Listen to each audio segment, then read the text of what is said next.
by both the white and the black. The answer, I shall state, is simple as possible. I don't want you to think that we intend to confuse you. We want to make it very simple. We want freedom. We want a full and complete freedom.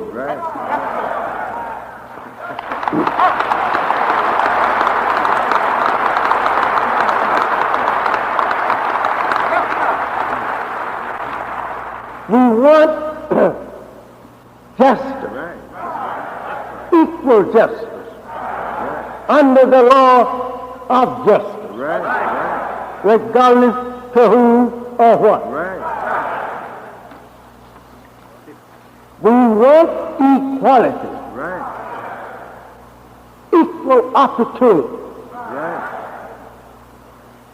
equal membership with the best of the best civilized society.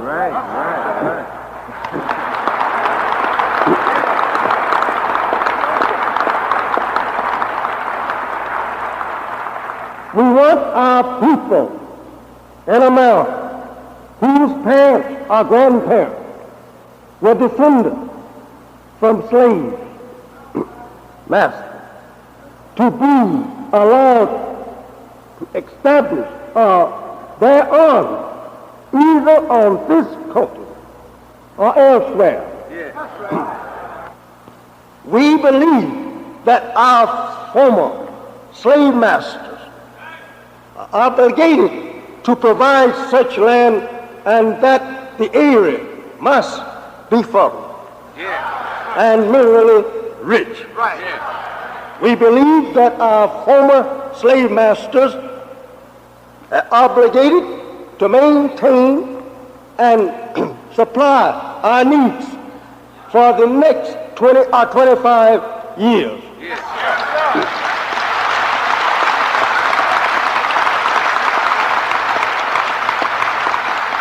In this separate territory, until we are able to produce and supply our own needs. Since we cannot get along with them, meaning the slave master's children,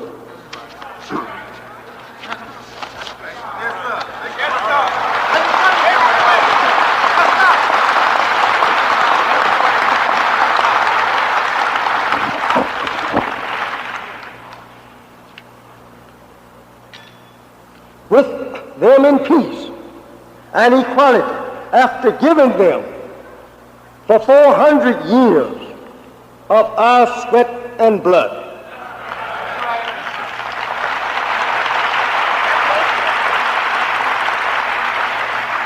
And receiving in return some of the most worst treatment human beings have ever experienced. We believe our contribution to this land and the suffering forced upon us by white Americans justifies our demand for complete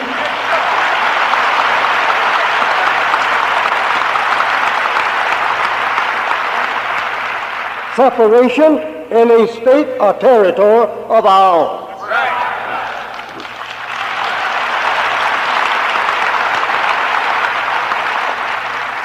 We want freedom for all believers of Islam now held in federal prison. We want freedom for all black men and women now under death sentence in numerous prisons in the north as well as the south. We want every black man and woman to have the freedom to accept or reject being separated from the slave master's children.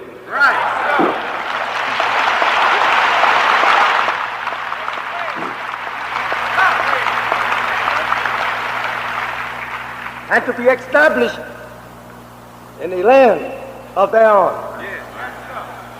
We know that the above plan for the solution of the black and white conflict is the best and only solution to the problem between the two people. We want an immediate end to the police brutality.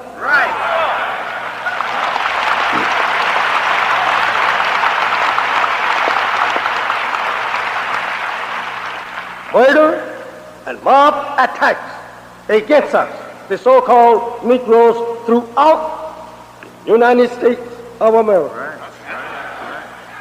We believe that the federal government should enforce their law of justice equally, regardless to creed or color, since the Constitution claims citizenship to all who are born under the American flag.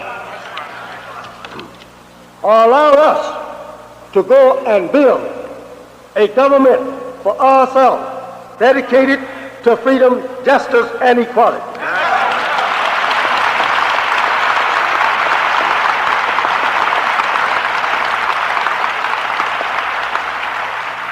We do not believe that after 400 years of free or nearly free labor, sweat and blood, which has helped America become rich and the most powerful and mightiest country on the earth, that so many thousands of black people here should have to subsist on relief, charity, or live in poorhouses.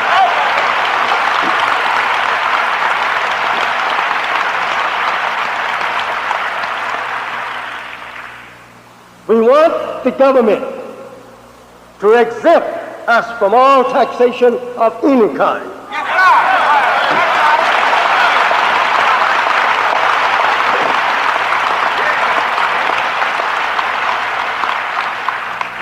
As long as we are deprived of equal rights or justice under the law of the land.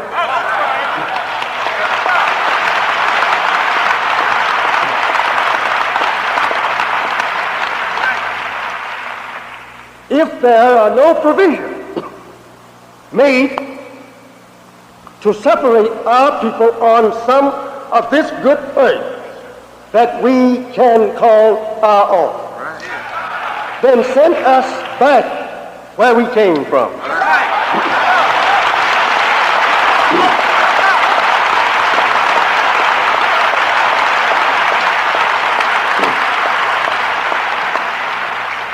We want equal education, but in separate schools, up to 16 for boys and 18 for girls, on the condition that the girls be sent to women's colleges and universities. We want all black children educated, taught, and trained by their own teachers. Under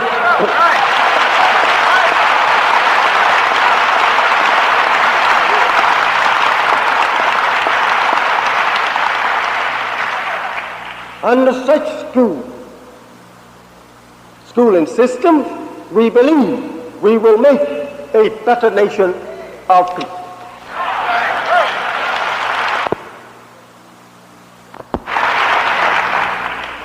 We believe that intermarriage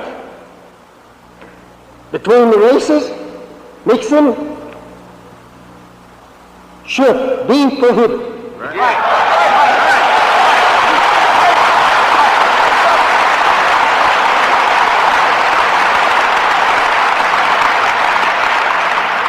We want the religion of Islam taught without hindrance or suppression. These are some of the things that we, the Muslims, want for our people in North America.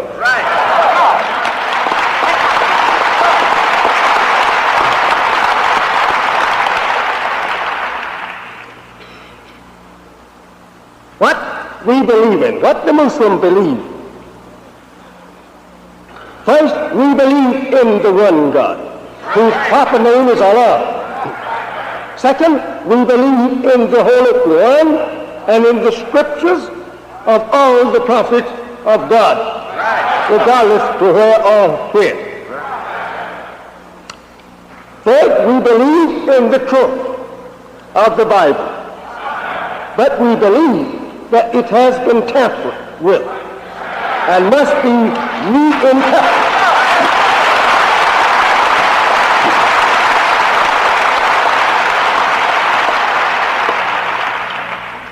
Reinterpret so that mankind will not be snared by the falsehood that has been added into it.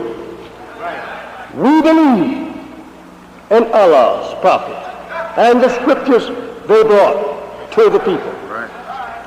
Fifth, we believe in the resurrection of the dead. Not a physical resurrection. We believe this resurrection is a mental resurrection. We believe that the so-called Negroes are the most in need of mental resurrection.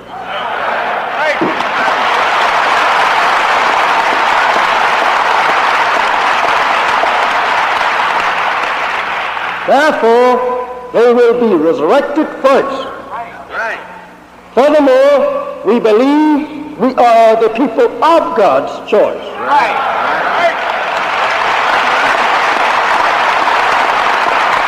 As it has been written, that God would choose the rejected and the despised.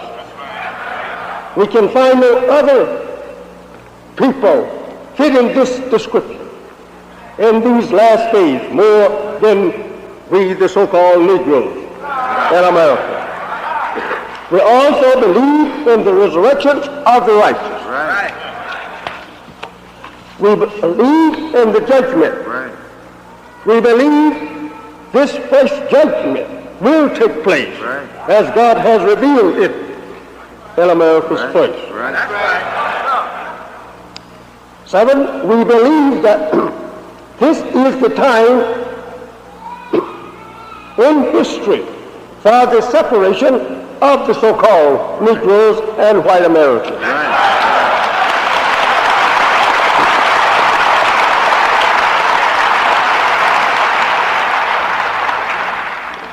We believe the black man should be freed from the names imposed upon him by his slave master.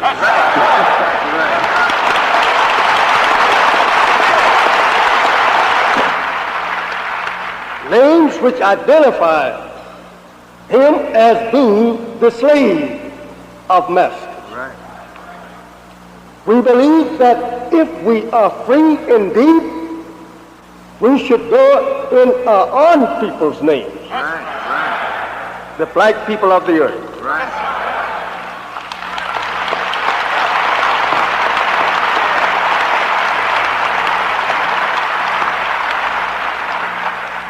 Eight, we believe in justice for all, whether in God or not.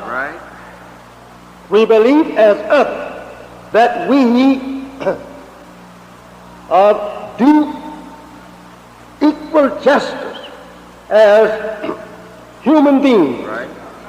We believe in equality as a nation of equals. We do not believe that we are equal with our slave master in the status of free slaves. We recognize and respect America's are the American citizens as independent people, and we respect their laws which govern this nation. Ninth, we believe that the offer of integration is hypocritical and is made by those who are trying to deceive the black people into believing that their 400-year-old orphan enemies of freedom, justice, and equality are all of a sudden their friends.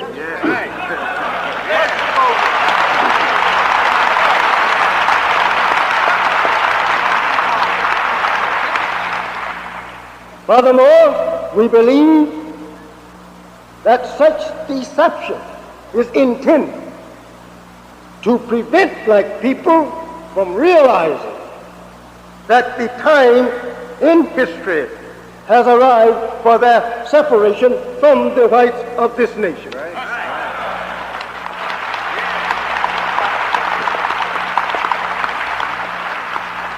If the white people are truthful about their professed friendship towards the so-called Negroes, they can prove it by dividing up America with their slaves.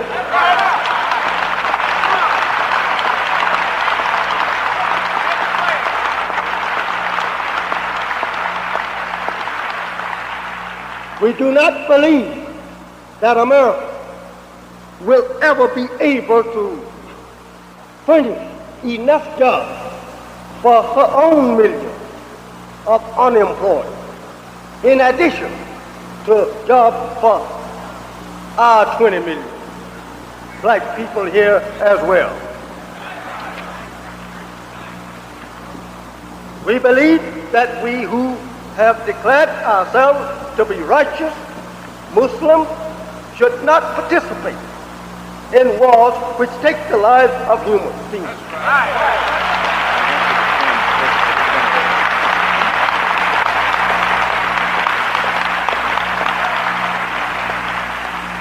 We do not believe this nation should force us to take such part in her wars.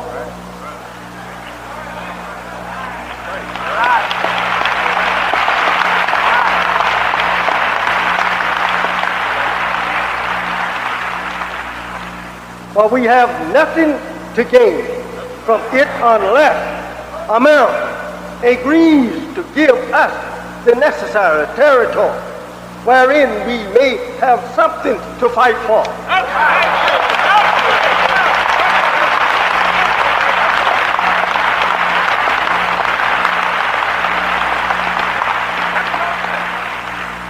We believe our women should be respected and protected as the women of other nationalities.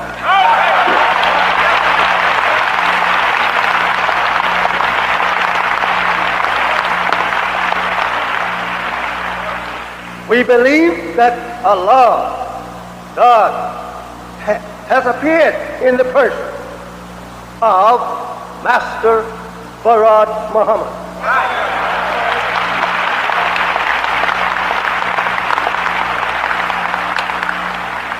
The long-awaited Messiah of the Christians and the Mahdi of the Muslims. We believe, further and last, that Allah is God, and besides Him there is no God.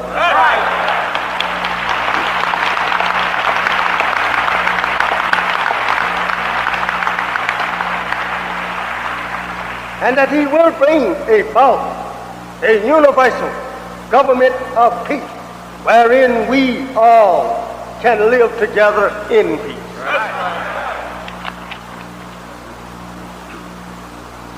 That is what the Muslim wants.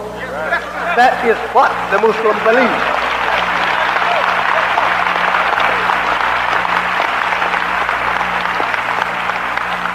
I would like to go back, put a little emphasis on some of what the Muslim war.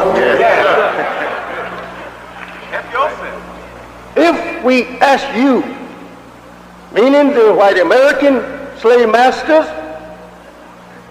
for freedom, indeed, I think that we are right when we use the word indeed.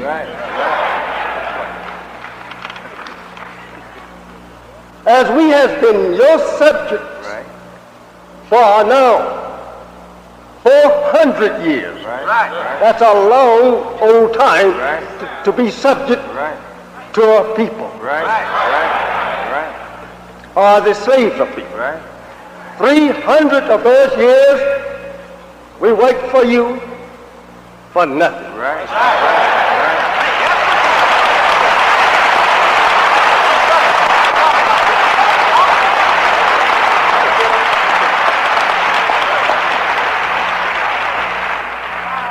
In those 300 years, we were treated like your unheard of cattle. You had no more regard for our human rights than you did your own animal.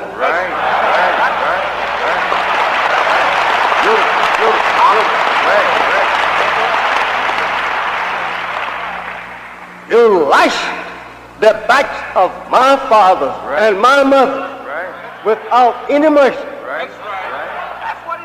You killed them whenever you felt like that you wanted to see them fall. And yet you sweethearted with my grandparents.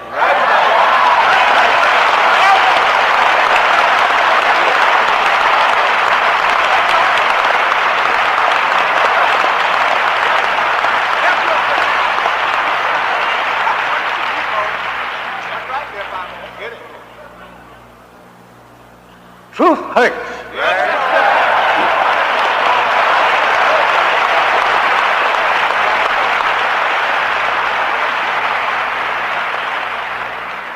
You gotten children, you went into my grandmother's and gotten children by her and then put them on the block for sale.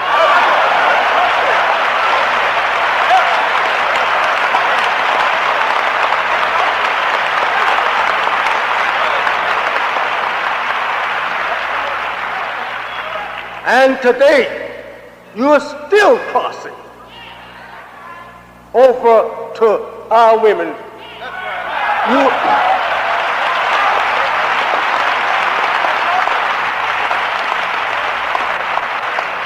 I only put this forth to you to show you why that we want to take leave of you.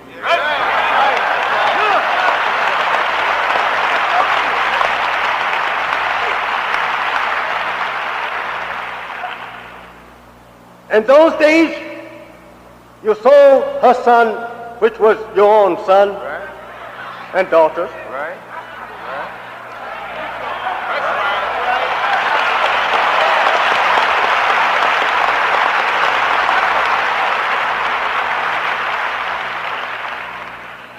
I'm not telling you what I heard. I'm telling you what my own grandparents told me.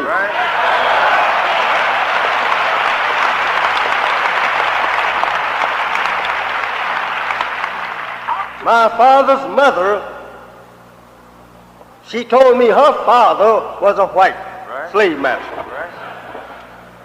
And she looked it.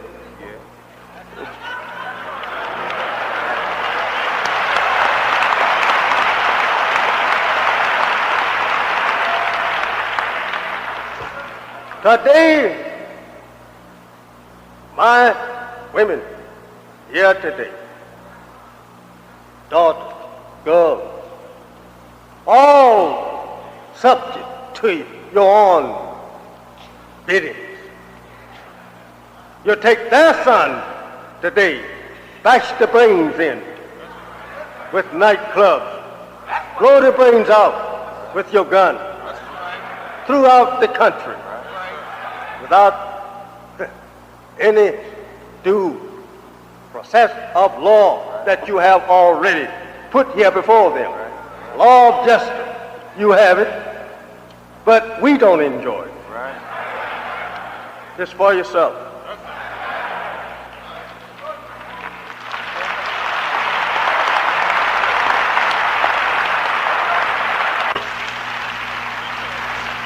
You have, in words, trodden us under feet in the mire of civilization. And now today, you stand as our chief adversary to prevent us from escaping your own evil and unjust doings to our people.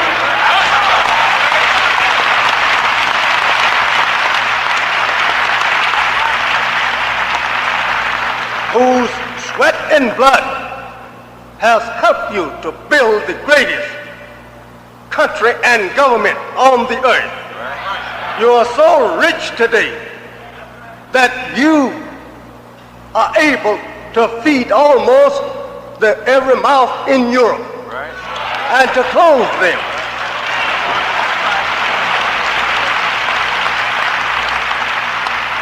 You are so rich that you can throw away billions of dollars to nations to get their friendship.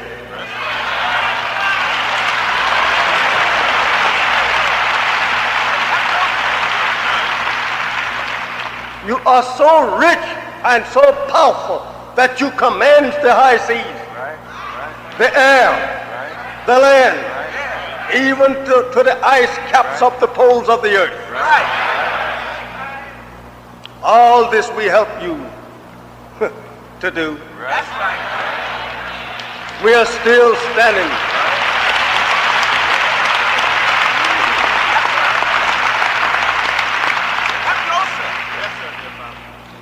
While that some of us go to your wall, shooting down your enemies as you point them out to us, and are being shot down. You still back home, your brother killing us at home.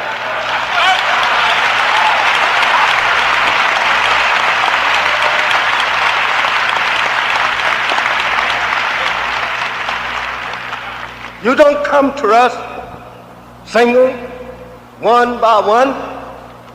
You goes against us in gangs.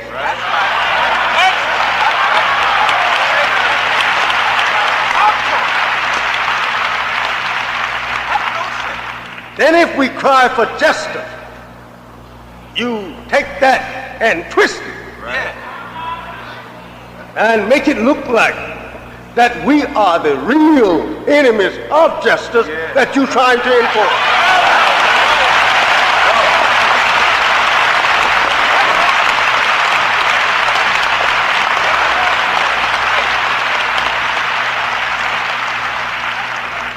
If we say that you are evil, you want to make a case against us for falsely accusing you. When you know that you've never been good to us.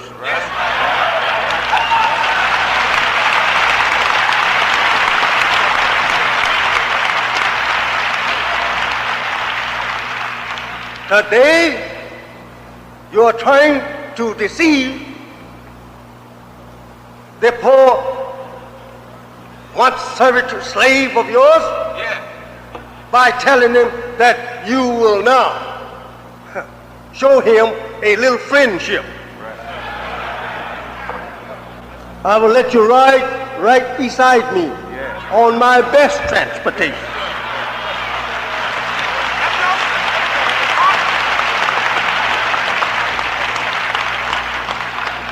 I will also allow you to work in my office with me. Anywhere. I'm going to put you in the government. But what is that going to do for us and our children in the future?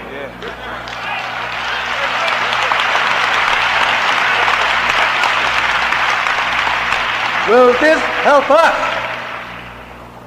to make a great future for our people and own what you has on and is still on it. That is a place on this earth that you can call your own.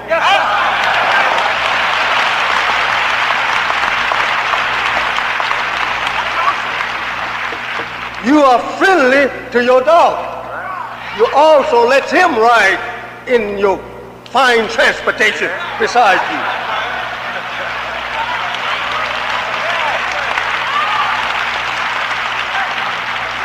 You also will let your dog eat at the table with you.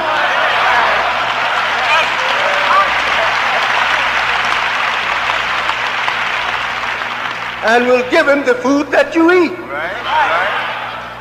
And also you will protect him under your law of justice more so than you will that 400-year-old human slave that you have.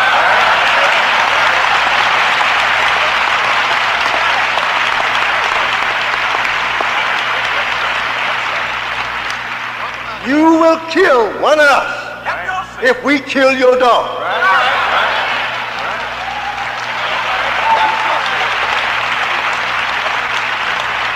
You will kill your friend if he kills your dog. But you will not kill your brother for killing us.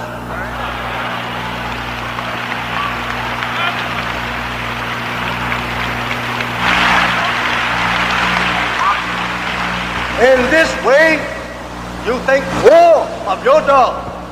He's a more classified citizen in the land than we so-called Negroes.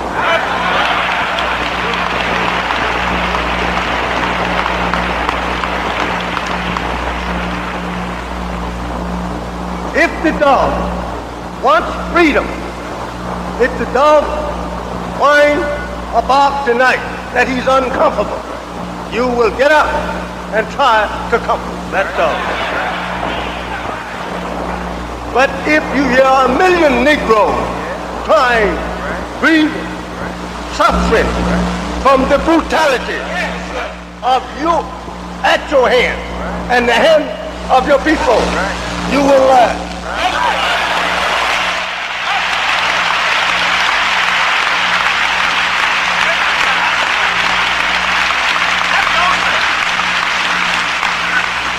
Now today you think it's disgrace to hear Elijah Muhammad preaching freedom and separation. You said they was free. You said that they should be separated.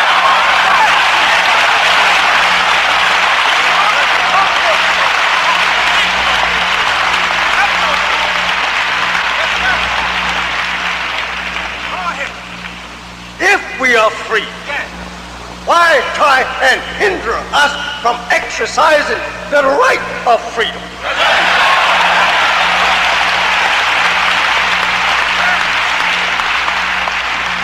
If we are free and not your slave as we were about 300 years ago, 100 years ago I should say, then why do you want us to stay with you when that you know that you're not going to treat us as your equal? When you know that you're not offering us anything but a job.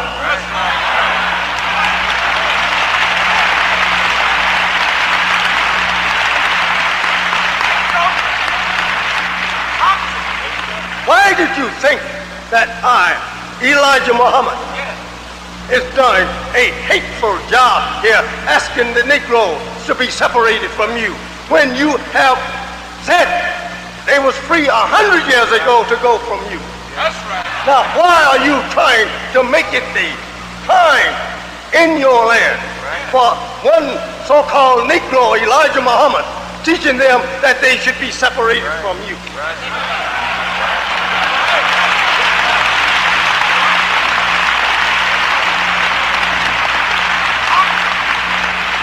You declared that they could go from you 100 years ago. But you didn't offer them anything to go with.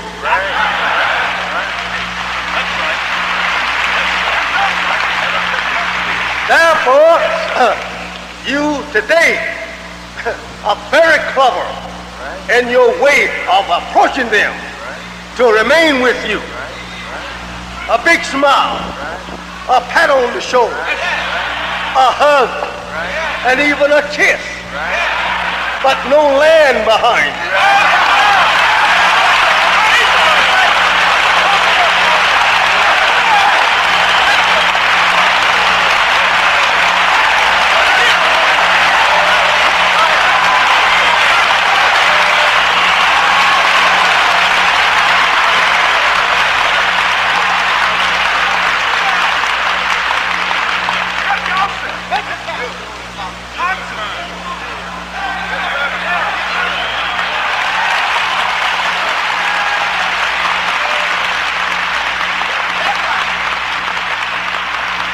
As it is written, we live and is a prey in the hand of a hypocritical nation. You say that you're going to do better by us than you have in the past. Do you mean to say that you are doing better by us by giving us more job, or better job, or laughing in our face and showing to us that you want to be friendly and sociable with us without any land?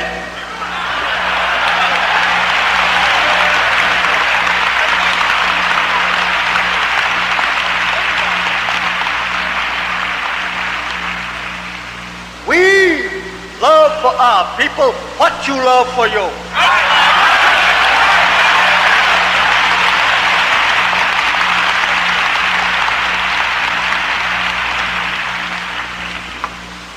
You want them to stay in your lane. This shows that you are a hypocrite. You didn't mean that you had freed them. You know, as long as that so-called Negro are called by your name, he belongs to you.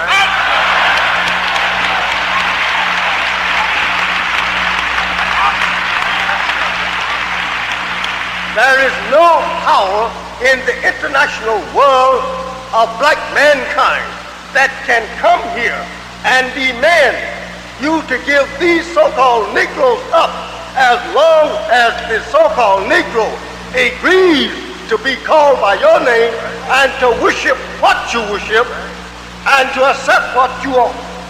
No Negro. You know that.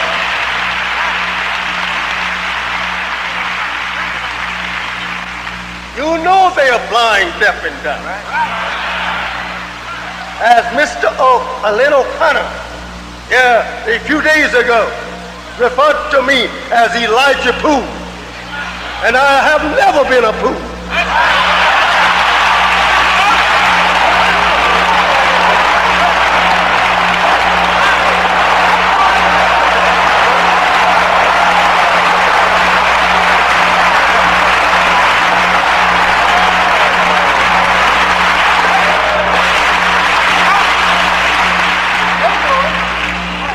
How could I have been a fool when that was my grandparents' slave master's name? Do Mr. Lynn O'Connor want to make me white? I'm not no white man. Why call me after your name?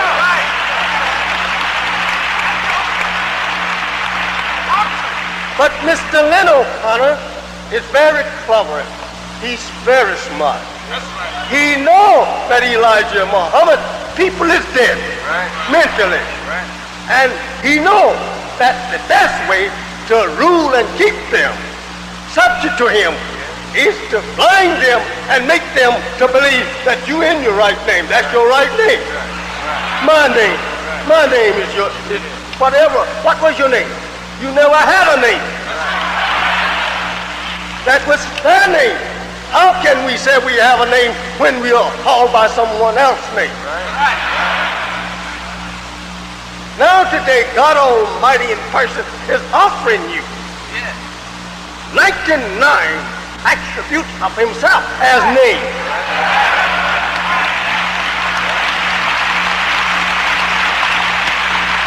This Mr. Lynn O'Connor knows that God is in your midst, he knows that these names is coming from God. But if, baby, you are still asleep, I'm going to keep rocking your cradle to keep you sound asleep, to keep the night from waking you up.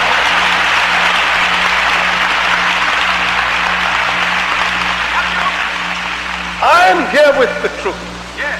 Take the words, turn them over and over, examine them, put them on this scale of fact and weigh them. And if I'm not teaching you the truth, I say, come up here and prove it, and I will lie my head down there and let you chop it off. Yes, sir.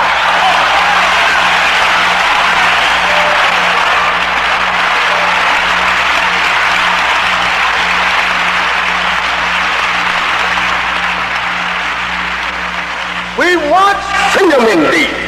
Why shouldn't we want to go from a people who lynch and burn us? Why shouldn't we want to go from a people who every night we can see our own brother out there falling under the blows of so-called peace officers and falling at the bullet from his gun? From this, I have seen police go and vex one of our people to try and make him say something so that they can get a chance to beat him or kill him. I know that to be fact.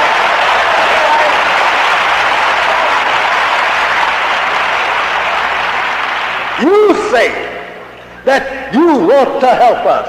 Help us where? Help us to do what? Good question.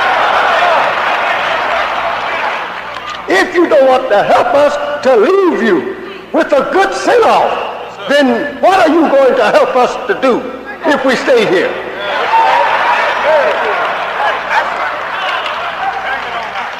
You want us to stay here, as the Bible teaches us in you. You want to hold us as a prey. That's all. And again, symbolically, it says in Daniel that the beast had 3 ribs of a man in his mouth that he saw rise up on this the water. We must remember this symbolic picture must be interpreted, understood. If he had 3 ribs in his mouth of a man, what man had he yet?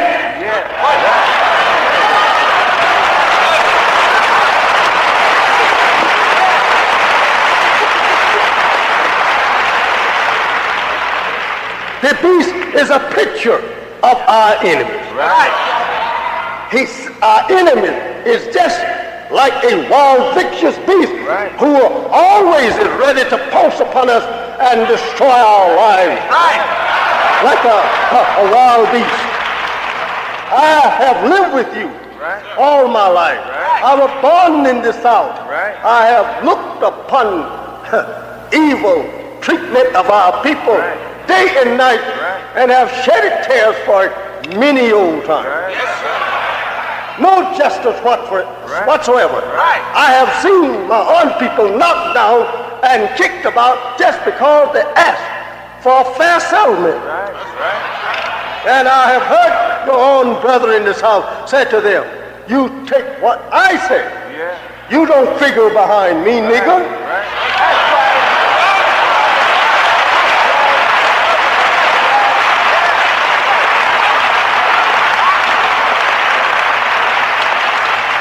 You don't want to be made known your evil to us. Come to us in the past and our present. Why? Because you have some bootlickers out there and they are crazy about you and you want to keep them like that.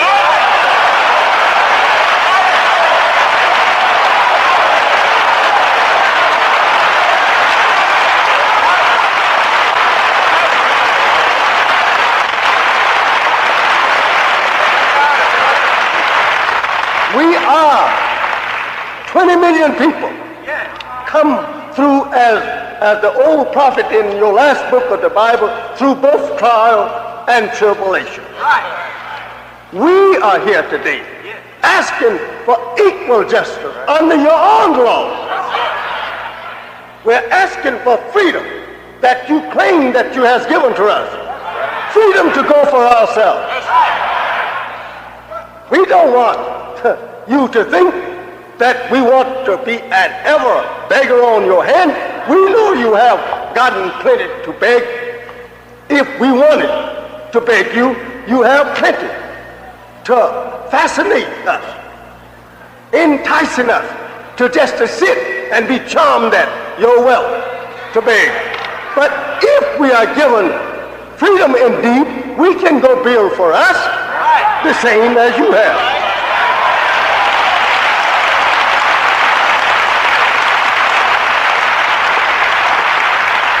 Why should not our people who are educated in your schools, your colleges and universities, our technicians, engineers of all kinds, why should not they go and forge and blast the way for their own people as a nation, build and construct a government for their people as you and your father did when you crossed the Atlantic.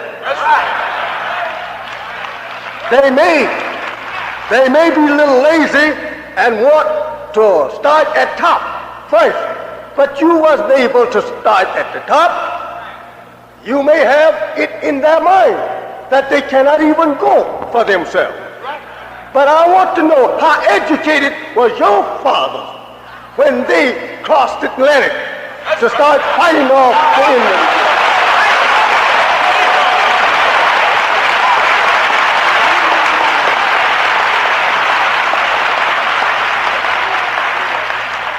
They was not the wise politicians and scientists as you are today. But nevertheless, they kept digging, turning the soil, and felling trees, blazing the country for a place for themselves, until today they made a paradise out of it. And they were not satisfied with trying to do this alone. They had to go all the way back across the Atlantic and there bring my fathers here, our fathers, to help them.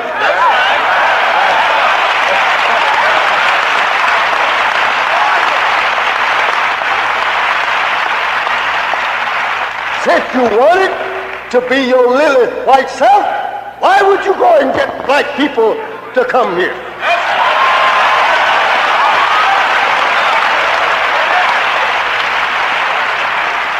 Why would you mix your blood with the black people and yet deprive them of equal justice? Talk to them. That's the thing. If you're so mighty and so wise, why did not you build and construct your own government and country and leave us alone?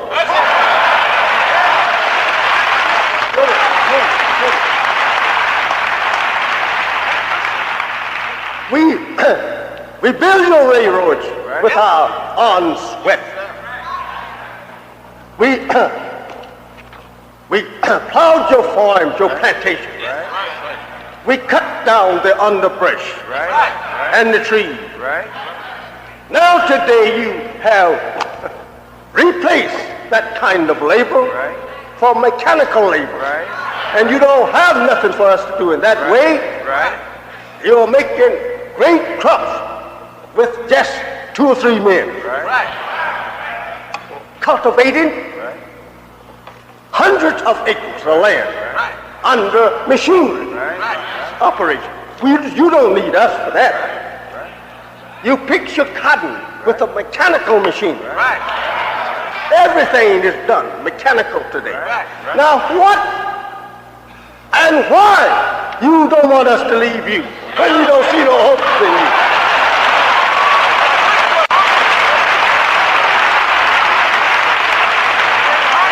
Especially when you don't want us to do anything but labor. Why should not we want some of this earth where we can start building a government for the future of our people, so that they won't be a subject people for just labor year after year for another people. And in all of that, laboring and submissive to the will of that nation, they still are subject to the most brutal treatment that human beings can ever be subject to. You should be ashamed of yourself today to lynch and kill so-called Negroes while you have an army full of Negroes here and there all over the earth, helping you to fight and protect and maintain the government that you want. You should be ashamed of it. Especially when that same slave, father, slave for your father, for nothing. And now you will go and take him before your own judgment and there give him an unjust judgment. This is a shame thing. Do you think that you are going to get away with it forever?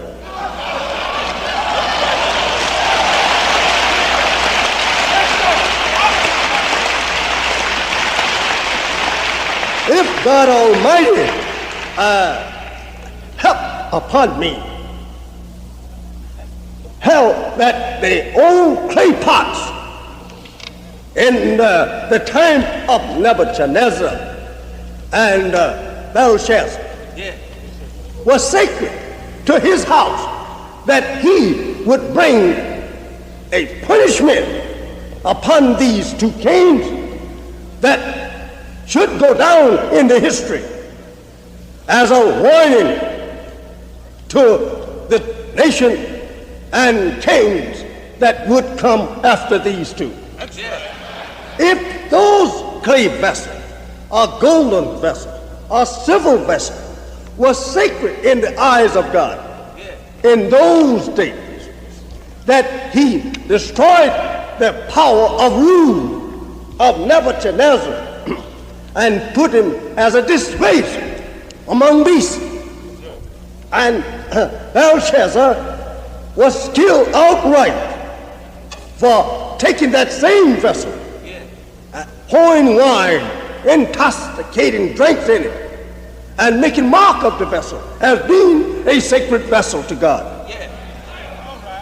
He turned his kingdom over to other rulers. He divided his kingdom in between three different people. Do you think now that after 400 years of destroying, making blind, deaf, and dumb, this people that you call Negroes are slain, which means something hard, something lifeless, something that is neutral. It don't know how to go for itself. It is not either this nor that. It's a neutral thing.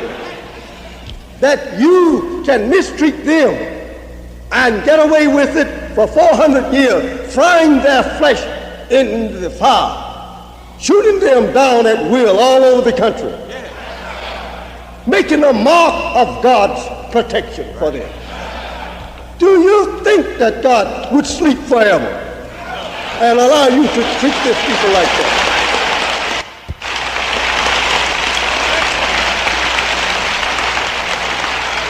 Recently, in Los Angeles, on the 27th of May, 75 police came over to kill all that they could of my followers in March number 27. Think over that. 75 police is well armed with all kinds of shooting weapons, chained, and start shooting point blank at unarmed people who were not able to even strike back with a club. And you sit silently and laugh under your sleeve, say you should have killed all of them Negroes.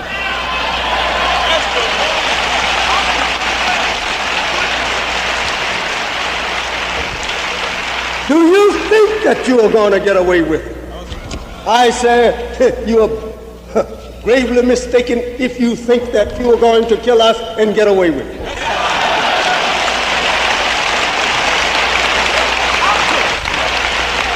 We have been put here as a dare for God to get a chance to fight you. Right.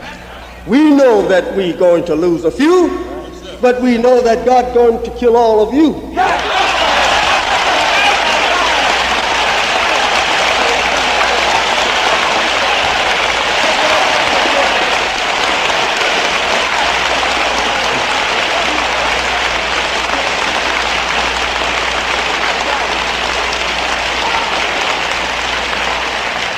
These people has my fault.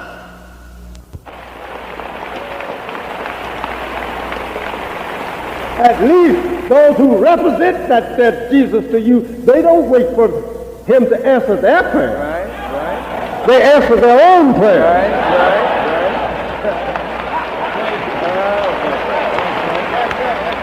Get out of that kind of stuff. There is no such thing as there's some spirit up in the sky somewhere listening in on you. Yeah. They're on the earth listening at you. Right.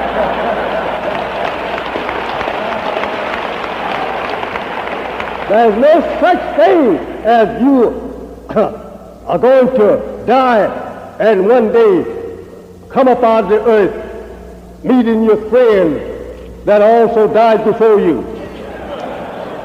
I said, get out of that slavery teaching. That's the white man's teaching to keep you blind, deaf, and dumb to the knowledge of Christ.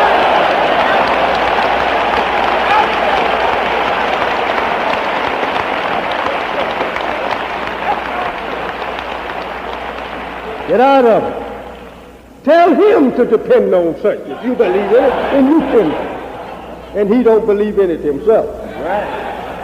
When you are dead, you are dead. Right. And I have proof of that. Do you have proof that they will come back? Right. No.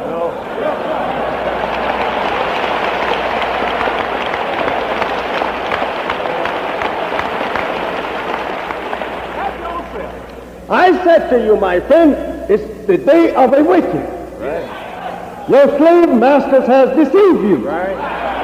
And they want you to remain deceived. Right. They hate any one of you that will try to teach facts to the other. They hate any one of you that want to become equal. They hate any one of you that want justice. They don't want that. But yet they will tell you that they want to help you and they want to give you justice. Right. But you don't get it. That's an old promise that they should put in their pocket. Right. You don't get it. We want freedom indeed. We want justice. We want to be justified as human beings along with other human beings. We want the world to know that we love to be respected as other people who are now being respected.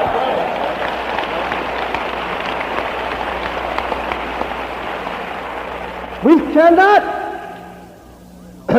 live in America and keep increasing a nation here to wait for white people for, I would say, little money or some bread.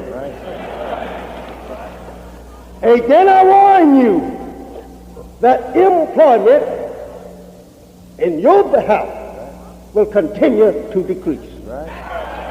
You're not going to get no permanent job. You're not going to remain on the job that you have. The white man know, and I know, that he is now being driven out of foreign land because of his troublemaking. He knows that this is a manifest truth. Now, if he are driven out of African and Asian, do you think that he's going to give you a job before he gives his own people a job?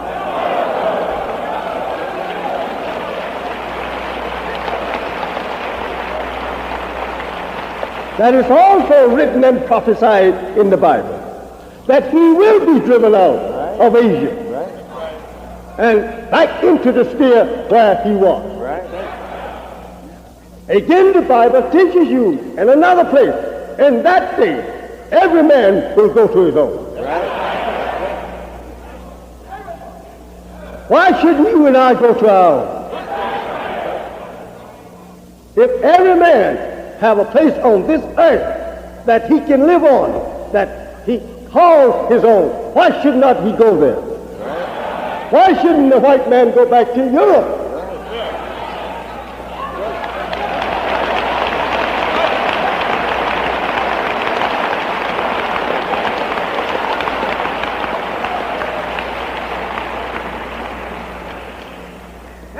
If every man's own is to be given back to him as it is predicted in the Bible, I don't see much own for the white man.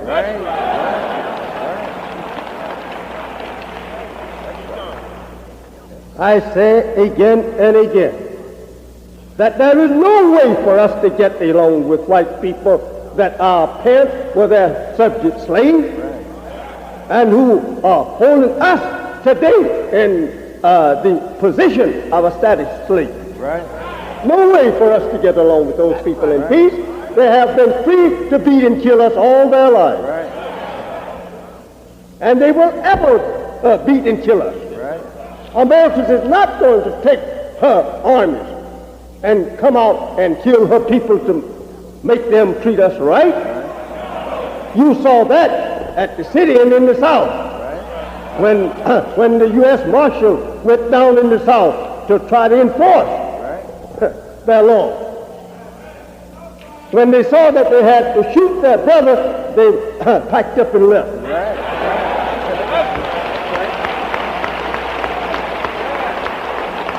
And you read in the paper and you heard that the Southern senator today has killed that Bill of Rights. Civil rights is just a thing that is talked of, but not a thing that is practiced. You today who long and love to remain the servants of white people wishes that he would pass such bill. But it is God's work today. God wants to show you who that you has been serving other than himself. He wants to show you. If he says they are the devil, he wants to prove it to you.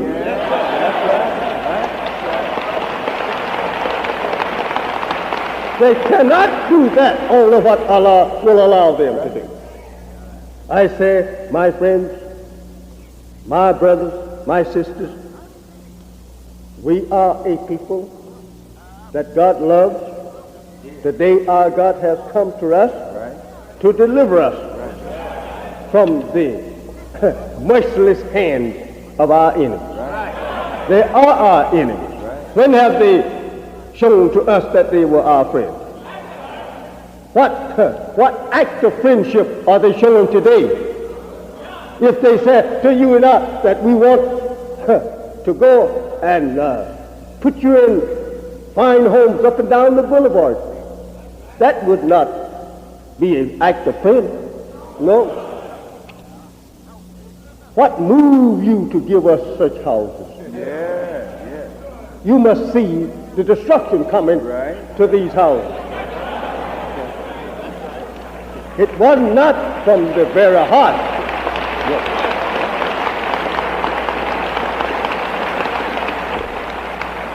I say again, and I hope that I could say this, and that the whole world of human beings could hear it. Never to want to marry white people.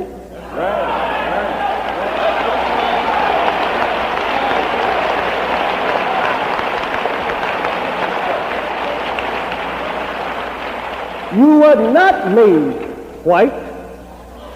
You are black. And remember that you are the first. The senator and other white people every now and then who will, I would say, shame and disgrace themselves or their intelligence to say to us that we are teaching black supremacy. And we have our own ignorant people who will also become enemies against us because that we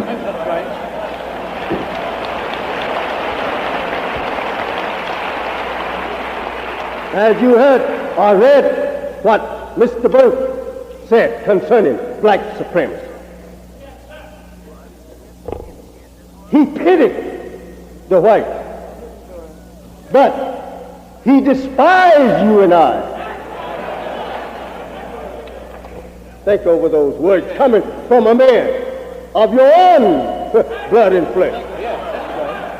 He despised you and I to talk of being a supreme people. But yet he have lived under the white man, supreme rule all his life. And there is no hope that he will ever get out from under the rule of the white man in that love for white supremacy. He will never live under black man's rule. Black man don't want no such poison members.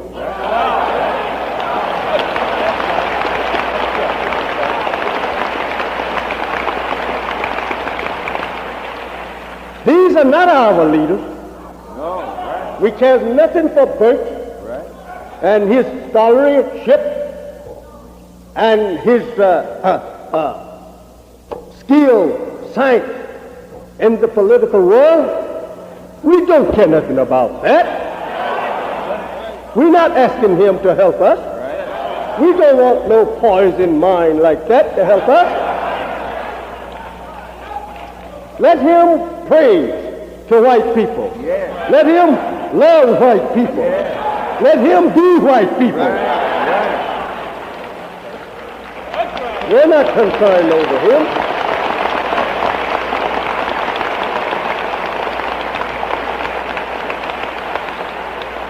And if he said that he despised supreme or black supremacy, I want to ask Bunch and the white people themselves, who was ruling on this planet Earth before you?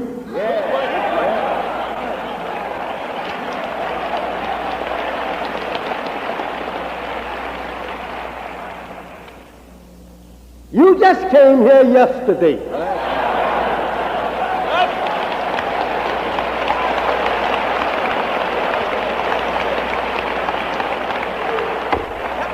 We are not from you, nor are we from your father. We are not Adam people. Adam was not our people. Not our father. Adam is the white people. Must remember that Adam was the most disobedient of all. And his descendants still are disobedient people. And when Adam fell, the doom was set for his children. Never to tell people that you are from Adam. Adam is the father of white people and not black people. We was before Adam and we will be after his children.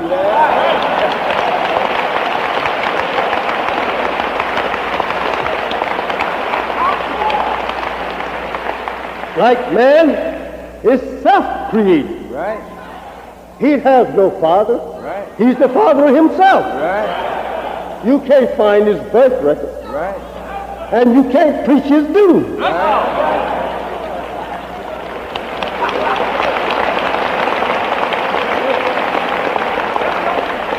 An evil and a murderous people. Now, seek you to shut your mouth and don't say that I'm a murderer. Don't say I have killed you. Don't say I deprived you of justice. Don't talk like that. Say I'm a friend of yours. Say that we're trying to do better. Do better. Do better then. Take us back where we came from.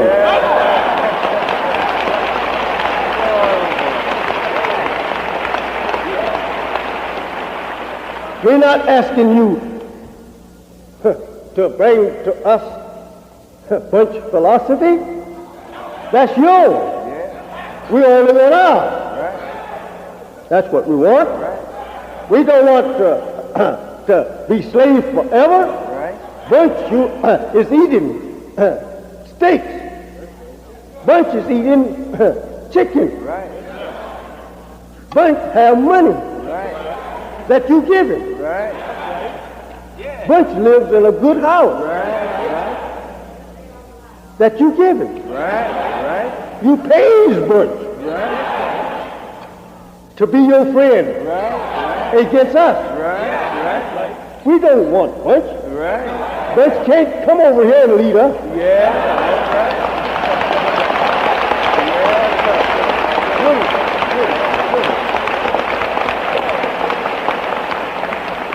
In fact about it, Almighty God Allah didn't raise me up to follow no leadership but his own. I follow only the leadership of God.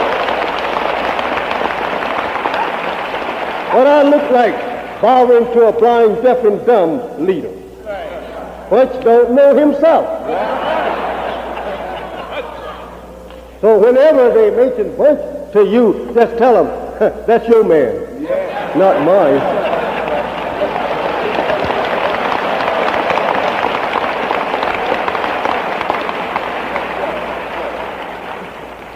Think over these things. Yeah. Beautiful. I said to you, my beloved, in my conclusion, freedom indeed is what you want. Right. Freedom to do for yourself as you think best. That's what they are fighting for themselves. To be free to do as they want to do. And they're fighting to the death for it. Right. You and I should fight to the death to be free to do what we want to do.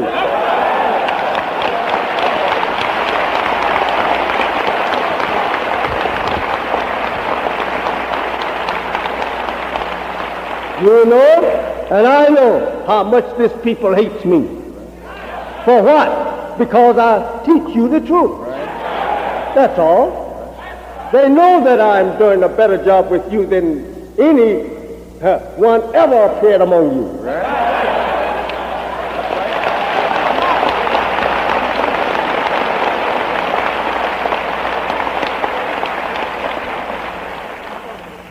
If the White Circle League wants to keep their circle white, I say, thank you, keep it white.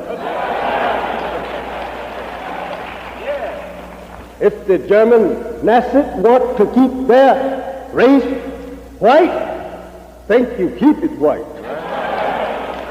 If the Ku Klux Klan want to keep their race white, I say, help yourself.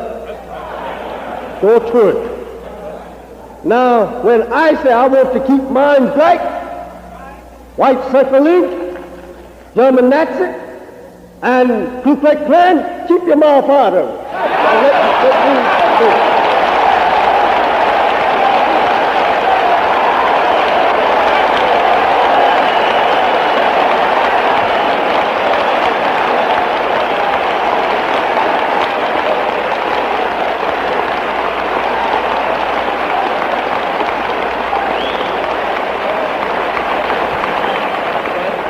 Here on the south side,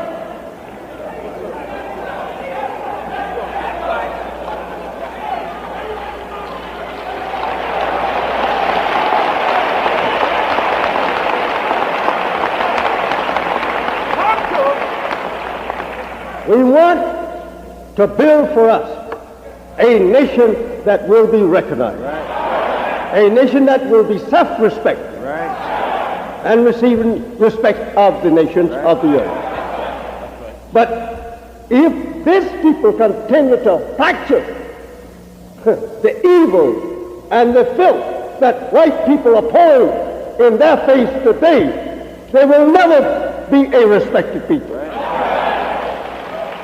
What?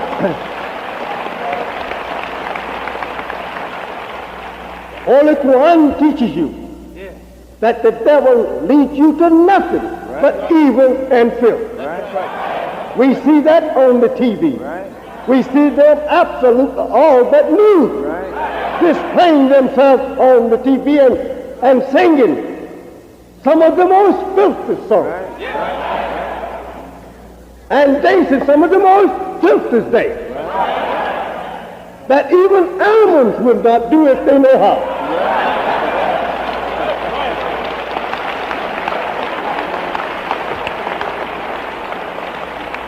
Will we take such people for our guide and example? If the government will allow its own citizens to display such filth and evil that they are displaying on the screen of the TVs before the public eye and children of yours and mine, and over the radio every hour in the day, then the government fights evil and filth. Right. I say to you, you are divine people from God. And you have no absolutely sin whatsoever. It's the sin of white people that you have. You have none of your own. You are not that people, and you are practicing after them.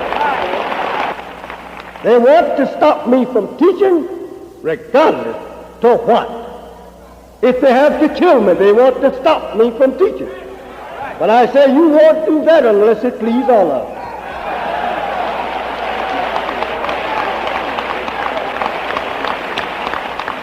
Every day now they are planning how to stop Elijah and his followers. But I say I think you're a little late. Just continue to teach there.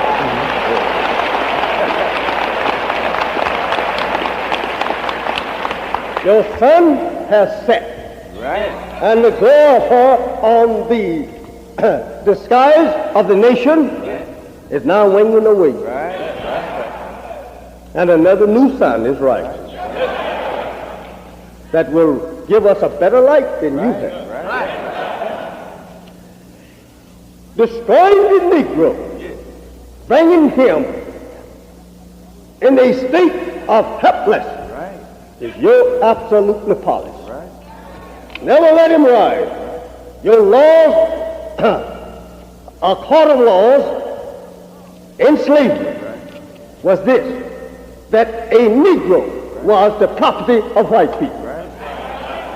And that he cannot be redeemed, nor can he redeem himself. That was your law. And you still have that in mind today, that he's my Negro. But you are more civilized today than your fathers was, and you're more sharper how to deceive him. You won't tell him that, but you will work, and your work will manifest to him that he's still your property. And you want to keep him like that. Just dare one to rise up and say, let us all exercise the rights of freedom. You ready to tell that man's followers, he's going to get you in trouble. Now you are having a good time. Isn't we treating you right? We're treating you right, Negro. Why do you want to listen to a man like that who will make it hard for you? What are you talking about? We are a nation ourselves. We don't want none of your guidance, trying to tell us what we shouldn't do and what we shouldn't say. We are free people. We can think. We can do. Leave us alone. They say, well, what they going to do? If we white people don't give them a job, give them some money, what we going to do? Yeah, they starve to death. No, hell we won't.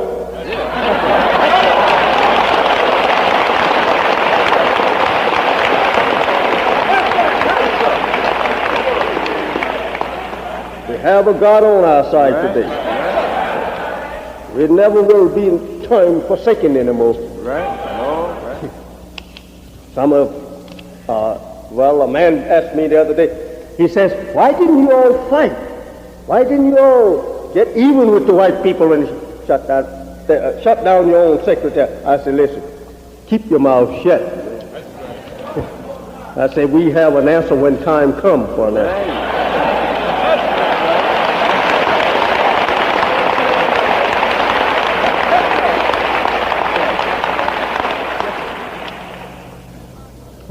I want you to know that you are qualified to go for yourself. Don't deceive your own self. You are qualified. But there is no black people qualified if the white people are to tell them that they are qualified for self-government.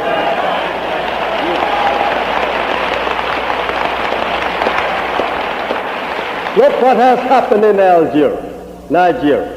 Look what has happened in Africa generally. None of them is able to go for themselves. Let Europe and America's tell them. But I want to know how much qualified was their father to come over here and establish a government around 500 or 6 years ago. How much qualification did they have? But they established a government for themselves, right? Leave us alone. If you think that you can starve us by depriving us of jobs, or depriving us even to have the freedom or privilege to buy your merchandise with your own money, try and do it.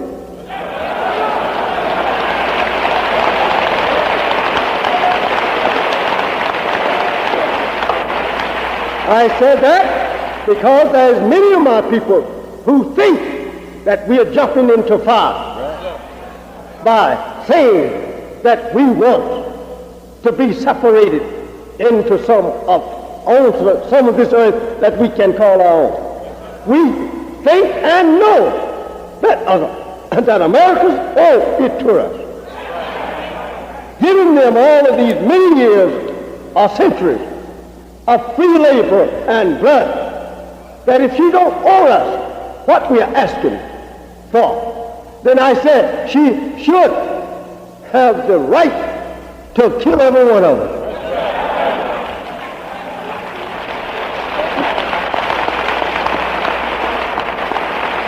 She owed it to us. She should give us up and send us off with a good sinner. She should divide the country with us if she wants us to stay here and fight her wars. If she don't want us in her wars, then set us aside. Just leave us alone. You're able to fight your wars now with your advanced science into military might and weapons of war you have prepared. You can fight your own war now. You don't need us.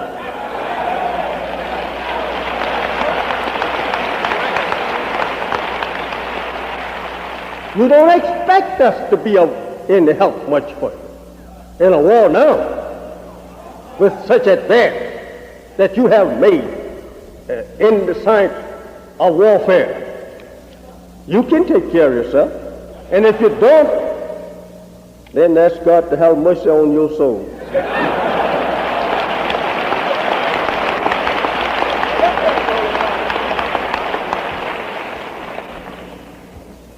We want what you want. We want to preserve our own people as you want to preserve yours. We want a decent and a respected woman as you want yours. We are tired of seeing you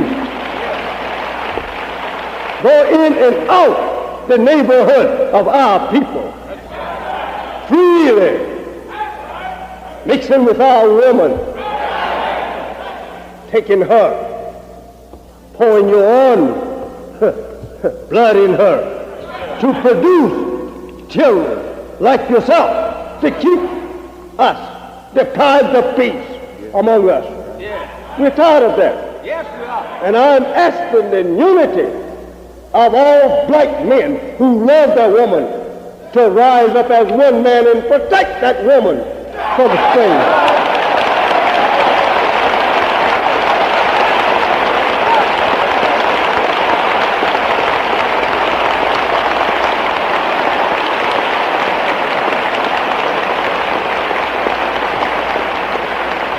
And I said to you, my beloved sisters, do not cut your dress off to your knees and above your knees just because you see white women doing this.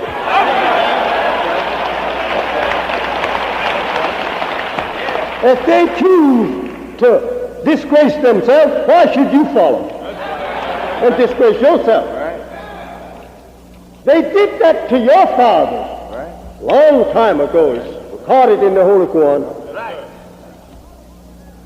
When they followed their father, Yaqub, out of the root of civilization of our people, they taken them into Europe and stripped them there. And they went moved there for near 2,000 years. Until the birth of Moses. I said to you, my beloved sisters, you are just as strong, or we are just as strong as you. If you're weak, we weak. If you're disgraced, we are disgraced. If you are respected, we are respected. I say, if you will help us to achieve self-respect and respect of the nations of the earth, and a place on this earth that we can be independent to ourselves as other independent nations. I said, pull down your dress.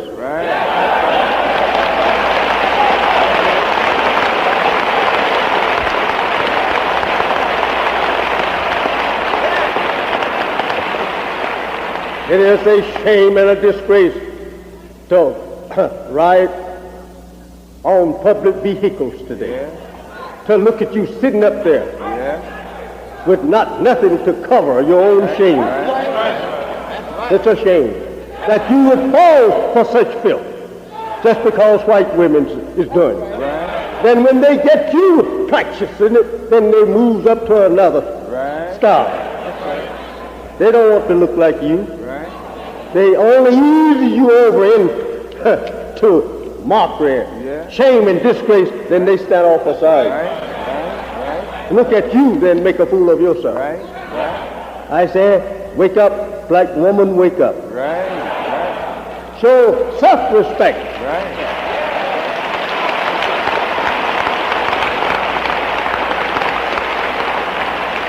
No, never say a indecent dress is the style.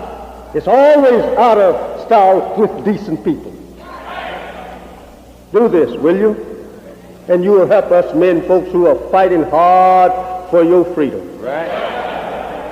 You will help us. And stop grinning in white people's face and showing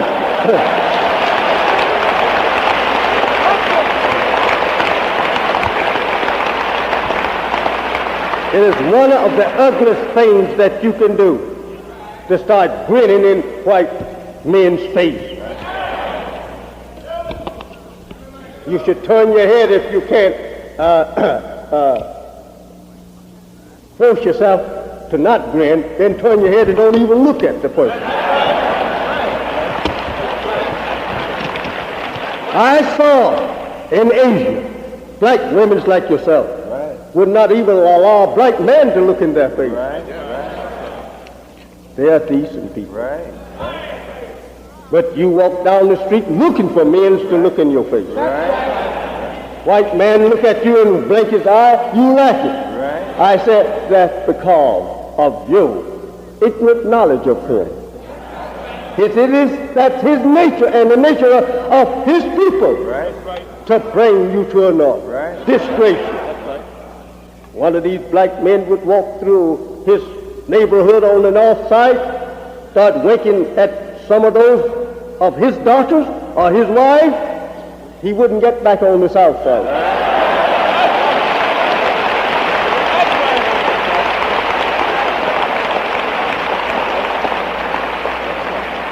Should not we as men protect our own woman as he's trying to protect his?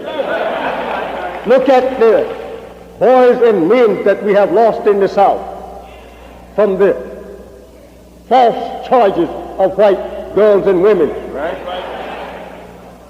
Charging them with looking at them or winking at them or trying to insult them. That charge alone should make you hear. When you see them trying to wink at you, you should look at them and say, my brother died in the South from a false charge.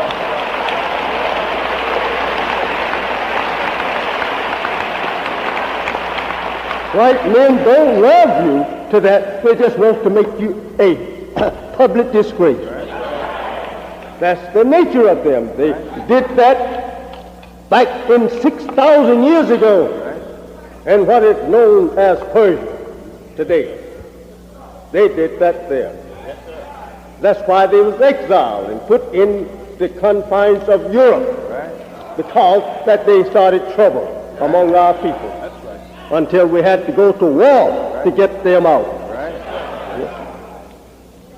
And I said to you women, please remember, they're not our friends. I will tell the whole entire white race of the earth, they're no friends of ours. Why should we take them for friends? They're no friend of ours. They're our enemies, open enemies. A friend will not kill his friend. A friend will not deprive his friend of justice. A friend will not try to make his friend a slave. No. Do they try to do all these things for you of good? No. They are against anything coming to you of good. I said to you, and I said to the white man, the time have come that a separation of the black man and the white man will take place, whether you like it or not.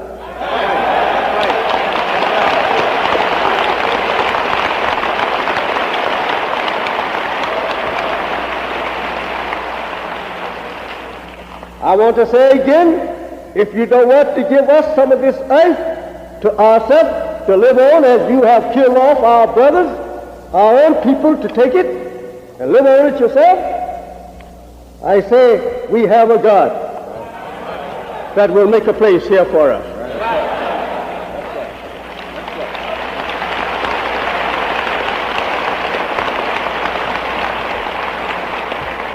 I thank you who has been so patient here today to look and listen at this subject of what the Muslim wants. The Muslim want for the whole black nation of our people in America freedom, justice, and equality. That's what we want for you. We cannot exercise or enjoy freedom, justice, and equality unless we have a home on this earth that we can call our own. Yes, we lie down at night afraid. We'll get up in the morning afraid that we're going to be mistreated. Just a moment, brothers and sisters. Do not go out right now. I want you to hear this. Do not go out. Don't run. We want to dismiss you in a few minutes. That's right. I want you to stand and tell me what you think of this program. That's what I want you to do. We don't teach and then tell you to keep your mouth shut and do not say anything about it, what you like about it. If you don't like this, it's okay, tell us you don't like it. If you like it, tell us you like it. And I want to ask you in this way, if you don't want to stand or come out and tell us what you think of what I have said, of our works, I want you to raise your hand. All of you who like it, I know that I have said the truth here today, and that the program is good for you. I want you to stand or raise your hand.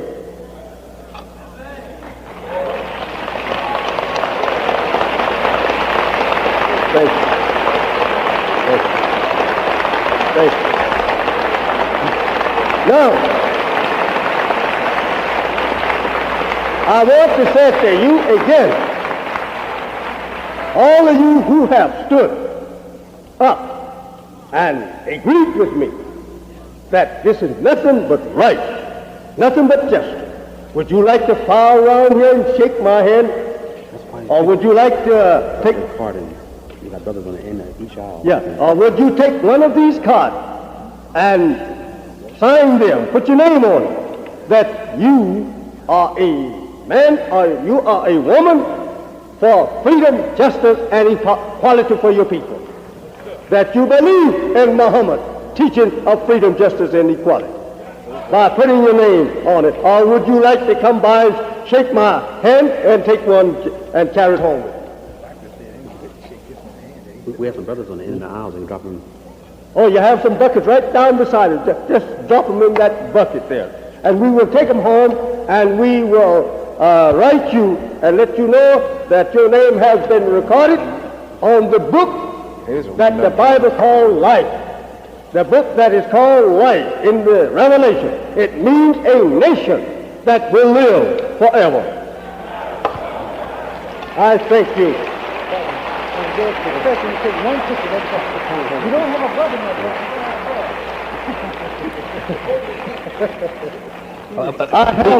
I have enjoyed myself here this afternoon with you, and I have delivered to you what we want.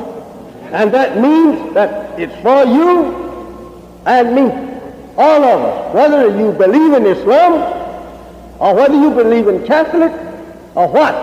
If you believe with me that you should be freed indeed and given justice and equality as other nations on some of this earth that you can call your own, I say you and I are brothers. I love that, to show you that I am your brother and show you that my life is for your life, and that since you can't get around to shake my hand as we desire, they don't want me to undergo all of this work, but I'm willing. I have shook 400 hands many times at once.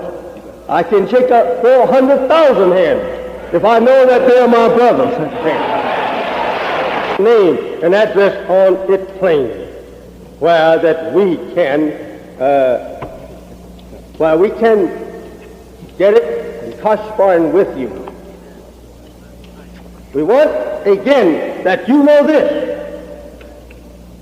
that you who are in businessmen, we think that you and ourselves should get together and try and make a bigger business for the black man here in Chicago and elsewhere by trading with ourselves.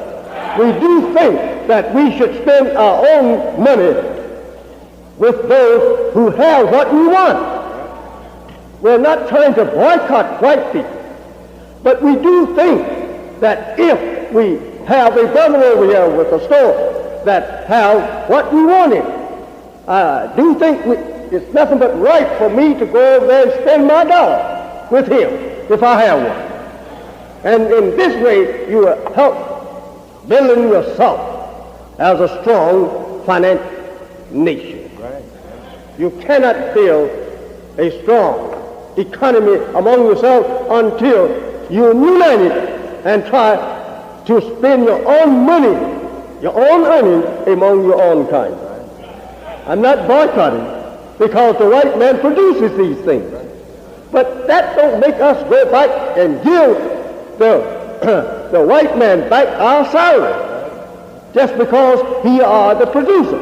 I do say that we that is wealthy, not me now, I'm talking to you, that have money, you should get together and go and buy farmland in the south or west or southwest or wherever that farmland is available.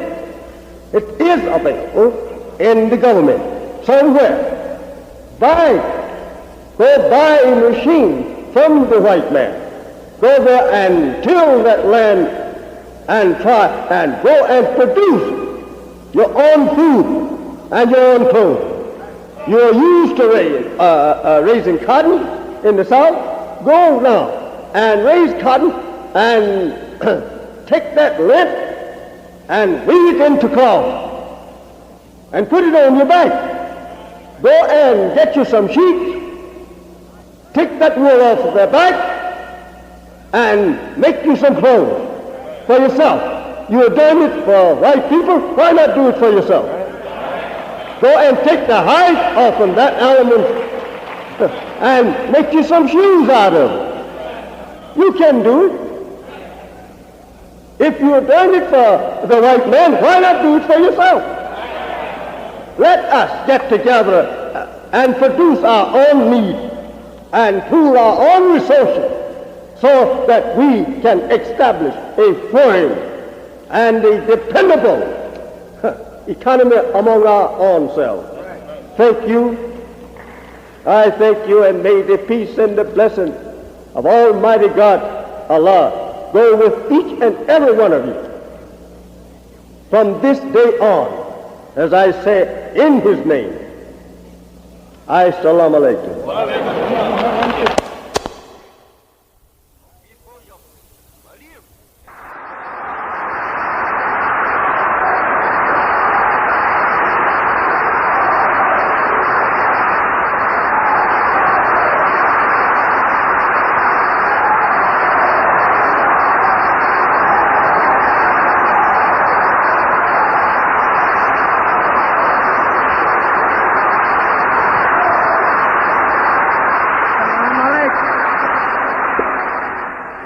Assalamu alaikum. I know that you didn't came out here with all these beautiful clothes on just to sit and look at me.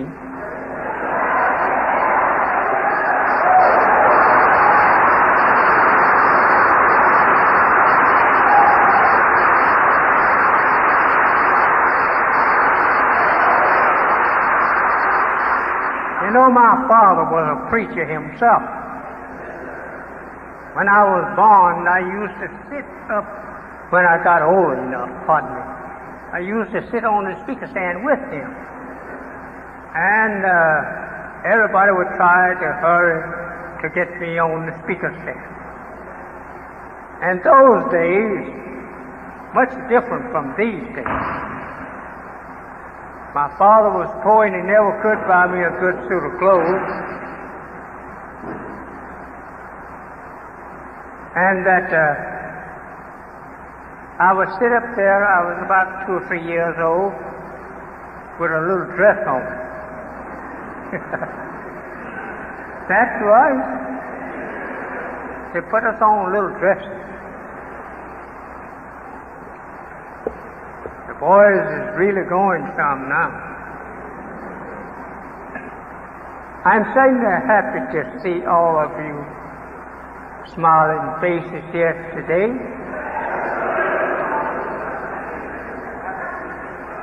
This is a really beautiful city. If you was here where I am, you would agree with me. Well, I'm not going to take that preacher's text that I told you about. But I'm going to have something similar, but I'm not going to have all of his works on the book stand. See, he had quart of whiskey up there out of 44 lines between the Bible and the quart of whiskey. And he told his people, he says, my text today is that some of these things is going to move you. So I have a Holy Quran line here in front of me, but I do say some of these things is going to move you.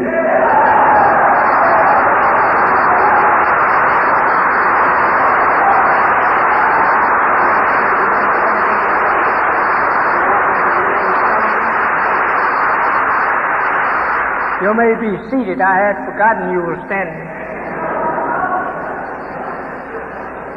You look so even, looking across your head there. It looked like you were sitting down. But anyway, looking over your head, I see something about your head that I would like to get a hold of.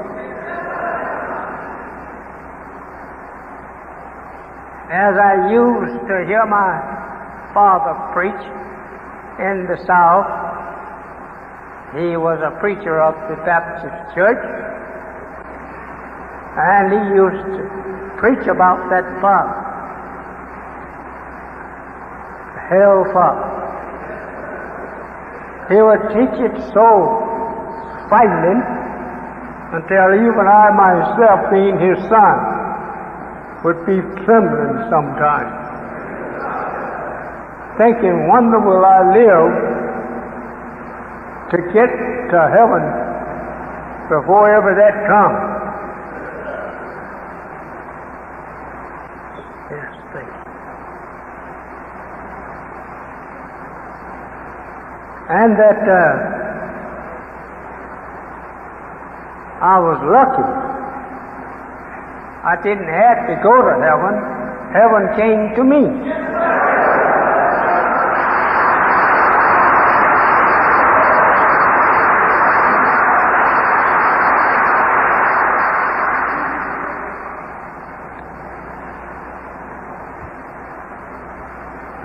We've been preaching here for the last 5 or 6 weeks on what you see on the board.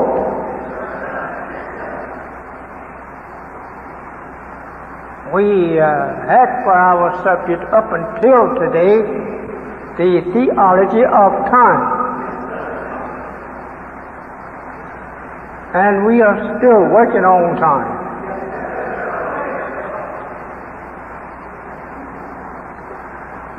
And since we have arrived here, and it's a little cooler than it was early this morning,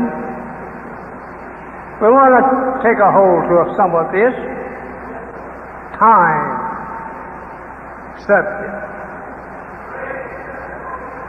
We want to take a hold to the real root of time as you really take it for yourself all the time to talk about the time is coming. This has been our subject for many years, and time is what we've been looking for. But time, what you've been looking for, is the time of judgment.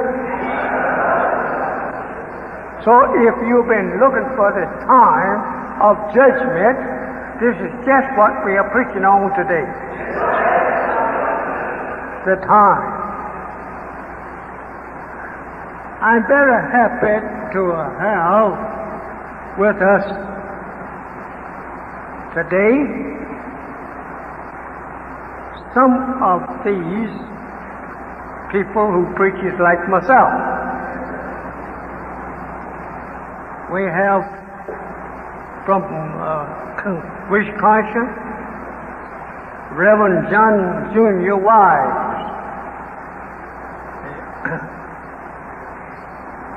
Reverend John Jr. Wise. Reverend Morris Neal Wise. Then we have Mr. Richard Stotts, Teacher Wise. We have some wise in here. Oh, the brother here said these abbreviations for Wisconsin. I know one thing, I was looking at how it spelled, and I was getting mixed up. So I go back over. We have Reverend Morris Neal. We have Reverend John Jr. We have Mr. Richard Stotts, a teacher, all from Wisconsin. Wisconsin is a smart state. I went out there and made a temple in it years ago.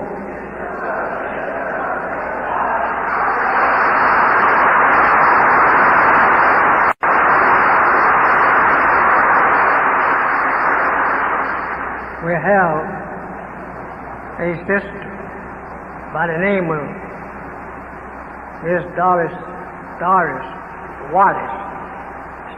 She's a teacher from Wisconsin. Now, all of you wise people coming from Wisconsin here to hear us today,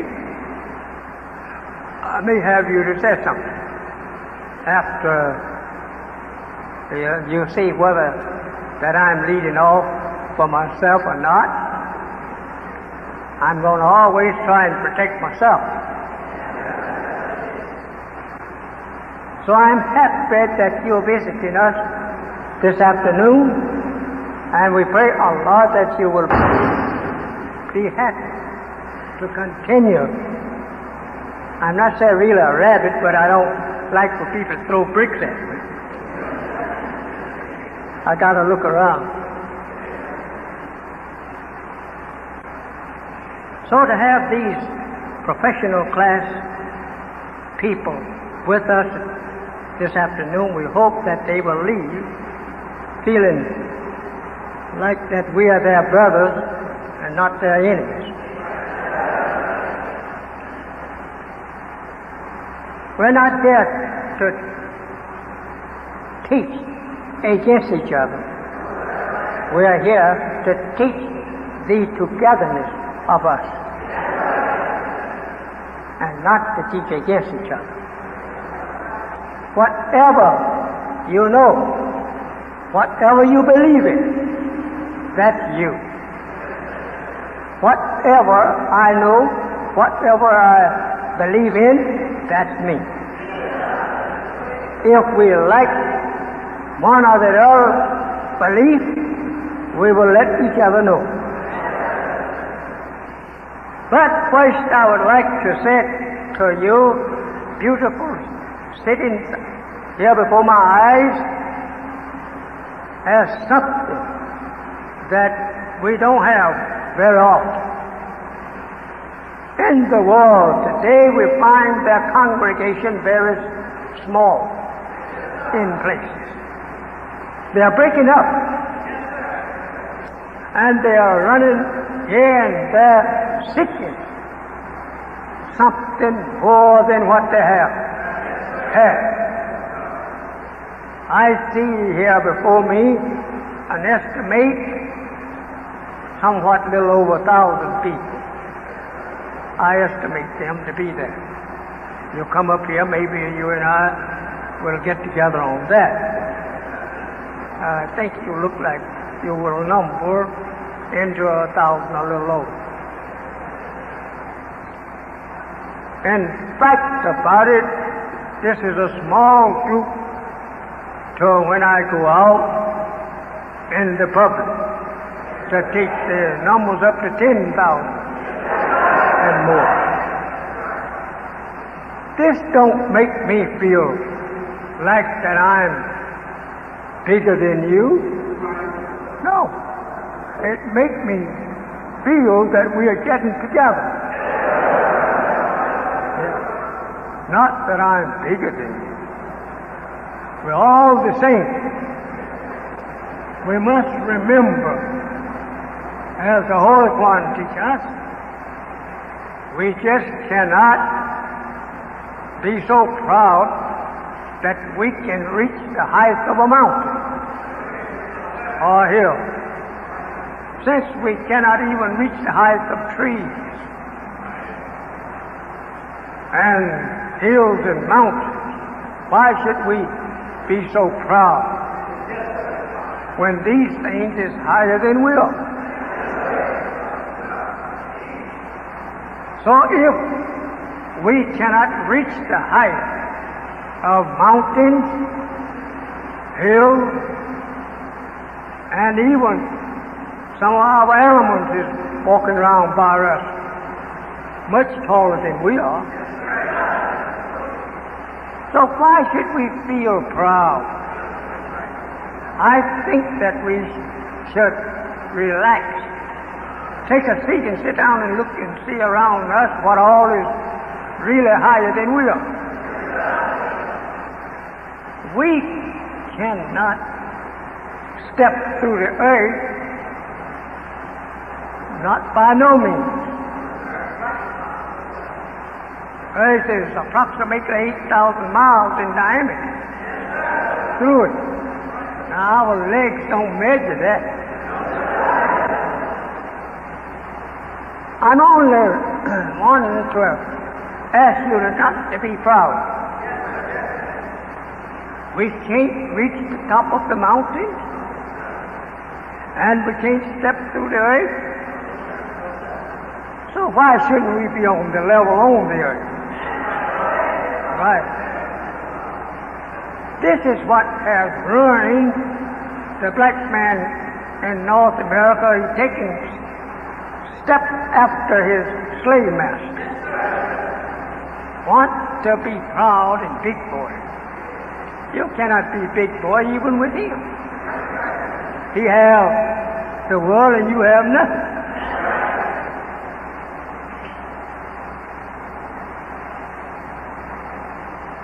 Well, I just want to talk with you a little too hot for anything else. We just want to talk with each other. We have with us men of all types, and these men want to know whether or not that we have something above what they have or something equal that we can listen to each other on. We don't believe in criticism because we all came from slave parents, and that if we want to criticize each other, we have to go back and get a hold to the devil slave master and see how many of us did he raise higher than the others.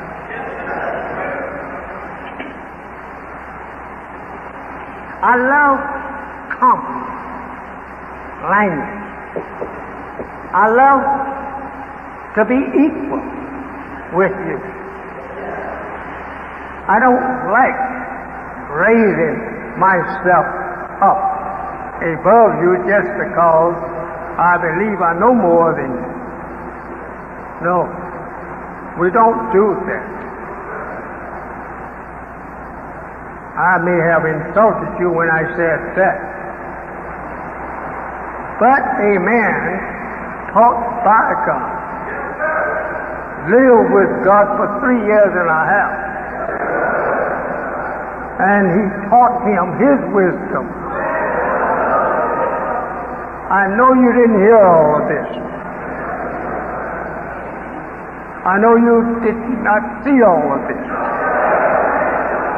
That was taking place 40 years ago that I'm teaching you about today. But I want to let you know I am not proud over you in the way that we say the enemy proudness comes to us. I'm not that kind of man. I'm a little old man that just loves to talk with you, loves to see you in a better condition than you are in, loves to make acquainted my God and your God to you. This is the kind of little fellow you see standing here. We don't like showing off, by no means.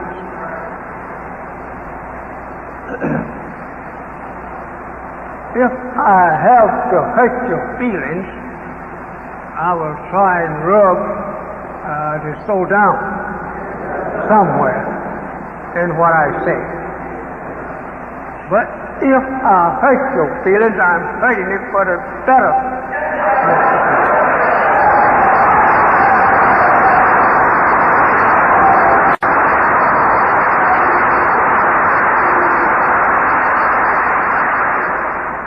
Sometimes the doctor has to hurt before he can heal. So this may come to us, and I will talk a discussion. since we have preachers here, who do we say sent preachers out to preach? According to the reading of the book, God didn't never set an army of preachers out. The English language uses the word preach. This is all right for us, we understand it. We don't intend to make fun. But preachers of the right sort sent to people to teach them of something that is about to come to pass.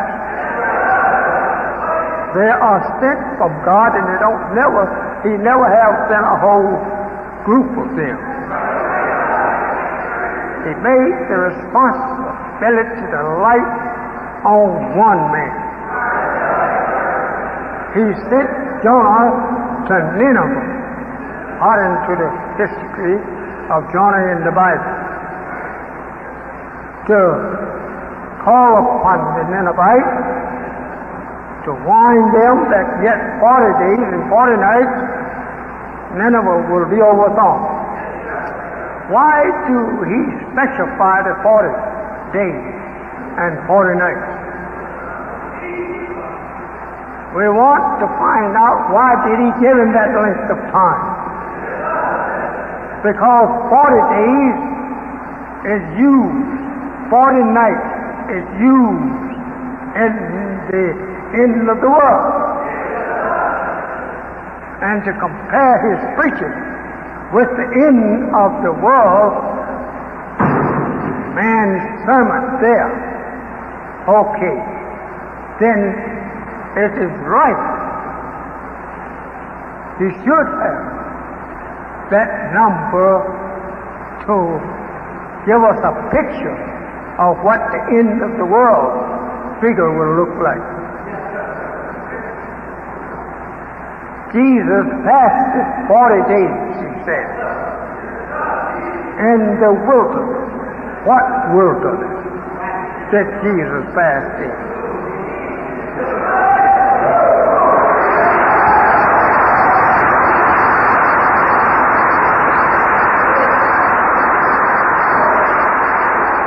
We must clean up as we go. This is the way scholars and saints get together after you. Everything you said, they chase you on. I've been chased by scientists, scholars, still is chased. Not much now. And because they see me and they know me. But I just want to teach you science. I'm just grieved over that. I want to teach you the science that you should know. I want you to learn about the presence of God and the presence of His messenger. I want you to learn them. Then you can battle if you want. There is no messenger of God comes in to bully the people that He sent to teach. He let them do that. But He's not to mock and bully them. No.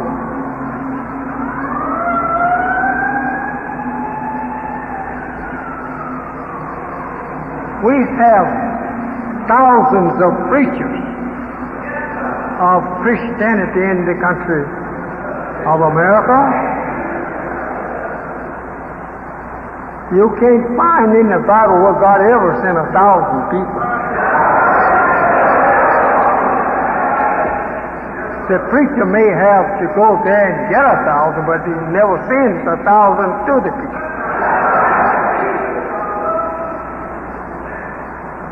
So I'm not making fun, but I'm only wanting you to understand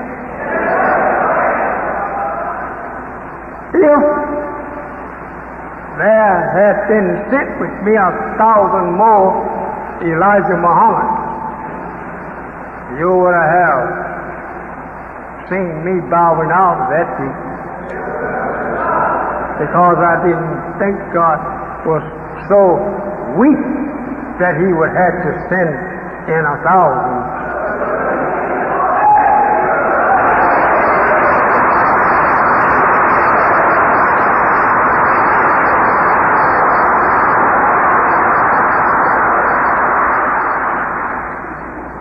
No fun. Just want to tell you the truth. Give to you the theological side of the truth. This is what I'm here for.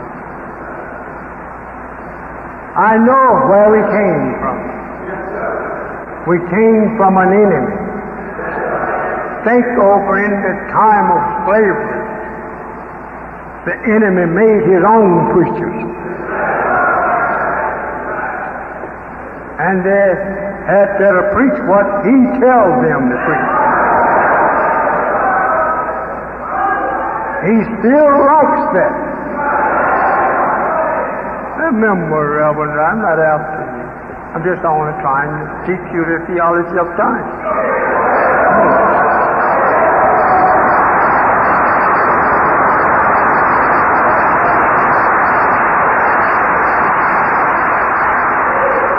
At the present time, you'll see he will back up any reverend if that reverend continue to believe what he tell him to teach. He will give him money to teach his Christianity. I say, Reverend, let us look at Christianity when it began. Did not God created the Bible to Adam? And then if God did not give Adam the true religion, what does he look like then saying to you and I that here it is now, since Adam died, I raised up Jesus? Brothers, we have to remember, if Jesus has brought to us that true religion, and yet Adam didn't have it, what are we going to say to Jesus? If Muhammad in the 7th century after Jesus brought out another religion which is sweeping the earth, have more followers than Jesus, then what shall we say?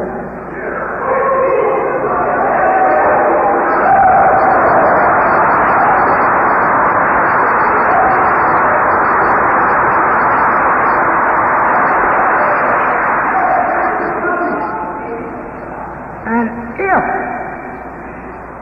God needed a prophet in the day and time of Jesus to tell the world that they didn't have the right religion, and here he is to give to you the right religion. What did he say? Did he say he came to give the right religion, or to preach the old religion of Moses, Abraham? He said, I came not to destroy the law of the prophets, but to fulfill.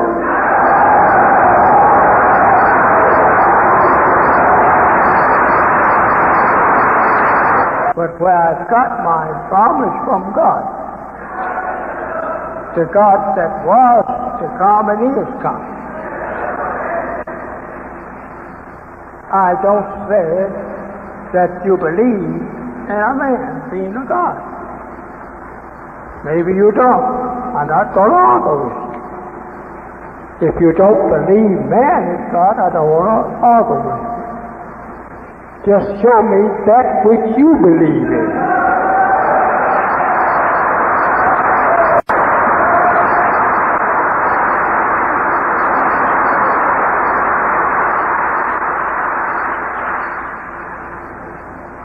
So is there any one of you visiting preachers or teachers that is visiting us here this afternoon? I want you to know that our temple, you're welcome to say whatever you want. I know you're not going to say anything ugly, but I'm just saying, I take you to be intelligent people. Whatever you would like to come out here to say, I'll get up here on this stand. You're welcome to come up here. Help yourself. Any one of you would like to have something to say that is visiting us and that is already with us. Anyone that have anything to say against or for what I'm teaching our people, let it stand. Or you may stand where you are, but I'm not the best of here. That's why, yes sir, come up here, brother. Yes sir, have a stand. Wa alaikum salam, brother. I'd like to say something for the teachers of Islam and yourself. And I can bring some things on like to have you here to teach us the truth that we have never known. And I pray Allah that I will forever follow you and that I will be able to come out whenever you are out to teach us to hear this wonderful truth, that I may take it back and spread it to the people that are in the areas where I live at, of you and the wonderful work you're doing to bring us to the knowledge of ourselves, our God, and His great teacher, you, dear Holy Apostle. We love you. I love you with all my heart, and I pray Allah to bless me to continue this way. Thank you, dear Apostle.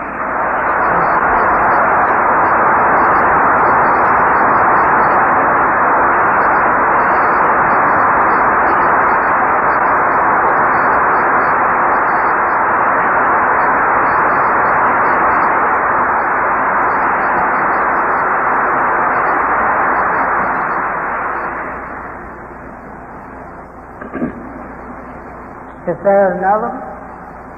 Is there another one? Yes, sir, brother. Come right on up.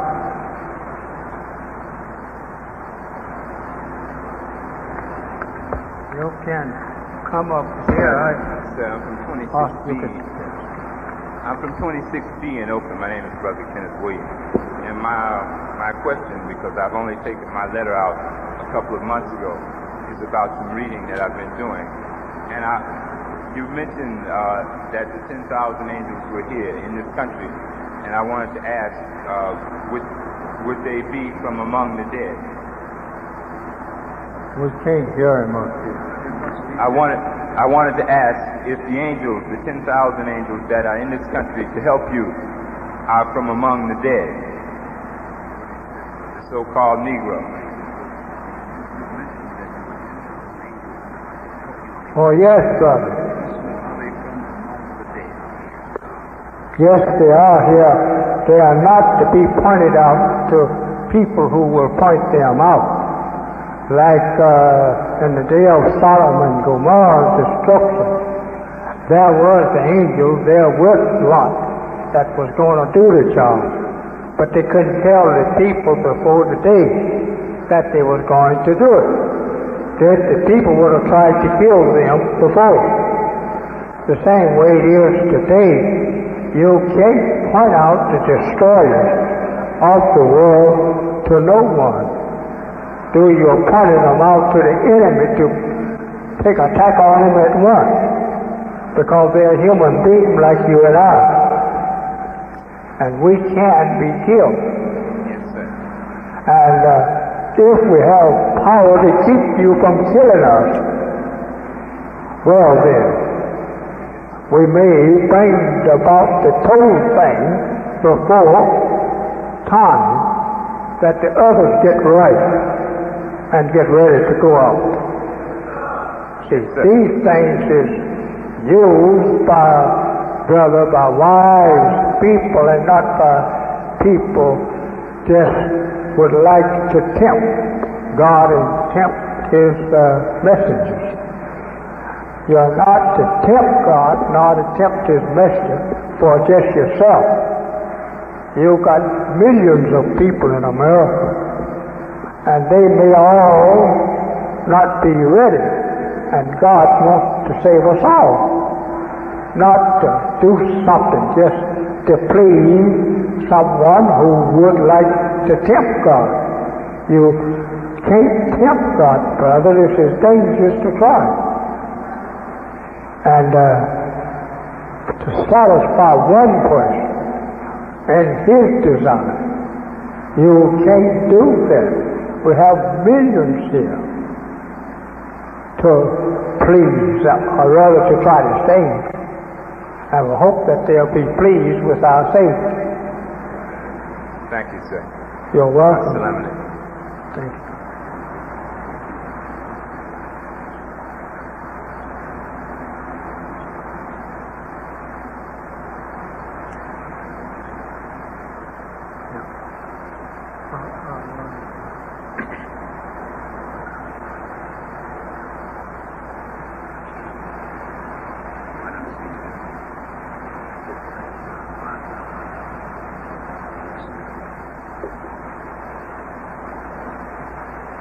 If there's another one?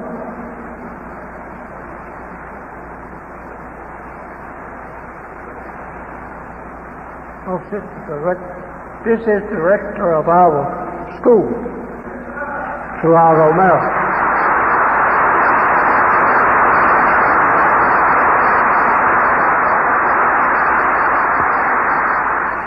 Assalamu alaikum, dear sir. Is the microphone on? Assalamu alaikum, sir. I would like to say on behalf of... Wa alaikum salam. I would like to say on behalf of the staff members and the students at Muhammad Universities of Islam, we thank Allah for you for allowing us to teach Muhammad's children the truth of self, the truth of the living God, and the truth of the devil. I too would like to bear witness and say that I knew nothing before you took me in your hands. I, with all of my degrees and everything behind me, it was nothing but that to perpetuate the devil's civilization. I thank you, sir, for teaching me the right way and enabling me to help you throughout the United States. Thank you, sir. Assalamu alaikum. Alaikum salam.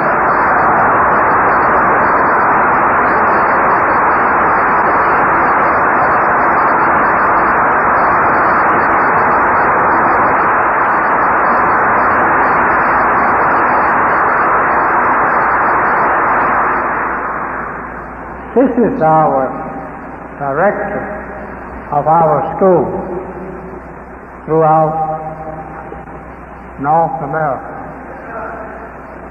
She's head of our school. What colleges and what college and university did you graduate from, sister? This is what you should have told them when you began. Go there and tell them where you was graduated. I got my Bachelor of Education degree.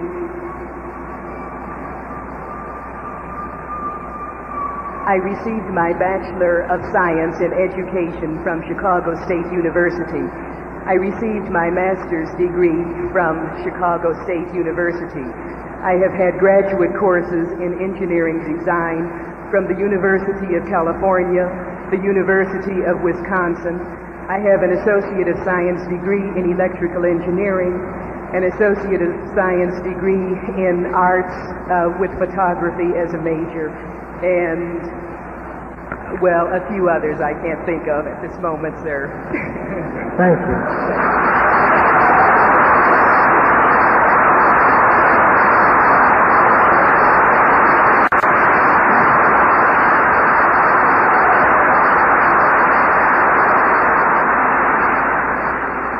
Why I asked her to come and tell false schooling to you and me.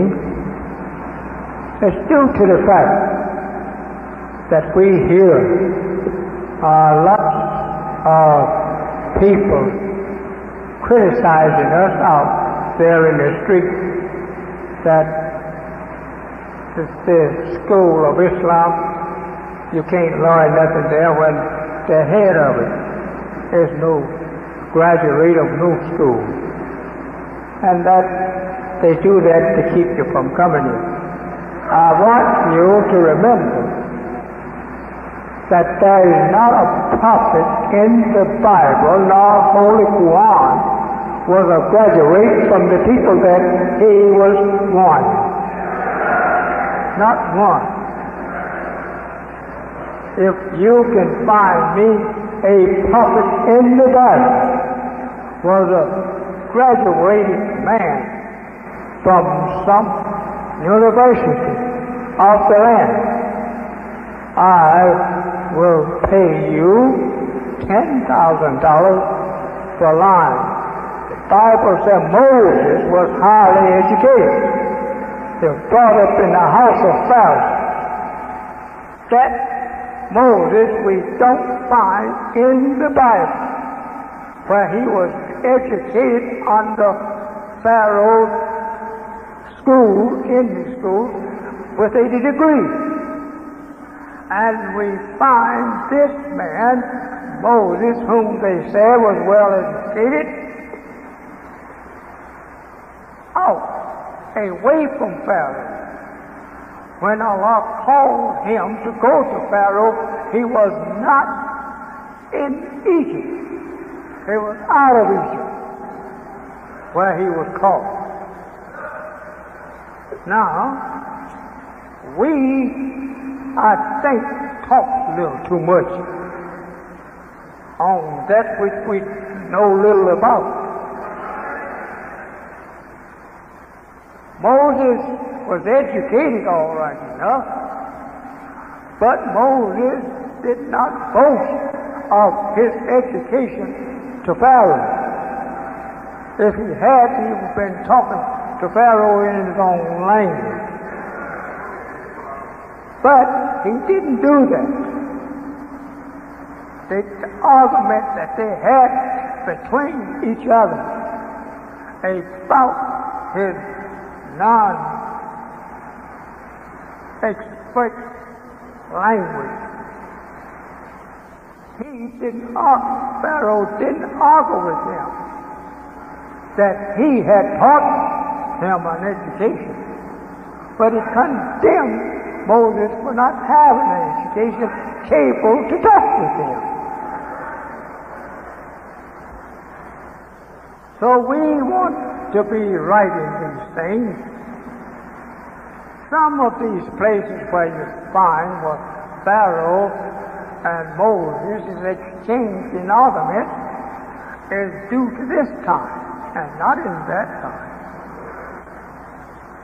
So I won't go too far with it because we don't have much more time. And I don't want you to go back with your money weighing out your pocket, because here is a rest place for you.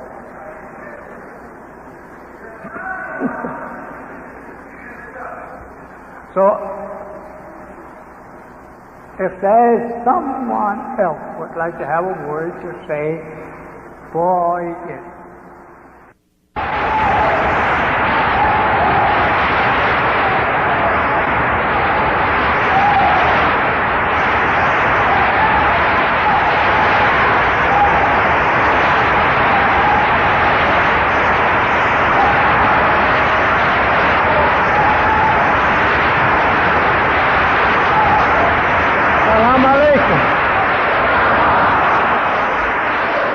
Be seated.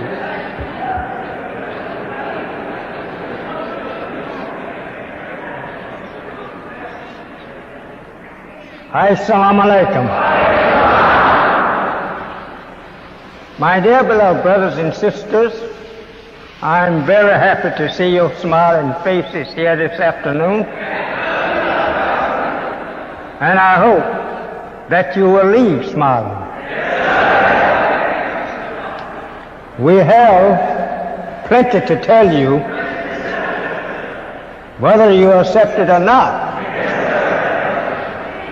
But we do have plenty to tell you, that we hardly know where to begin. I'm a little late.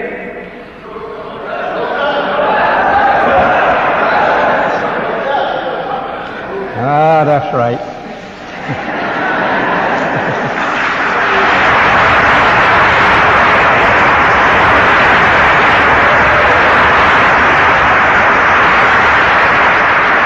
If we have waited 400 years, I do think about 4 hours would not hurt you.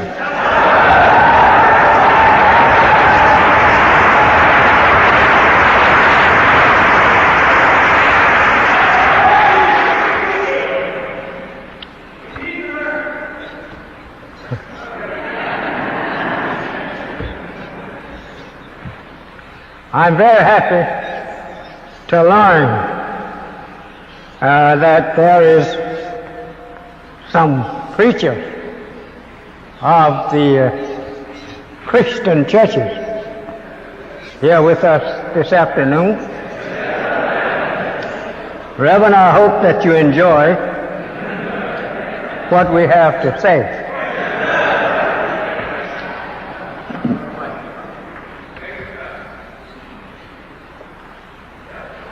I have a kind of a new book, I guess, to you. It's called the Holy Quran. And that it verifies what is written in the Bible. And the Bible verifies the Quran. The Bible is a head of the Quran. The Quran is a late scripture. The Bible is an old scripture. And the Holy Quran only about near 1,400 years old.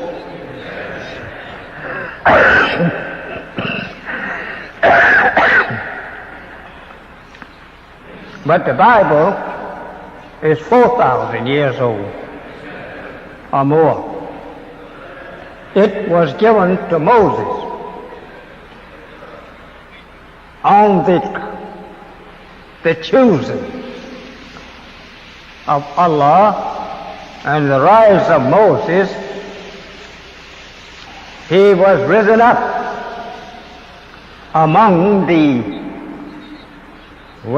not among the white race, whom we have learned now to be definite.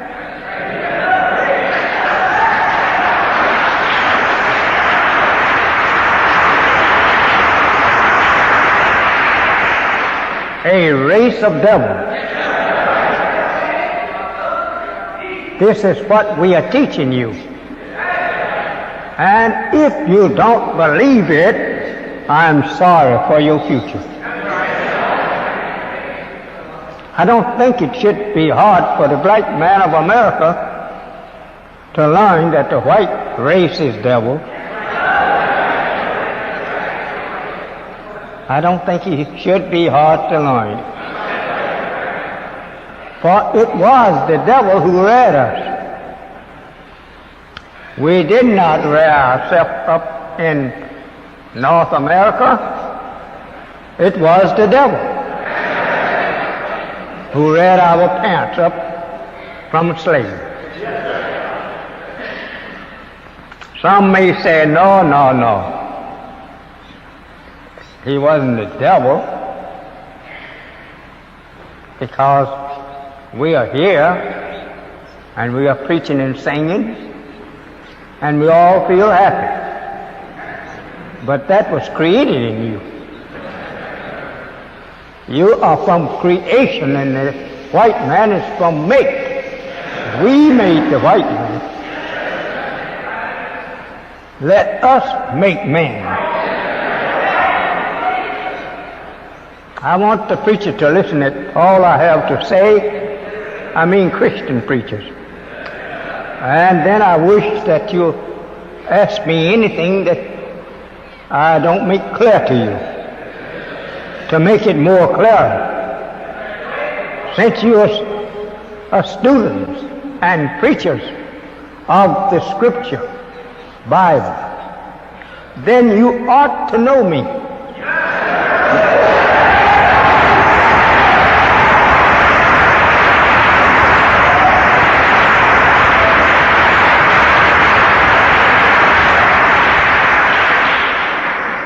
Because the Bible prophesies of Elijah coming to you.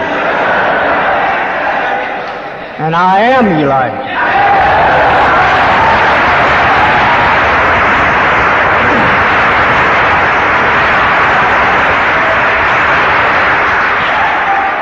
This man prophesied in the Bible teaches you that he first must come first. He must first come, meaning he must come before God to make a way for God to come.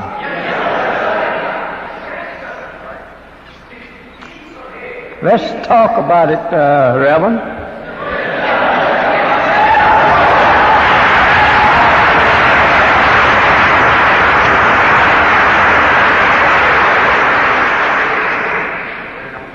If that man has to come first, not God first, but he must send this man first. Then he comes after this man. What is this man? And what? And why is he so important that he must go ahead of God?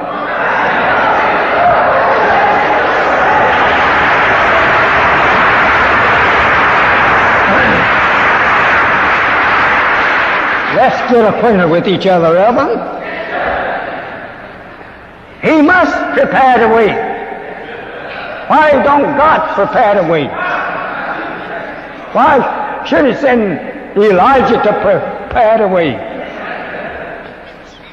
Because he prepared Elijah to prepare the way.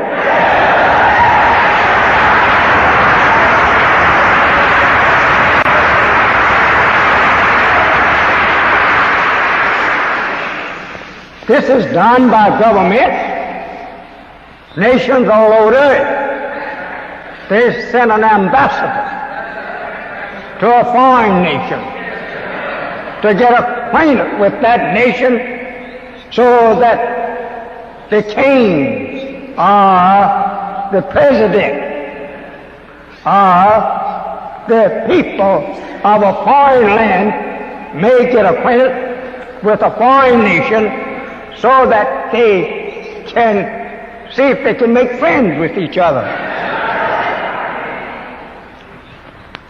I'm here to get you acquainted with God so that we can see whether or not that you are able to live with God after your acquaintance. It is impossible for an enemy of God to make people friends or establish a friendship between the two. That's impossible unless you change the nature. Listen at it good, Reverend.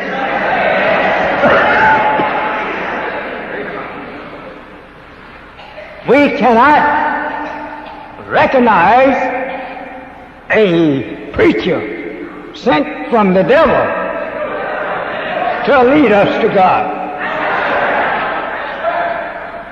because he will try to get our acquaintance with the true God according to his trainings by the enemy of the true God. I'm not trying to make enemies between us. I'm trying to make friendship.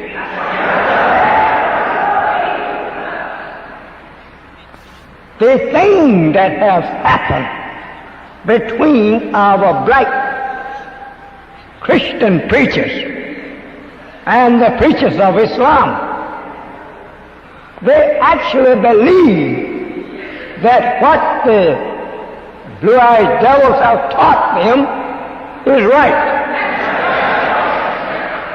and that they themselves, being led by the blue-eyed devils, that they will get to heaven even ahead of us. And he's leading you directly to hell.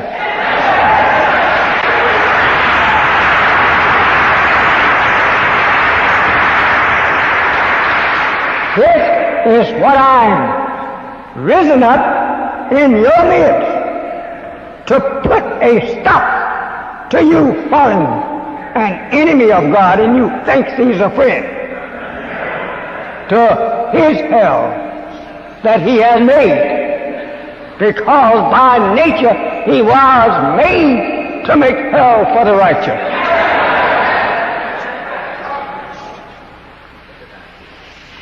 We are here with truth.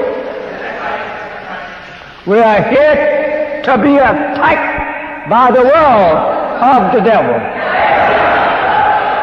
and win over them.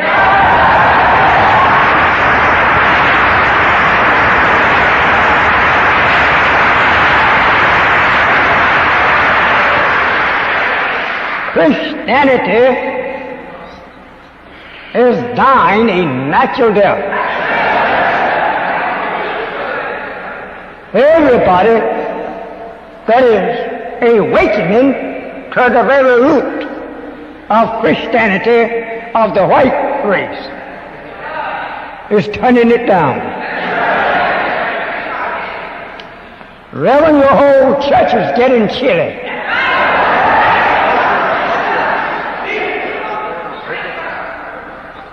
I just want you and I to take our place as brothers.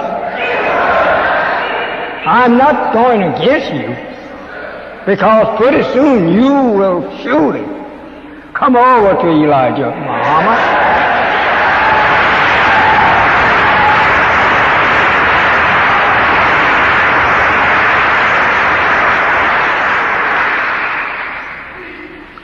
I read in the Bible, in the Revelation, that last book of the Bible, where that it prophesies that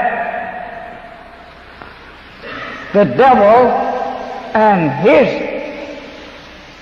followers, his representatives, will be going down in a lake of fire. And I know who this is. This is the preachers of Christianity that is black men and women, due to the lack of knowledge of their enemy and his religion. He deceives them. But I want to show you that I have the key to the knowledge of the devil and the knowledge of you.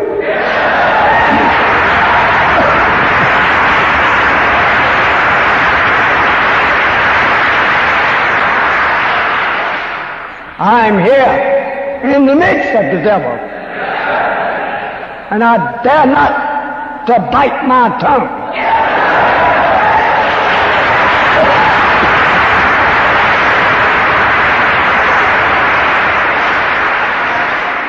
I'm going to keep the teeth off of my tongue so I can use it to speak the plain truth.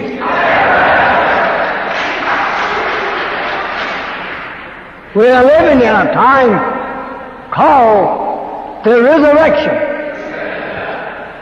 Resurrection means to rise up. Resurrection means that everybody come to the knowledge of the truth on the rise. I am one that was also dead. Allah, the God of the universe, He risen me to come and rise you up.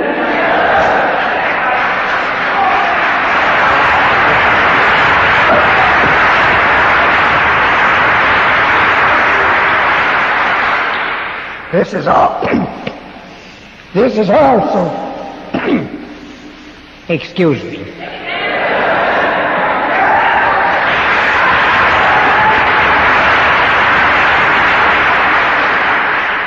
This is also written in your book that this man that he chose for his messenger or his apostle, the Bible says prophet. I'm not sent as a prophet. I'm the end of prophet.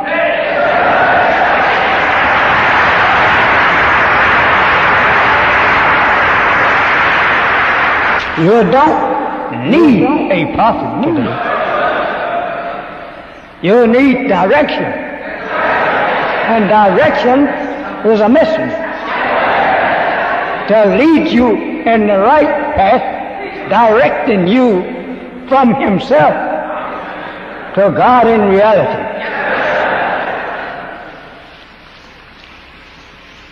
If the devil had preached to believe in God, the true God, he would not have been a devil.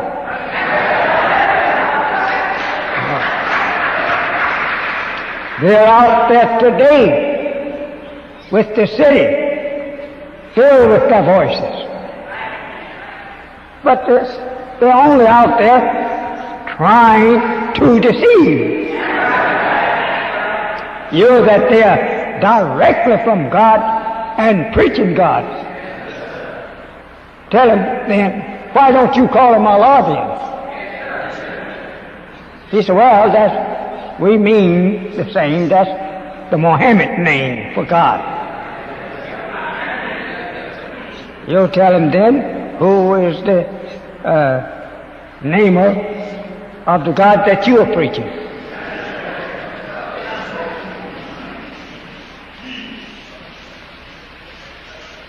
Ask them again, who made the Bible? Who made the Holy Quran? Was it you or was it our people? We just only try to get acquainted, Reverend.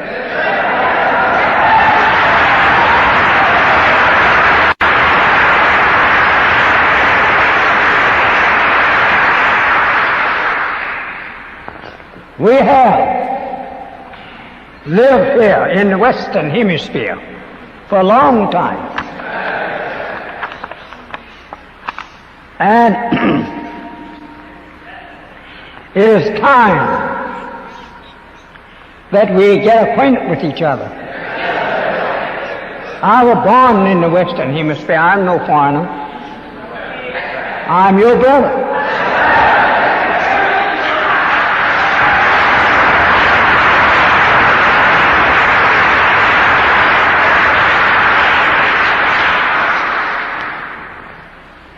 And that I'm going to do more for you in the way of establishing our brotherhood than any man ever has come before you.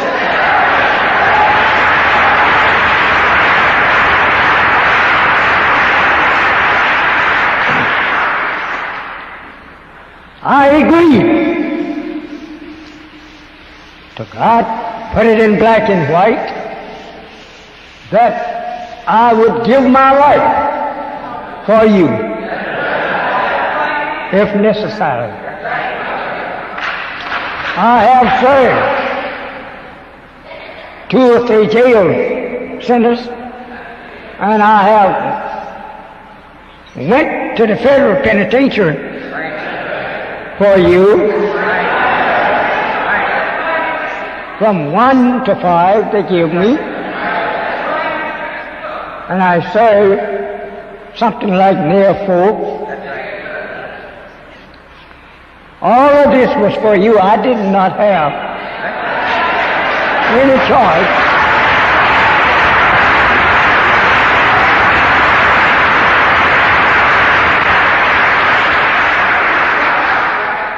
Against me did they claim, other than I refused to fight my people for their safety.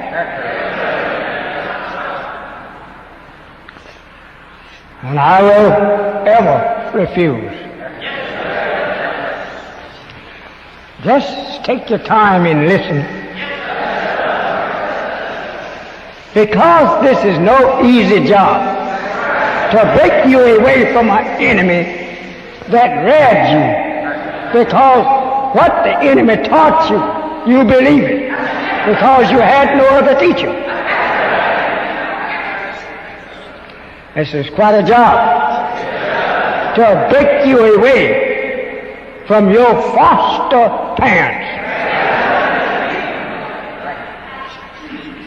But with the help of Allah, I'm going to do so and then kill your foster parents.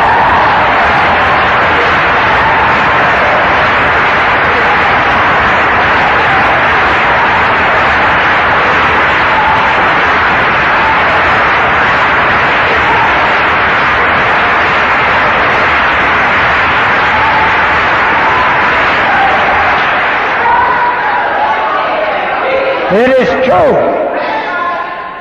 that Moses killed his enemies in the Red Sea.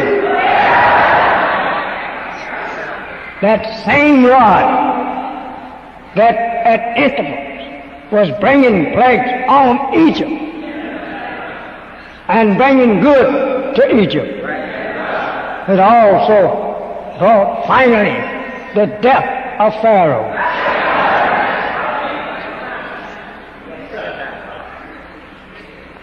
I only want you to know, and after that, then I'm through. Know who is the right God to serve if you are righteous and seeking after righteousness. I'm here to point him out to you.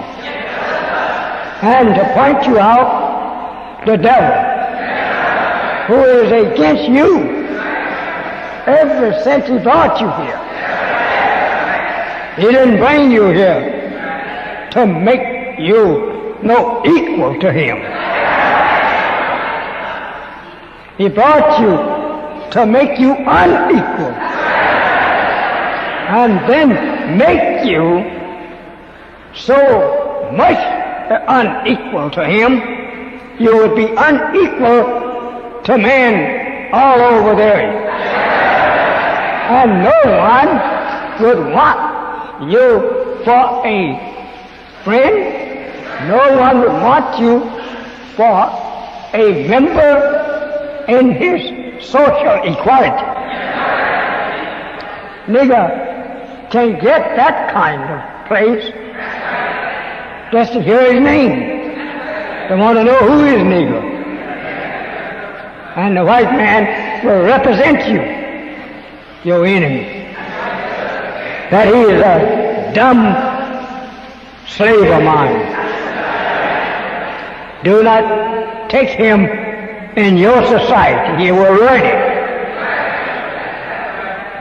He tells the enemy that he's fighting against with you in the war with him, he tell him to be careful of you, because you are a crazy people, and if they take you as a society member, you will disgrace them.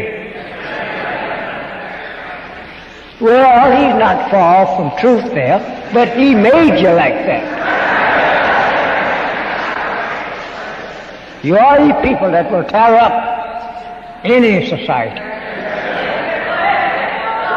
because you don't know yourself, and you don't know the rules of a good society, that you would be able to obey them. You're not like that because you don't know yourself. You don't know what society you belong to. But if you follow Elijah Muhammad, I will sit you down in the palaces of kings and queens.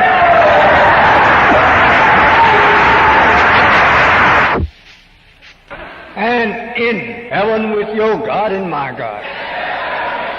Sit you down beside him. I have the key to all of this that makes a better life for you.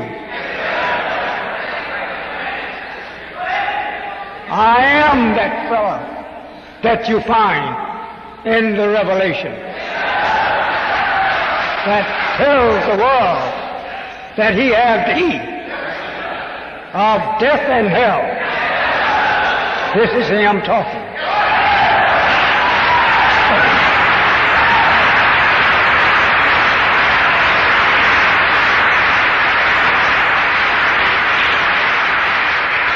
The key here only means that the apostle have power over the one who calls death,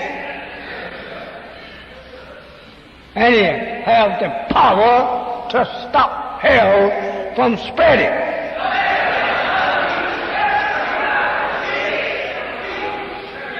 Take time, Reverend, and let us get acquainted.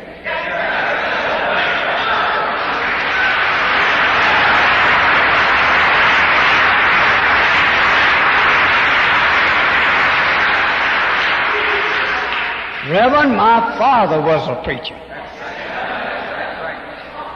He was a preacher when I was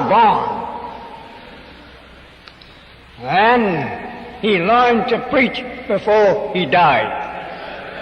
Islam.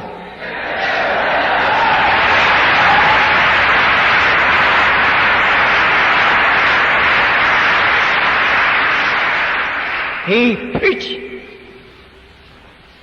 what you call the Baptist organization for 42 years.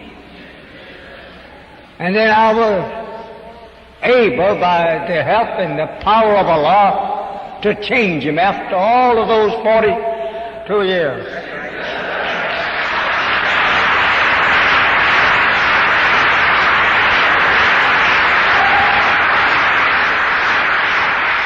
I'm going to change you, Reverend.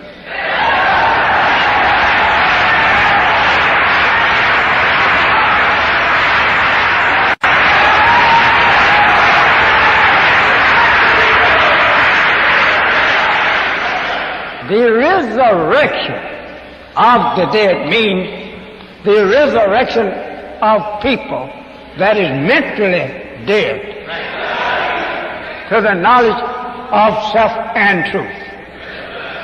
Let's go over here, Reverend, in Ezekiel. There is a symbolic field of dry bones. They're not really bones in reality. They're human beings. Can these bones live? Think over that. Son of Man. He called his messenger here the Son of Man.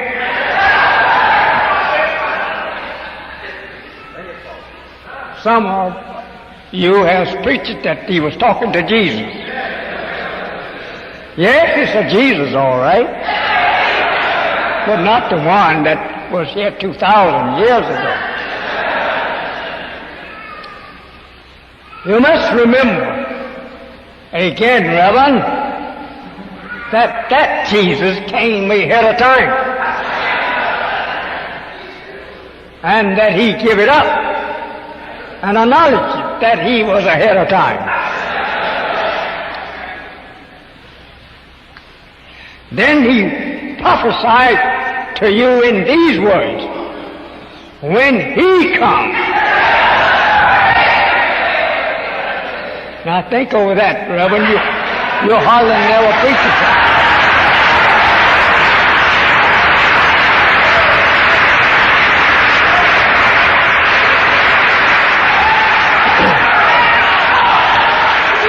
As long as a prophet that is present prophesies of another prophet coming after him, you cannot say he's the last one.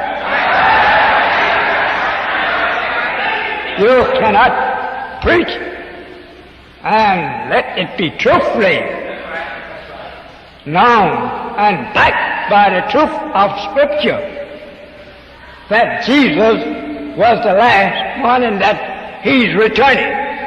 And you look forward for his return. Not that Jesus, but the one he prophesied of that will come after him. Then he tells you in words of what he said, that he was not capable of guiding you into all truths.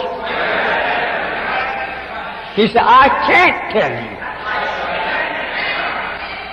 Are you ready to now say your Bible is lying? No, it's not. You just didn't understand.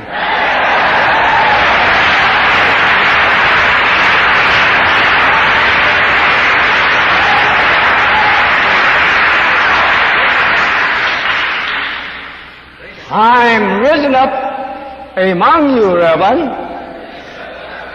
to make the Scripture understandable to you.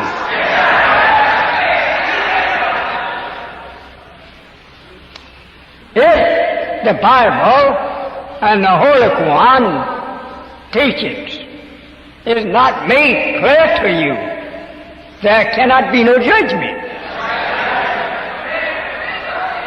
This is referred to as truth. That if the truth have not been told to you or taught to you, there can be no judgment, because that you, being ignorant to the knowledge of the truth, God would be doing an unjust thing to punish you or destroy you along with the enemy of truth, because you didn't know the truth. But the Bible and the Holy Quran teaches you that you will know the truth.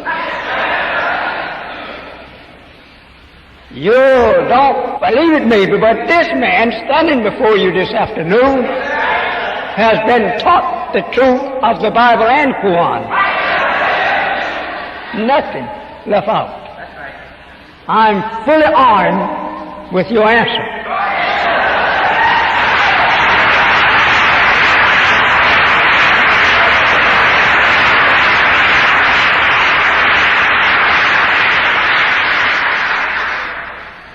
You must know the truth. There can be no judgment until you know the truth.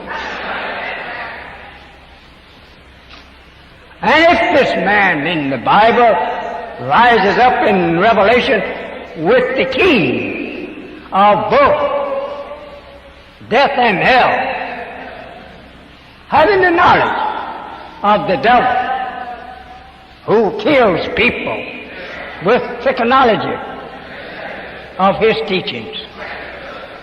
Prepare them for their doom that God made him for. The white race was not even made to be saved. I know you won't agree with me, but stick around.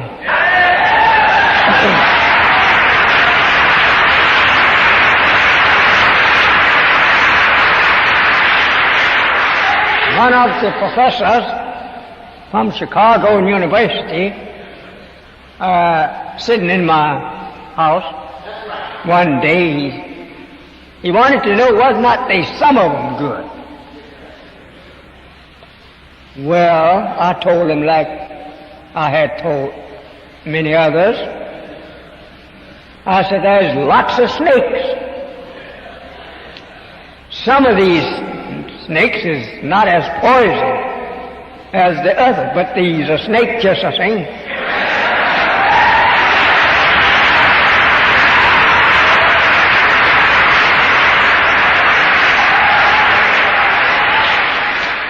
This is the thing that Reverend Martin Luther King agreed with me on. He said, I'll grant you that. They may not be as evil as the other one, but they all are from the same stock.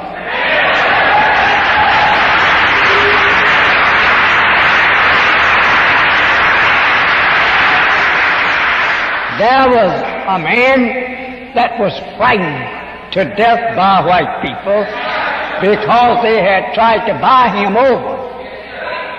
But he was not so big a fool as they thought. After he met with me, that they learned that Reverend Martin Luther King and I was making up a friendship together. I went down to our place where that we was going to meet and have what we call a convention. And when I got down to this place, I represented Martin Luther King, that he was a great man, and that he and I was getting along fine. He agreed with me, and I agree with him to agree with me. Not in his way. But Martin Luther King, he woke up right away. And the devil sitting out there in front of my house with the mechanical instruments on, listened to what we were saying. Then from that meeting on, they had made up their mind to kill Martin Luther King.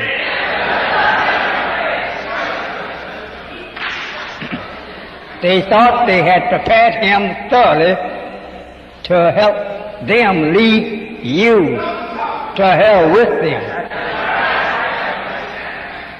But you see what happened to the poor man. If his disciples does not follow him, he kills them. But here is one disciple that is not his. Long before I was born, God warned him to touch not mine anointing.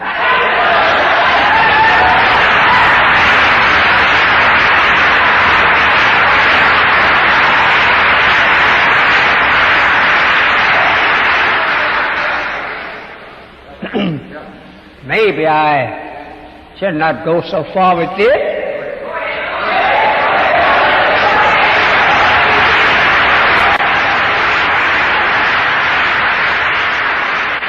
But, Reverend, you and our brothers, we are of the blood and flesh of each other.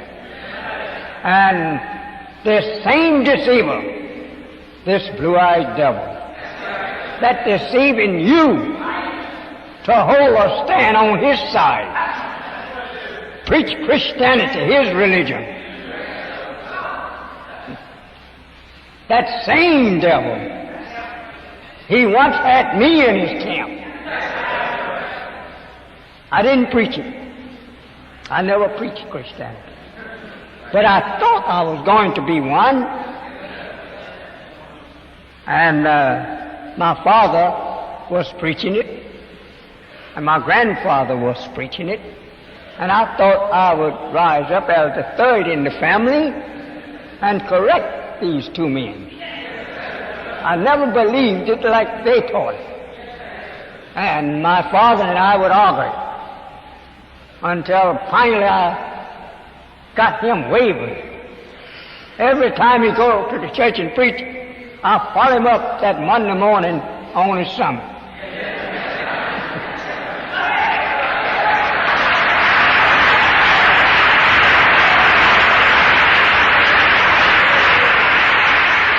So when I would be sitting in the church, he'd watch me more than he would anybody.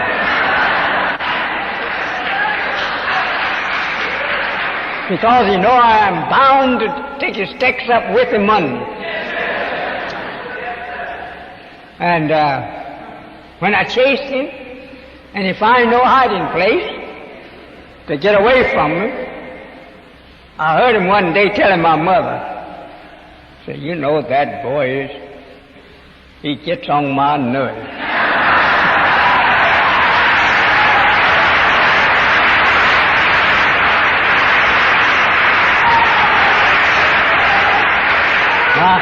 My mother would laugh. She says, why don't you answer what he asks you? And he'd laugh. He said, that boy is something, I'm telling you.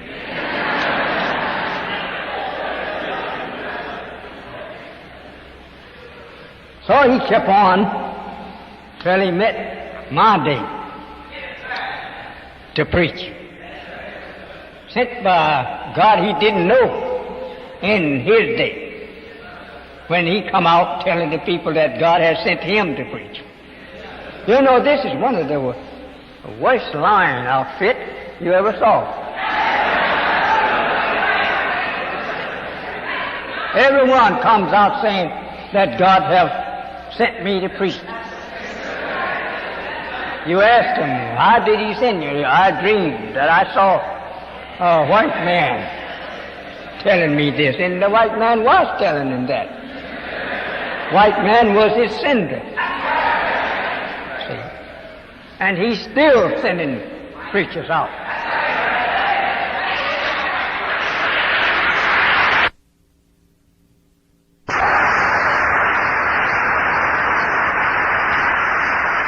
Who made the Bible and the Holy Quran? Was it white people? Who made it? They translated it out of tongues, they say. But they didn't make the book. Well, if they didn't make the book, who made it? Someone got to make these books.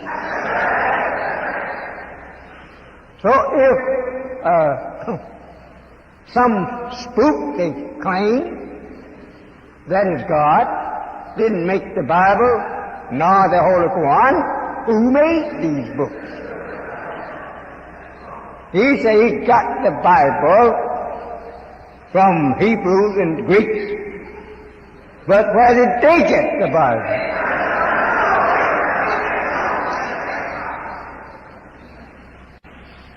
Preachers, we must get after the white man and make him to tell us, where did you get these books?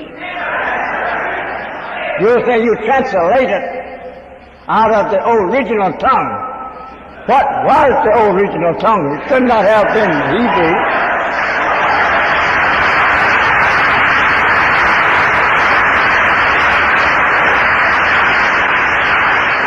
The original tongue was not what he said it is. No. If Moses gives to them a scripture called Bible of God in the book, did not pass it through his hand and made it other than true. Take the Bible. The white man then had access to that book all the while. And he take it and he change it, revise it all the time. When he thinks that you and I are learning the last revives it, he go and revise it again. Tells you and I that he's only making it better and more understandable. But he's lying.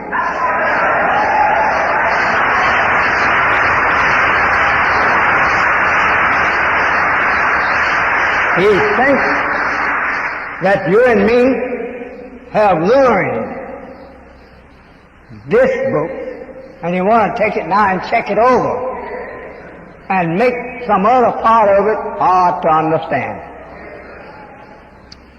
He puts the Bible in symbolic language, and he thinks his slave won't be able to understand it. And that's what the FBI told me, one of them one day. I had preached and interpreted some portion of the Bible that Sunday. And he told me, he said, they would not have never known that if you had not told them. I said, now.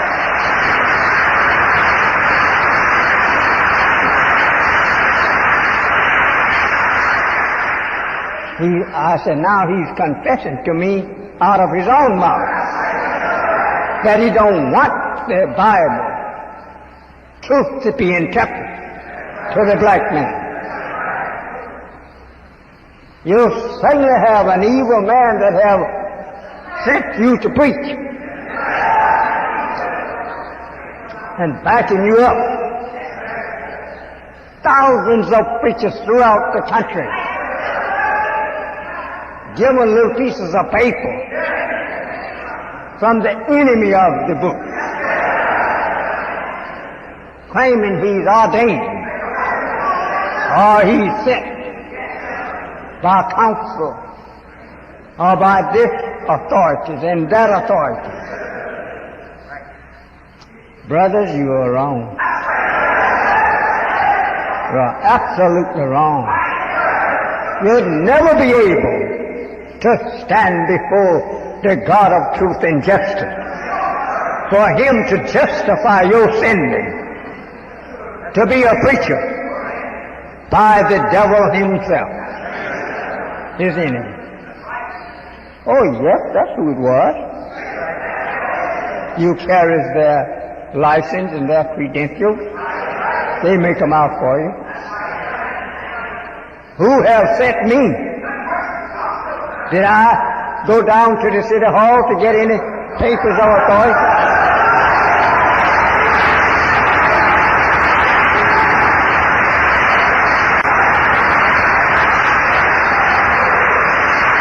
No. I didn't get no authorities from him to preach what I'm preaching. No. The one that gives me the authorities to preach what I'm preaching, the truth, he can't come near him. And he dare to tell me that I'm lying.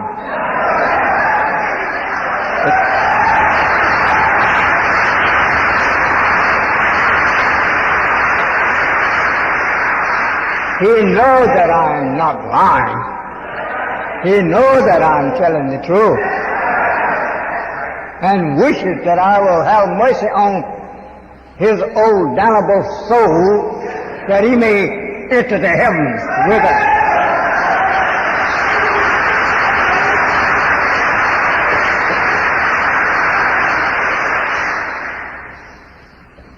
I only want to tell you the truth, Reverend. It is up to you to believe it or let alone. While I warn you to let it alone, it burns the Reverend. It becomes a fire when you play with it. And it's burning on like other burns. But why should you deny the truth for the favor of a people that enslaved your fathers, my father, your mother, my mother? Why will you favor him now to go wrong, to help him to damn your own people to hell with him? Just think over that. I'm preaching world brotherhood of the black man.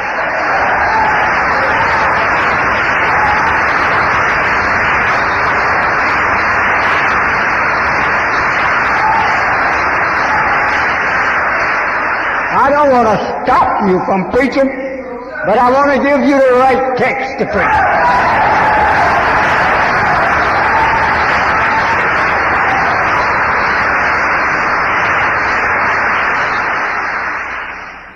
Elijah must first come. He raises himself up in the book of Kings of the Bible, and he follows it through to the Revelation. Disciples of Jesus there, when Jesus was transfigured, he saw Elijah there. Right?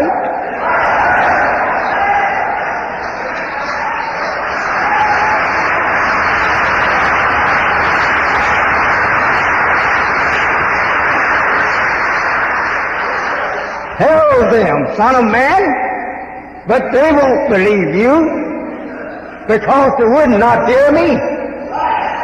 Think over that. They are a hard-headed people. They are actually gotten their head and neck set to not to bow it to the truth. Stiff-necked. Their neck just can't bend to the truth. Go whine them. Son of Man, whine them. And if they won't hear you, call on the wind.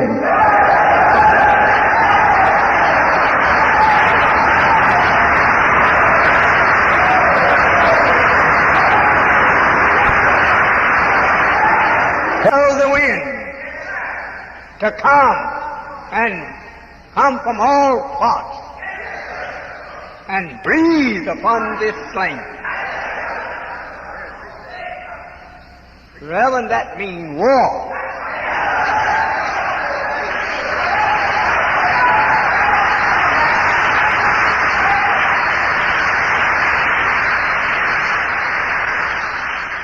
He called for war. The Holy Quran says, when they are set on all four sides, one calamity after another, when they see this coming to pass, then they will listen. Take and enclose all four sides of the land so that they won't have no way out but to come through one calamity after another. This is going on in your beautiful America.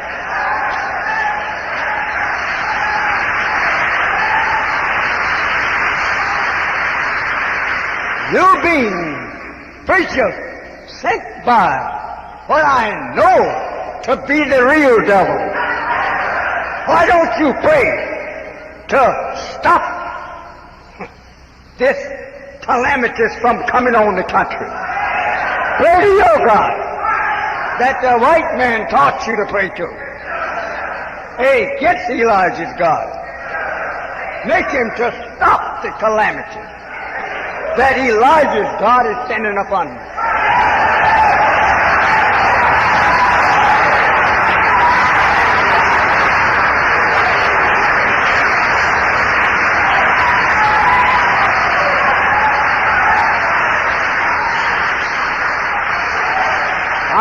say Elijah's God because it's Elijah's God that is doing this work.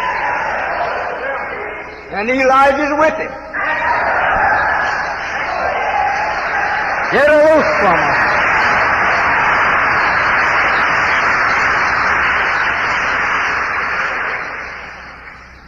I'm not turned down on anything that I ask God to do for me that is reasonable.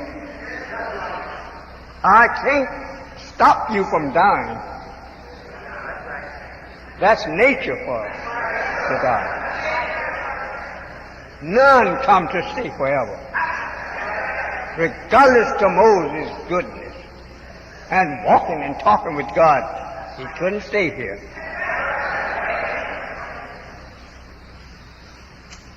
You don't find where that Elijah died at, but he died. None come to stay forever. Allah did not create the heavens and the earth, and man on the earth to live forever. He didn't do so himself. So if the first God died, we don't see no face of him, only his work. How do you expect to live forever yourself? Death was made for us. Not that it come by force of itself, but it was made for us to take us after we have exceeded the law of nature, the natural things in which we were made. Then death is the alternative. So that the God who created the heavens and the earth, he didn't intend for the same people to be here always. It would not be a beautiful heaven and earth if the same ruler rule all the time.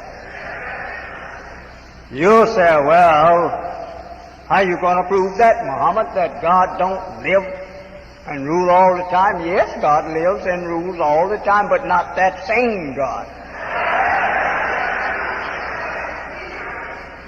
We are not under the direction of the first God in person. No, he's dead.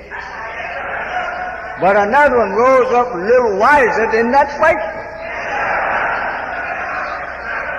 one. And it's come down today where that the wisdom of man, when I say man, I'm talking about black men.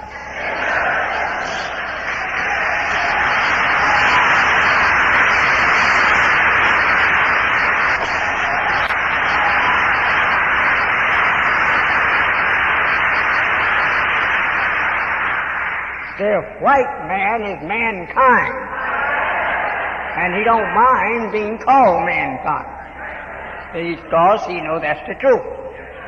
He's not the real original man, but he's like that, because it's the original man who made him, and he can't get away from it by no means.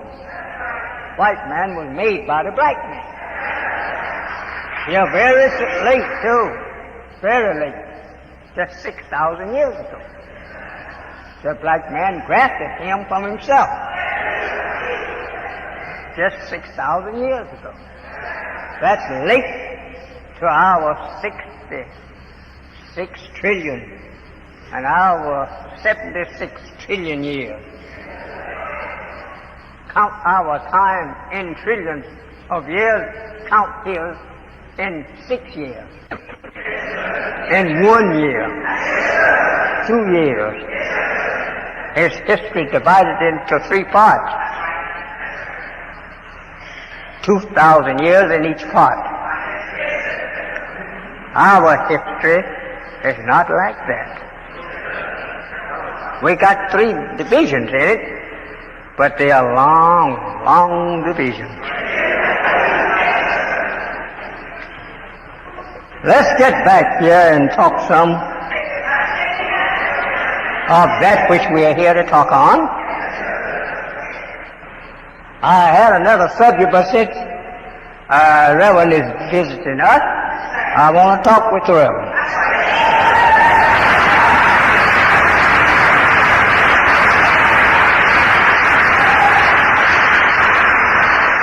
Do you not see in my work, Reverend, that there's a change in the working? Change to come over all the earth of people.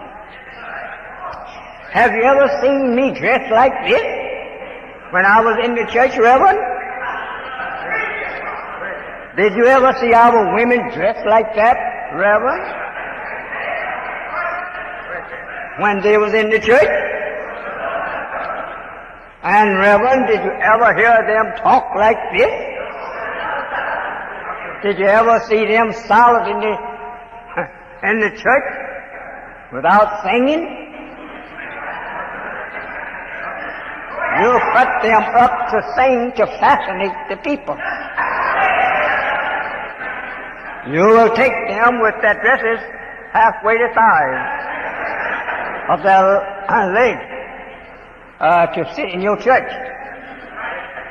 Do not you know, Reverend, that's temptation for you to allow a woman to come in your church half nude?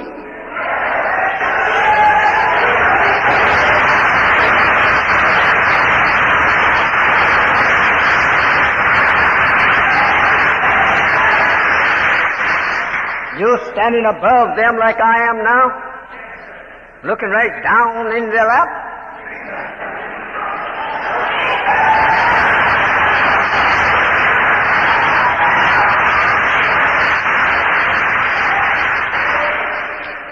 By nature, we cannot strip a woman and look at her before our face without having a different thought. Because by nature, we are made like that. And by nature, our first father made her for that purpose. Therefore, after making her, then he wanted you to know that you must not take her and display her in no such nudist way, because you spoil all your men and yourself too. I'm only one enough to get acquainted. I'm not angry with you. I didn't come out here to argue with you like that. I come out here to teach you.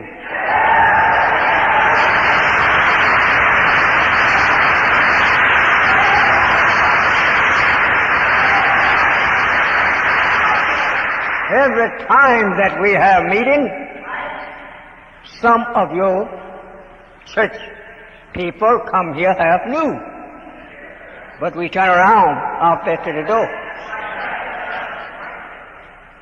and tell them they can't come in here with that style of dress.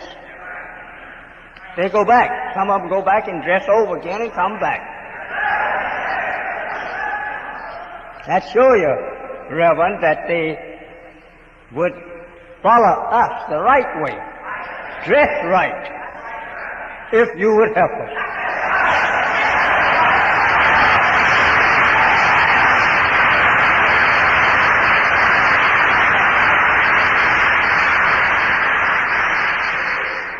A preacher of righteousness would not let temptation come in among his followers to deceive his followers, to follow such temptation to its limit. Reverend, do you not kindly glean out of your spiritual eye that you are wrong for doing these things? You open your door and admit them to come and fill your church with their dresses above their knees, and any style dress they want to come in. Of course, if you would maintain the teachings of righteousness and decency, they would get shame and walk out. But you are not condemning this. You are condoning indecency.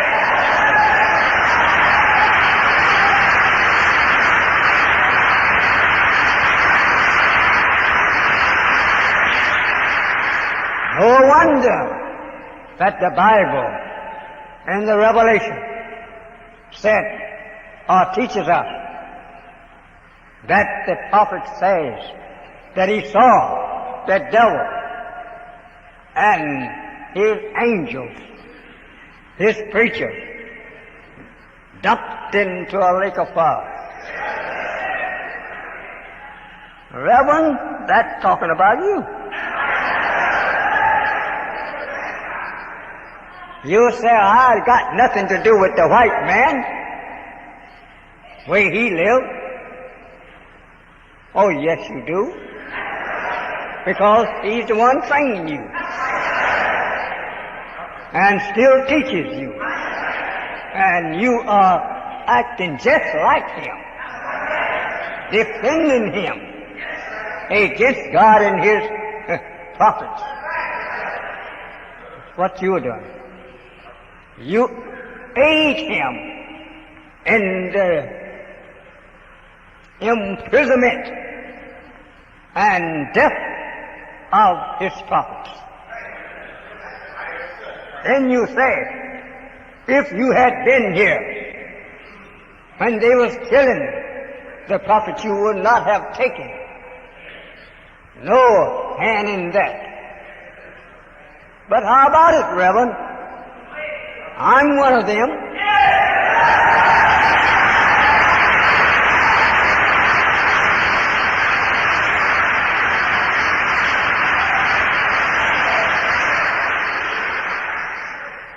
And instead of you come and follow me, you follow the white man right on and preaches against me and my God and the work that I'm doing in his name.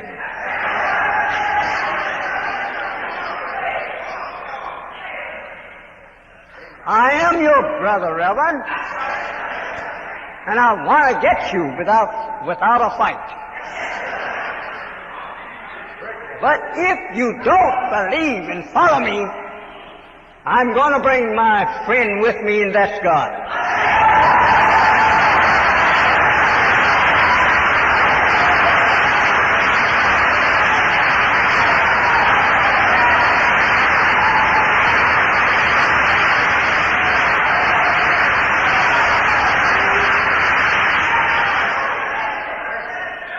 We're already after you. Don't your Bible teach you that Elijah shut up the heavens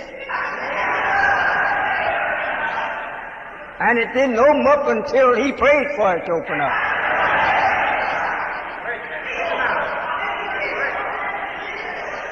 Well, I want you to remember that those scriptures that you read and the book is now coming to pass. He have given me power over the forces and power of this devil.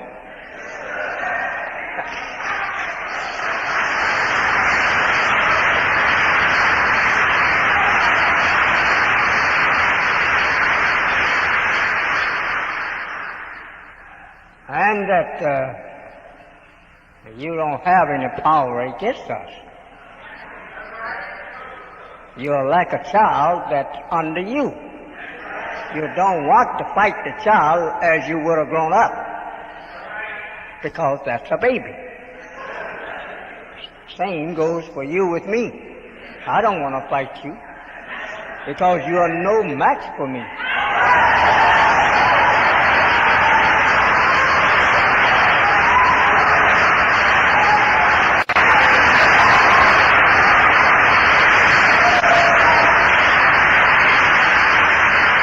What I want to do is make friends with you. Let us be brothers. That's what I want us to be brothers. Not be foes of each other, but brothers. Let us work for each other and fight each other's cause against our many enemies. This is what I want to do. I don't want you to come out here trying to match no wits with me, because you're not able to do so.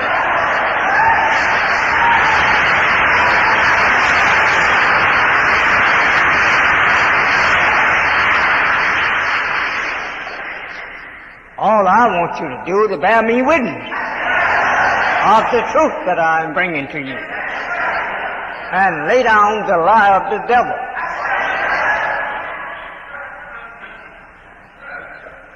Don't you realize that if the church, the Christian religion, had power from divine, supreme being, would not even the head of the church, the Pope in Rome, would not he be able to stop the plague that is ascending upon the Vatican?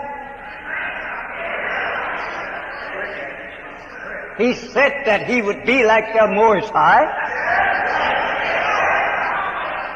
Looks to me like he's like the Most Low.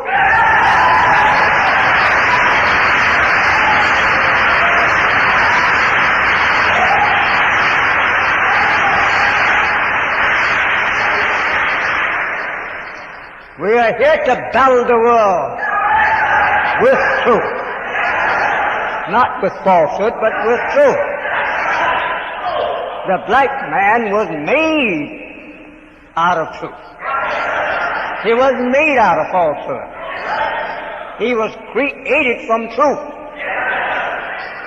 because his God was truth, making him truth for us all. But an enemy of ours, 6,000 years ago, found in the gem of us a weaker man than actually the man was. So he'd taken that weak joint and grafted that weakness out of the strong and give it his knowledge how to rule the strong until the strong produces one stronger than he. He said to his people that when he comes, after you have lived for 6,000 years, he will come from the east and he will eat you up.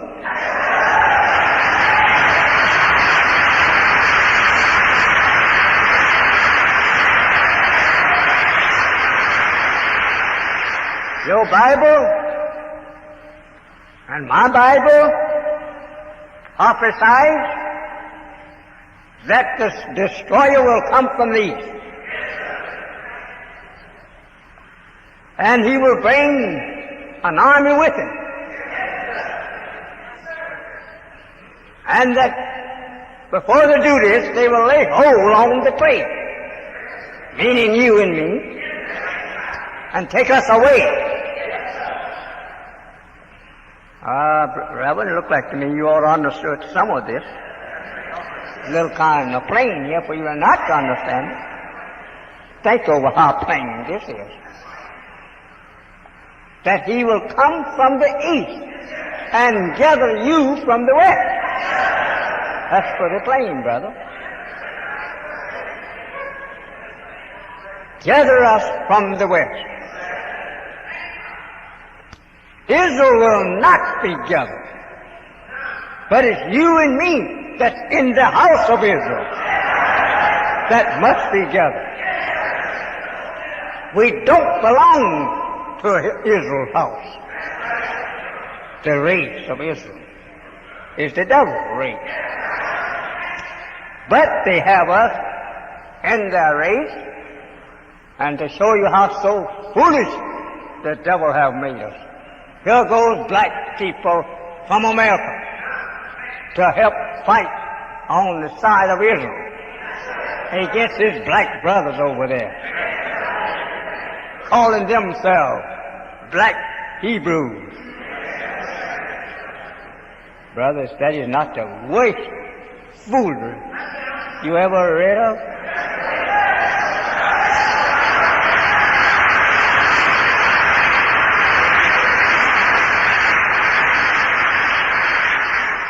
They couldn't do it.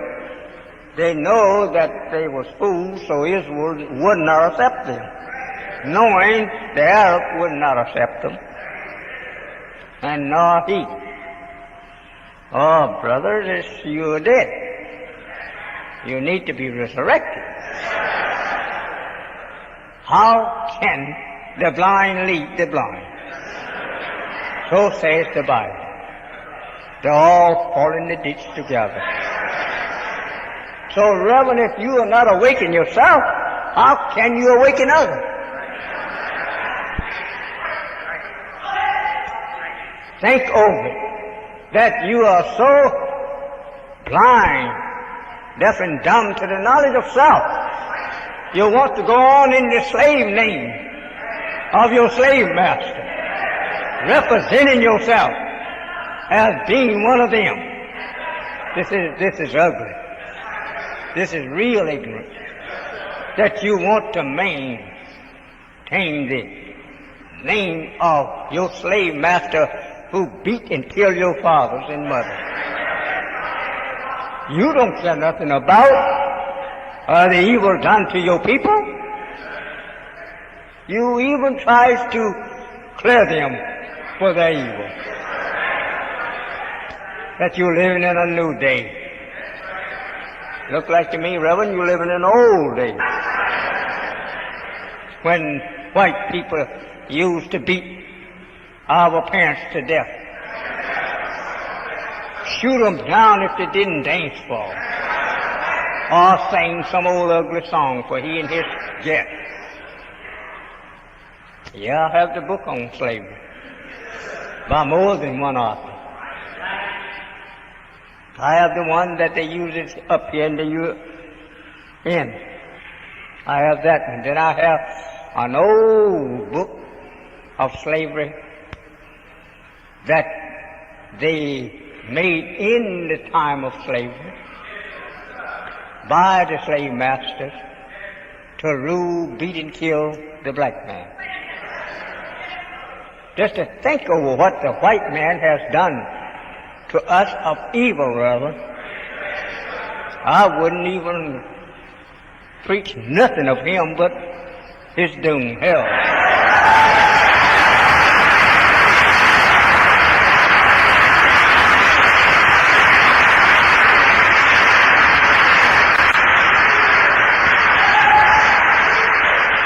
You don't know how happy your people will be seeing you, Reverend, get up in the pulpit and preach against their enemies.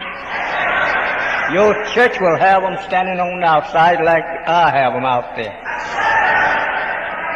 They know I'm no friend to the devil. And the devil has mistreated them all their lives and now hopes to win against God to take them to his doom. I said, Reverend, go back home and study your book. And next time you meet Elijah, you say, you're right. That is it.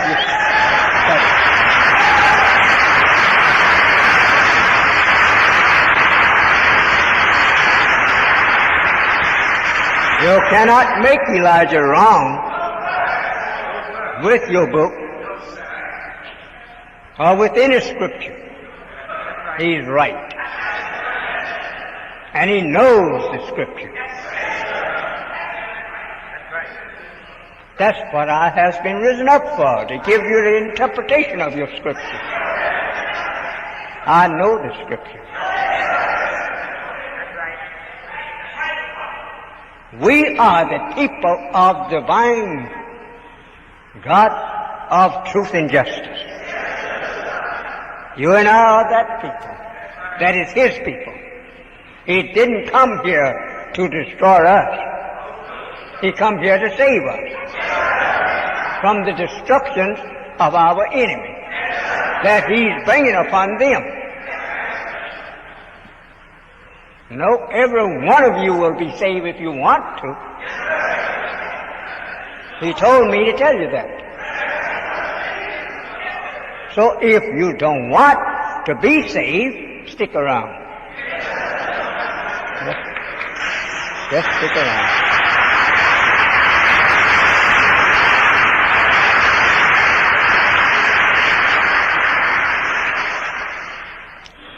If you would just recognize me for what I am, you will be all right.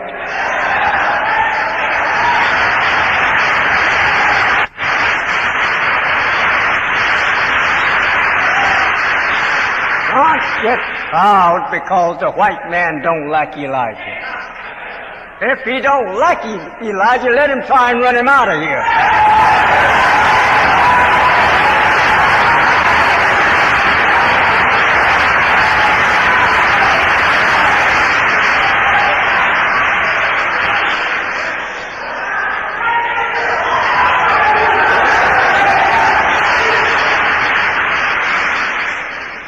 You say we can do it. What we?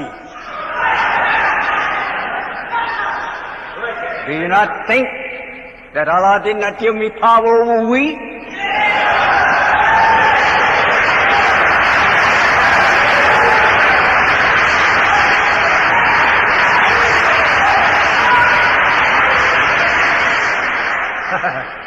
You may get up and go at this. I am the man that your Bible teaches you that is on the right hand of God, or the second in the two. I am the second of the two.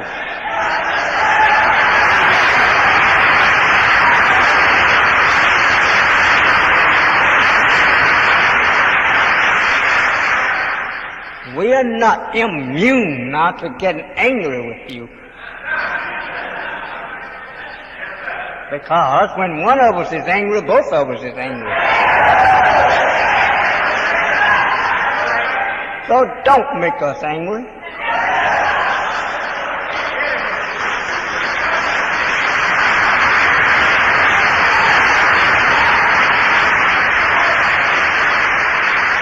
Hide, the enemy says in your Bible in the Revelation, from him that sitteth upon the throne, and from the face of the Lamb, his anger. They both is together against us. That is true as I stand here. His time has been up for a long time. But it's because of you still loves him and want to stay with him. And God don't want to kill you with him. He want to save you. So he will plague your enemy until he drops to his knees. They can't fight against him. He fights with the force of nature, of which you have no defense. Then he grants his servant the power to use the same forces if he need them.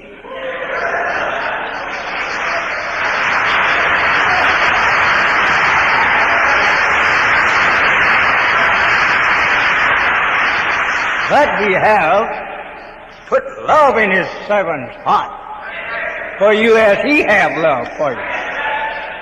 And he will sacrifice his servant to try to get to you. This is what your book means about those lambs and sheep put on the altar under Israel's rule or dispensation. It is a prophecy of God coming among you, seeking one among you that is capable to use for sacrifice for all. This is me.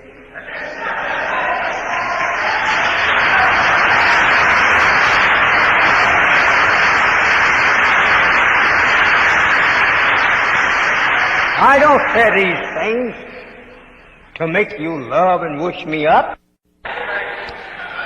You don't have that to do.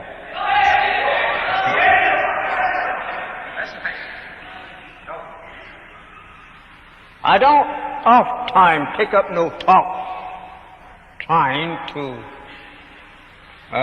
exalt myself before you. And this is not done for no exaltation. I'm only trying to get acquainted with you, tell you who I am.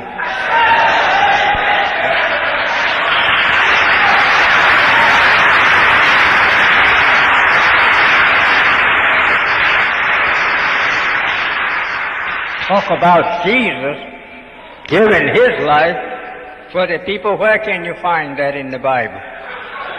Not Jesus that was here 2,000 years. He didn't sacrifice his life for no one.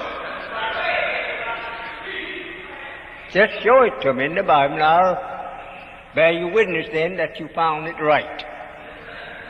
Over my finding. But you won't find it. That's what you will find in there is me and not Jesus.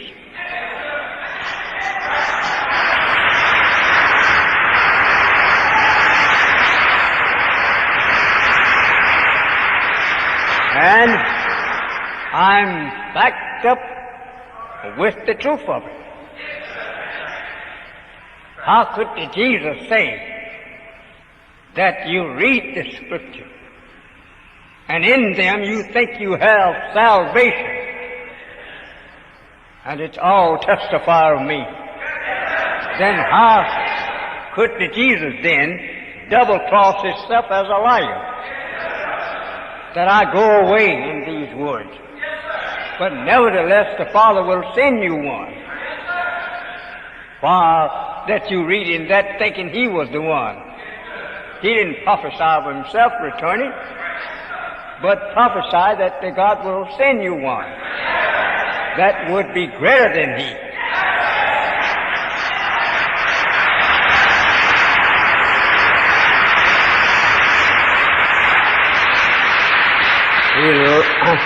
According to the Bible, Elijah showed himself the greatest of all the prophets by attacking the root cause of the people, their leadership. Regardless of what he was, whether he was a king, queen, or what. These was the people that Elijah attacked. He attacked their rulership and brought them to a naught.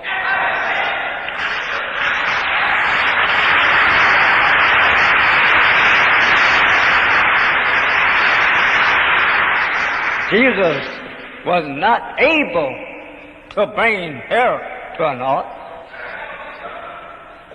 None of the leaders at that time, because it was not time for the kingdom of heaven of righteousness and justice to be set up. The Jews had 2,000 years to live.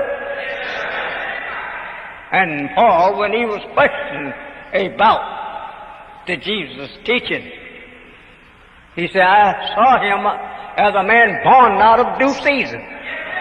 It was not time that the Jews be brought to judgment in Jesus' day and time. But I'm on time.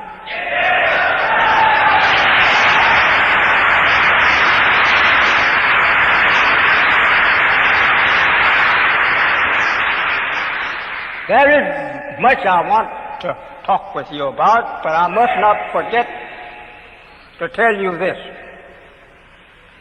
I don't go to the nations of the East to get something from them for myself.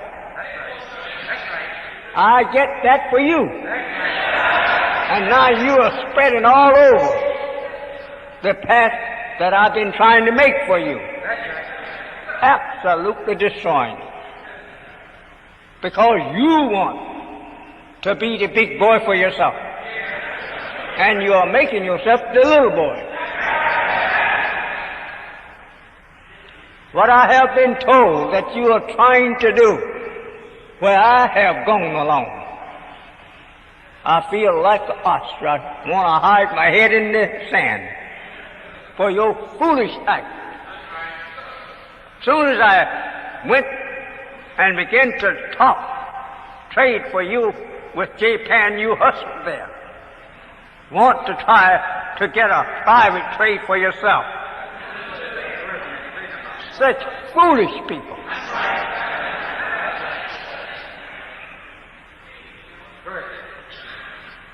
Throughout the country there is little clusters of groups of my people here trying to trail me everywhere that I go to get a self-business with the people.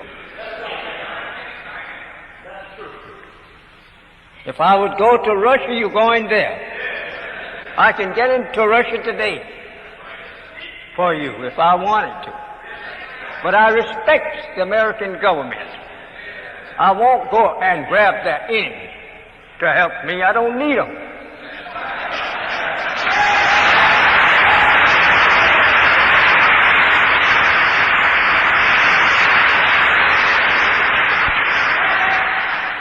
But as God told me, they won't do nothing, meaning you, but makes you ashamed.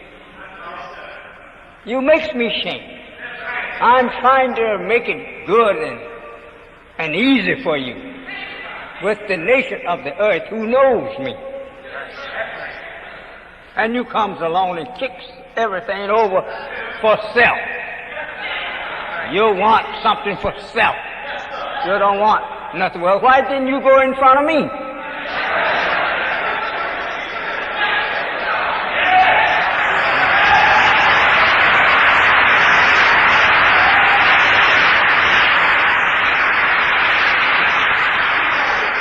This is what you are doing for the good things that I'm trying to set up for you. Coming along behind me, asking the people to deal with you. You are the most silliest people ever lived on earth. You don't want no leadership. The Holy Quran teaches me that every one of you wanted pages spread out for yourself. Didn't want to take the book that Allah had given the messenger with all the knowledge therein to teach you. You grabbed it and go to try to teach it yourself without the knowledge. Keeping the blind blind and the deaf deaf. The dumb without a language of justice and righteousness. You are a crazy people. Nobody wants you but God and myself. You miss.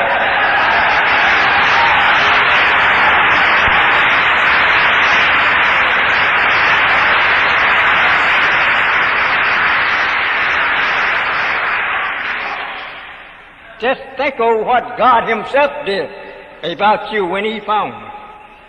You're so silly. He didn't want to shame and disgrace Himself. I will give them to you, Elijah, if you can do anything with them. Believe it or not, I am your greatest friend.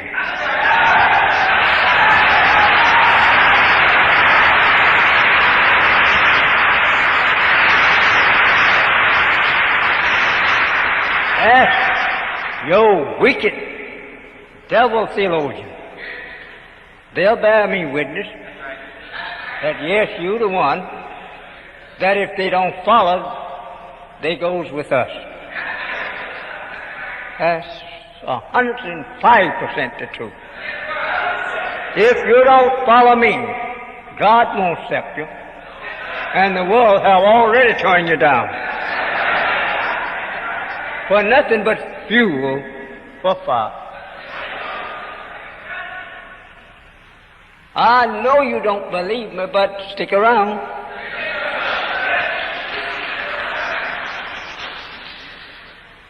It is very hard to get you to see and understand the truth.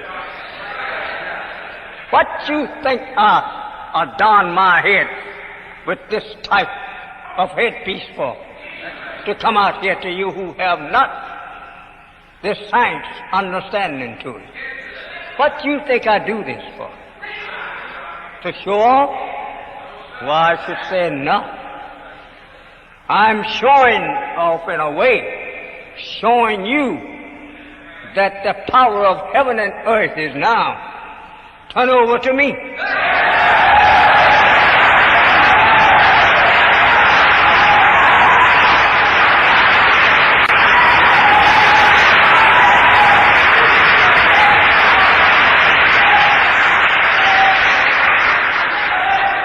I'm not boasting. I just want you to know that which you don't know. If I can do anything with you, you're saved. If I can't, God is not going to try. This is what the Jesus meant, who was not the Jesus that you thought that was talking, that the Jews killed.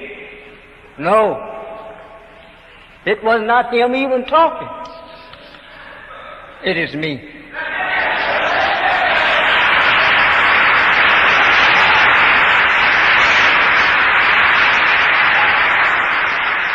I want to make myself acquainted with you so that you won't have an excuse saying that if he'd have told that he was that man, we would have followed him. But he didn't tell us that. The Holy One backs me up, tells me what you will say.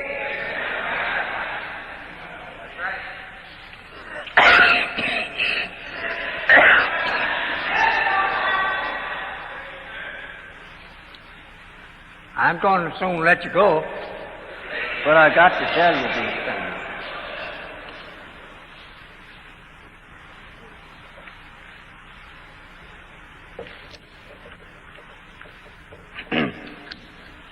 You read in the Bible where that before that great and dreadful day of the Lord, come, I will send you Elijah. Names the man. And then tell you his work. He must make the crooked way straight. Then the Lord whom you seek will suddenly come. He must join his people with their people. I put this on the head in a Bible paper. That's your hand, locked in the hand of your brother, across the Atlantic, around the earth.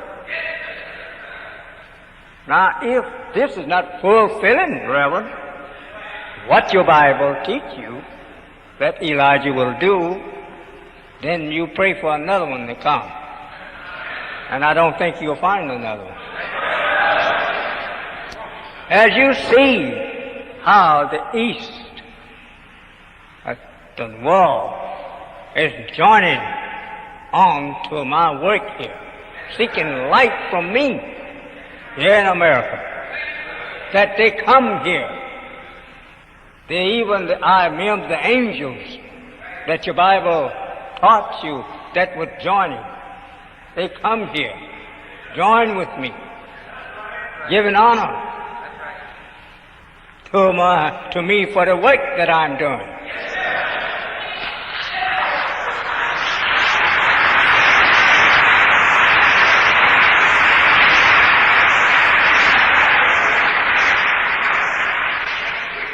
Turning the mud, splash, men and women of our people here by the devil, turning them into holy people, making them right here in hell where they were made other than holy, washing them of the devil's filth and tricks, and then parade them before him. Reverend, the book is just about coming true, where it reads that after the man got through with his work, he looked at the enemies and made mark of them by saying, "Oh, grave, where is your victory? Oh, death, where is your sting?" This is referring to the white race. After he had cleaned the people up, that he had filtered up for hell, that he lost the battle. And the messenger there makes fun of her. Where is your victory now? I can say that of myself. I used to be in the mud so deep until Allah could hardly find me, wiggling. But he pulled me out of it and washed me and sent me back to the cemetery to pull you out.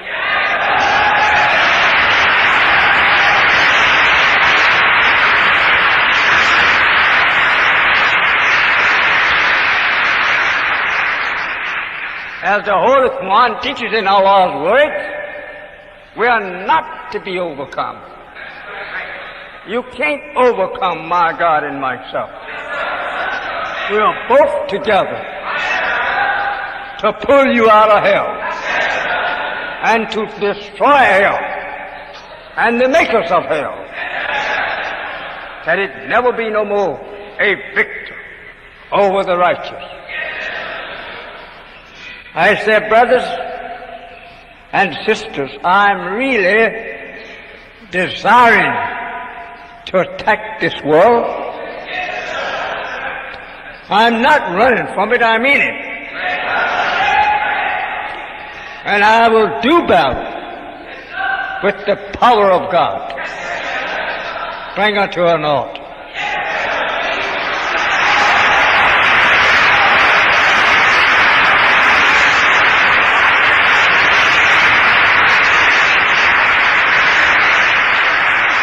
Look how beautiful you look after you accept Islam.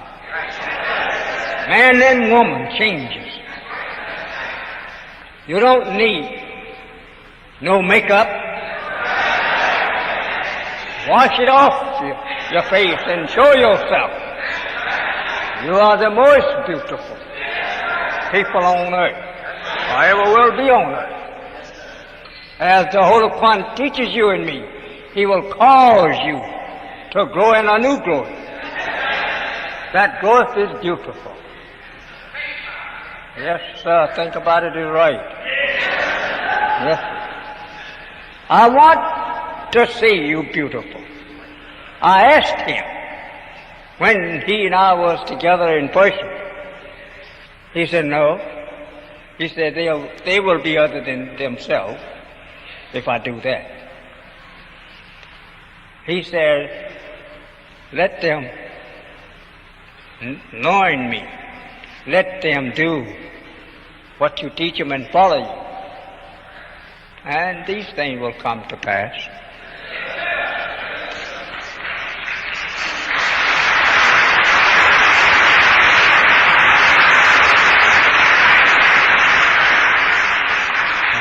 Maybe I'm not ready to go yet.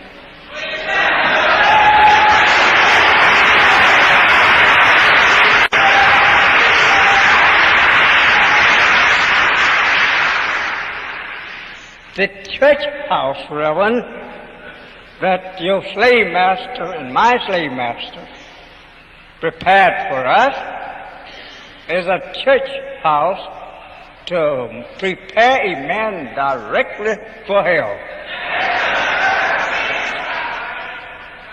You say, after I'm dead, I want to go home to my mother. You're right.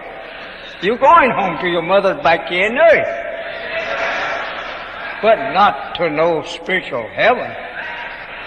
There's nothing that can carry itself from our dead body to no other place than where we carry the dead body. We carry the dead body back where nature brought it from, back to the earth. You don't find no other heaven or hell for you beyond the earth. Born out of the earth, into it you will return. Soul is nothing in the world but the breath of life. My soul, are you talking about your breath? Because without life, you have no breath. As long as you have breath, you are a living soul. Yes. There is nothing to us after we are dead. That's when our organ and the lungs here and heart is unable to give strength to the body. We are dead. And we don't come back. Have you seen the prophets that live thousands of years, any of them? Have you met them? No. They don't return. By nature of giving birth out of the earth, then returning to the earth, you can't alter it. It's just right. Think over that. Suppose all the people would take a vacation, that's what it would be, in death, and then come back. You wouldn't have standing room on earth.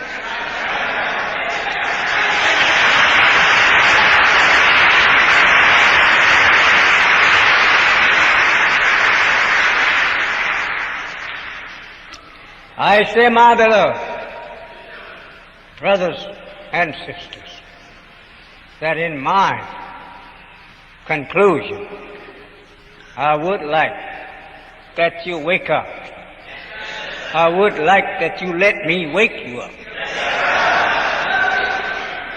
I don't want to send no other banger on your door but myself. I know how to wake you up. If you don't believe it, keep coming here.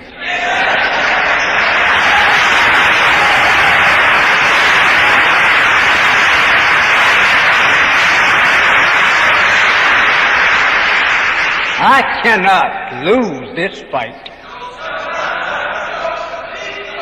Allah have sent me to bring you to Him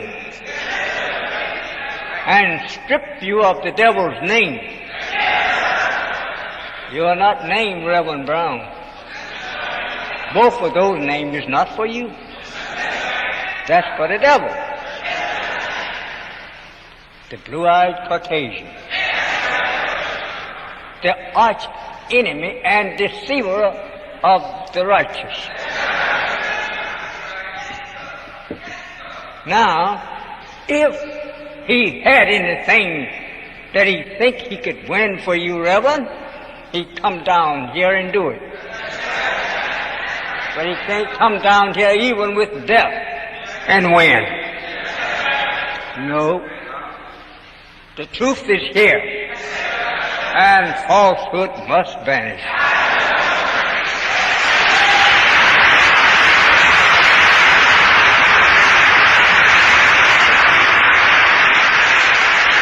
If you want to test the teachings of Elijah Muhammad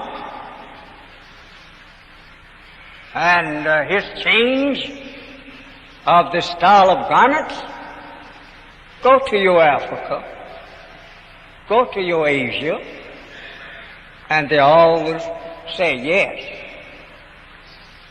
Even those that still in Christianity, they will say yes, he's right. His women that come here, surely we respect them.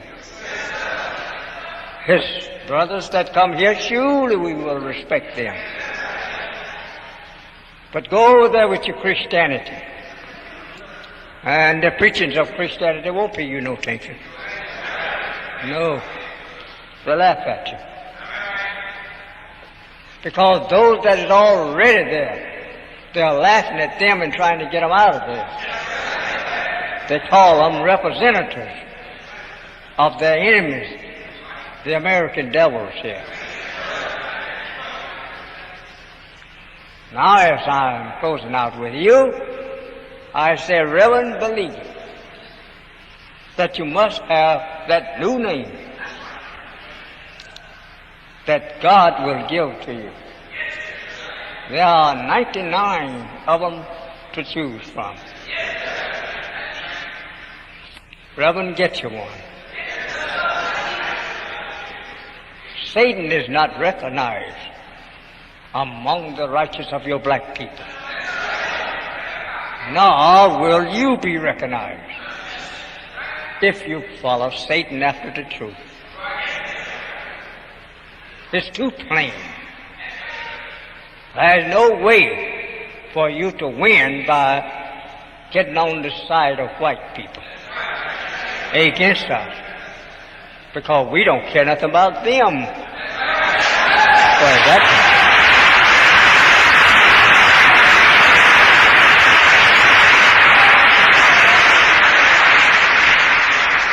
if America, England, Europe, and Australia, or wherever the white man think he have a stake of power, would rise up this moment and declare themselves together to overthrow Elijah and his work in America, they all would fail.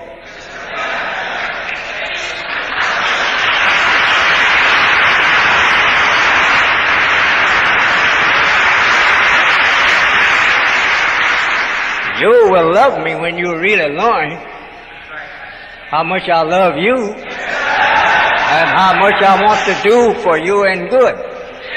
And it's doing.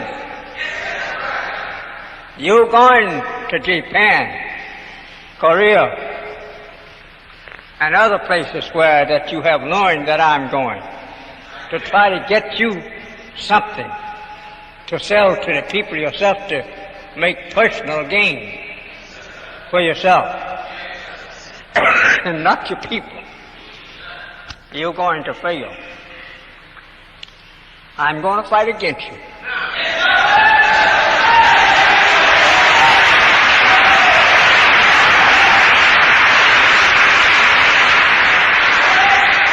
Everything that I make known to you that I'm trying to do for the good of the whole of us, you goes in for self.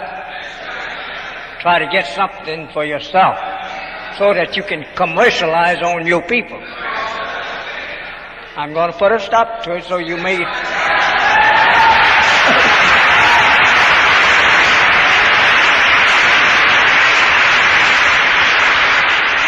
I'm going to stop Japan and other nations from letting you have anything over there to come back there.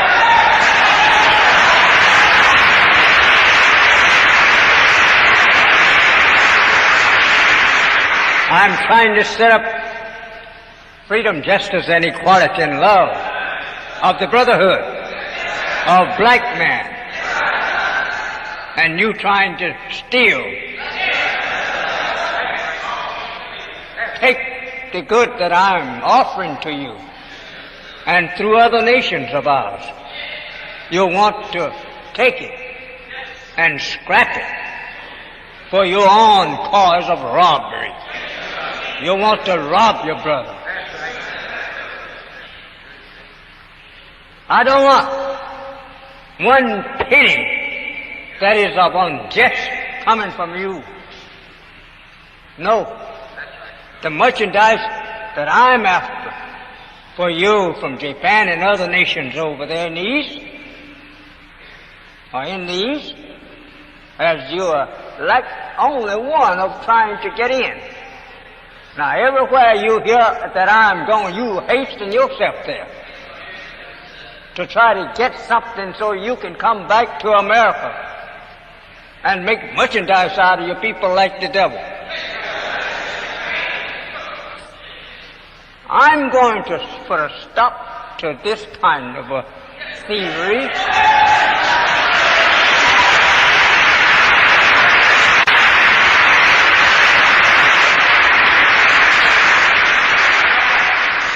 If it be the will of Allah, I repeat, I'm going to put a stop to you.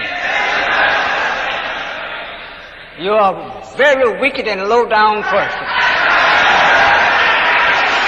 That you would like to go in front and get just a small stake among these nations to commercialize on your people back here.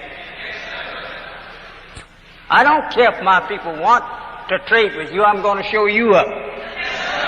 Then I'm going to the people that you're going to and tell them the consequence of what they are doing with you.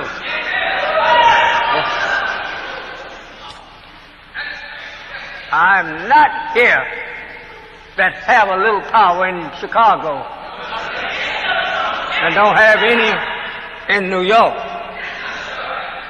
Allah have given me power over the whole entire thing.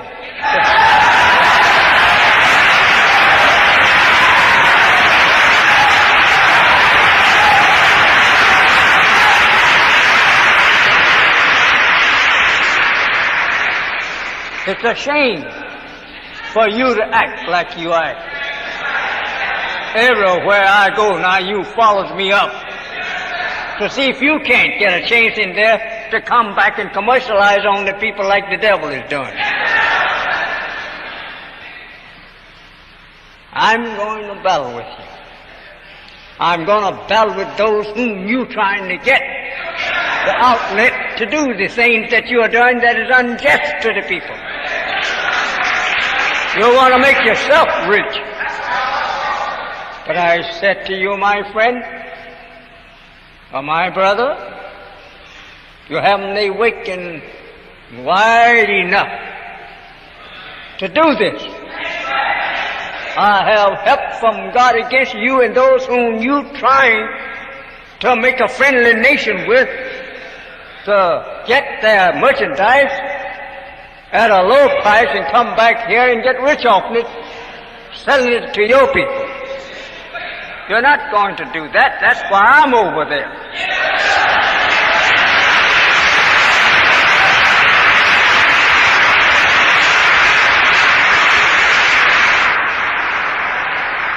You have studied that if I can get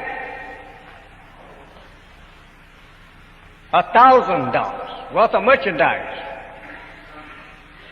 for $100, I can make 1,000 off it here. Think over that. But I'm after the robbers of my people, that it may come true that before me they all was thieves and robbers. I must prove myself a defender of the free. And I'm going to do it, but I try. I mean to do it. I mean to defend you.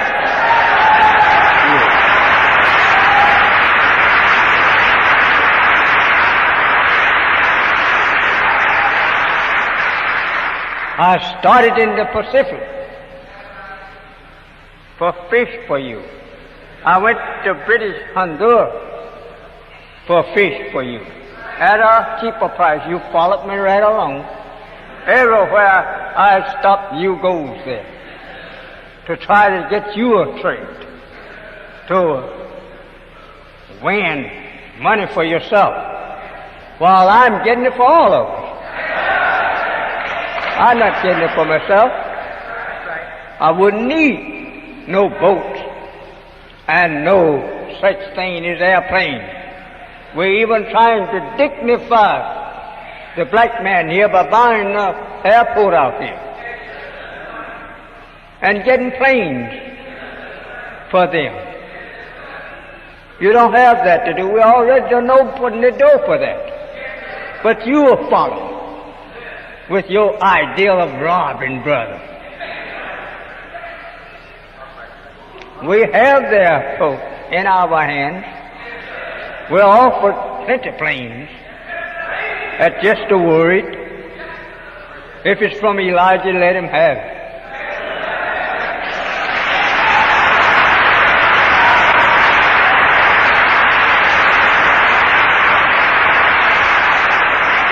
That's the proof that you are very wicked and deceiving.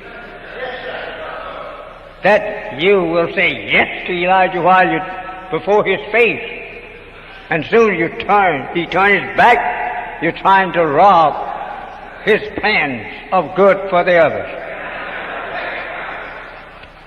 We will fix you if we have to go to war.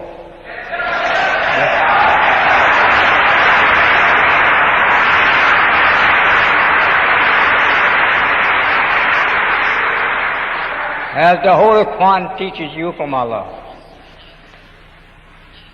Do you not see that we have sent death among them? We are not to be overcome. It is written here. Read it for yourself in this book.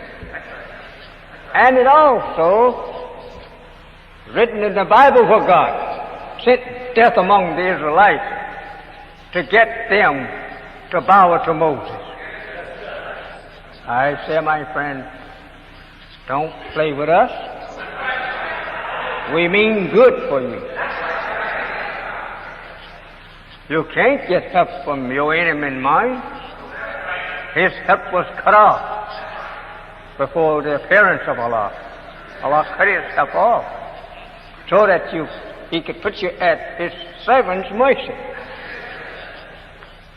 It is not that Allah, God, will stay among us in person, but he raises up one, just like himself, having the same idea.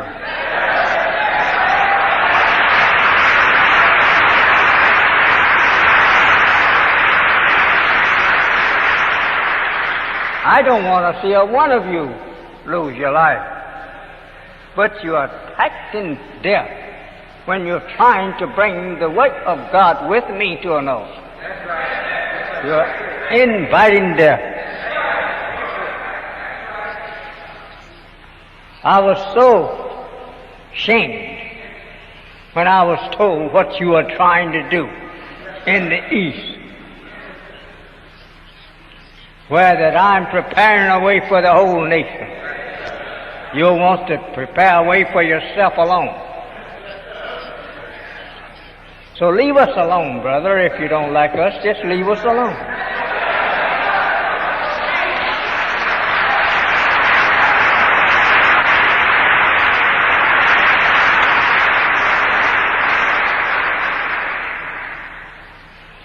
I'm the last man to take an attempt to pull you out of the power of the white man and put you in the power of self. I'm the last one.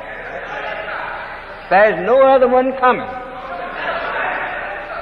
The others that will come, they're coming to destroy you for not listening to what I'm teaching you.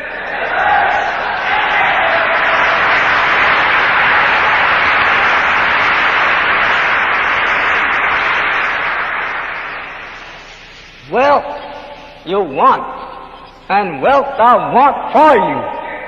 But you can't get it like you're trying to get it.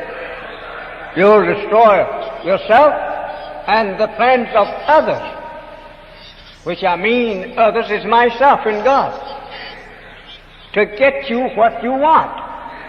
You will destroy them yourself by the way you are doing.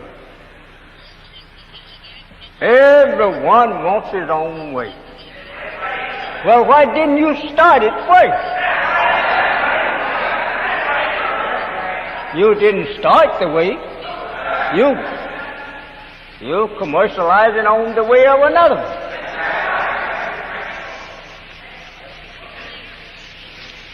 I said, my beloved brothers and sisters, that I think it's about time for us to dine. I don't want to keep you hungry for the physical food. I want you to go home and eat. But after you eat the physical food, come back next Sunday and have another meal of spiritual food.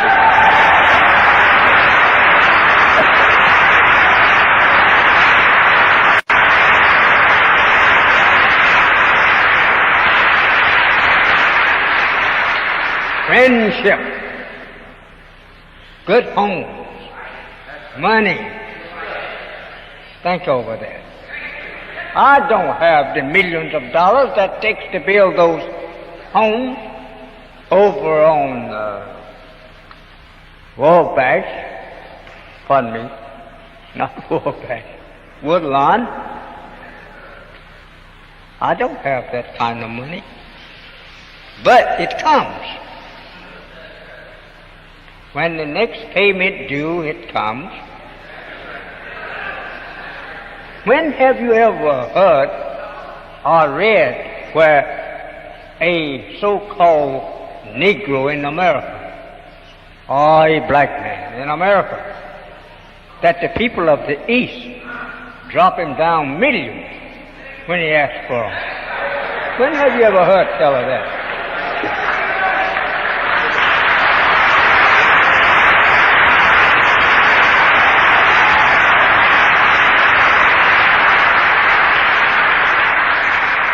You go to Africa trying to make your black brother there a Christian, and yet Christianity have you a prison here in America.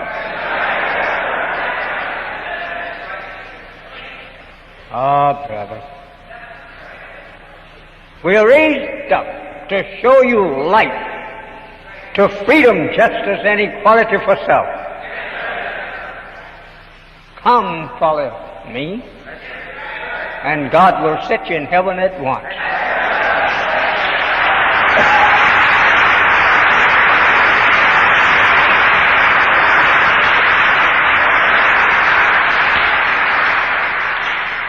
Money is only means of a medium between each other to get that which each other want. I say, come follow me, he will give you money and plenty of it. Come preach the preachings of truth, Reverend Islam. Come preach it. You don't know it, come to me, I will teach you.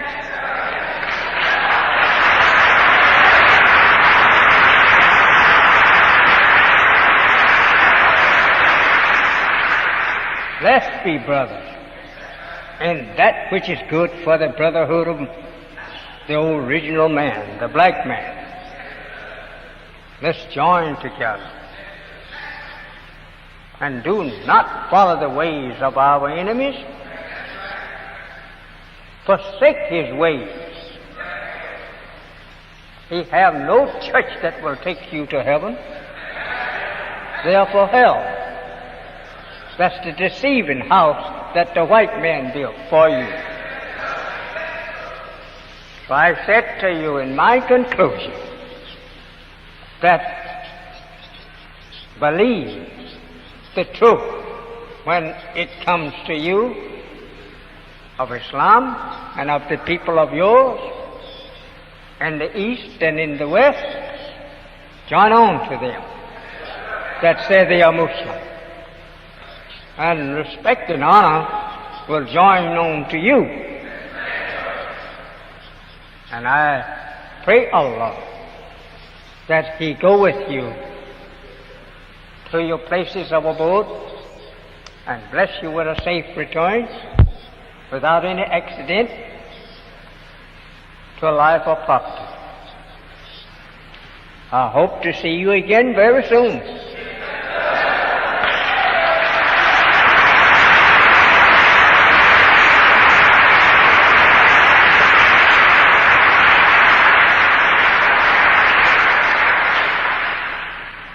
So at this time I said to you, I thank you for your presence here this afternoon.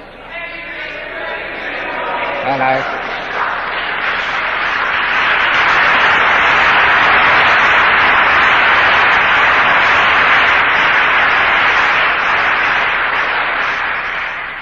I pray that our good spirit of life and justice for each other go home with each other.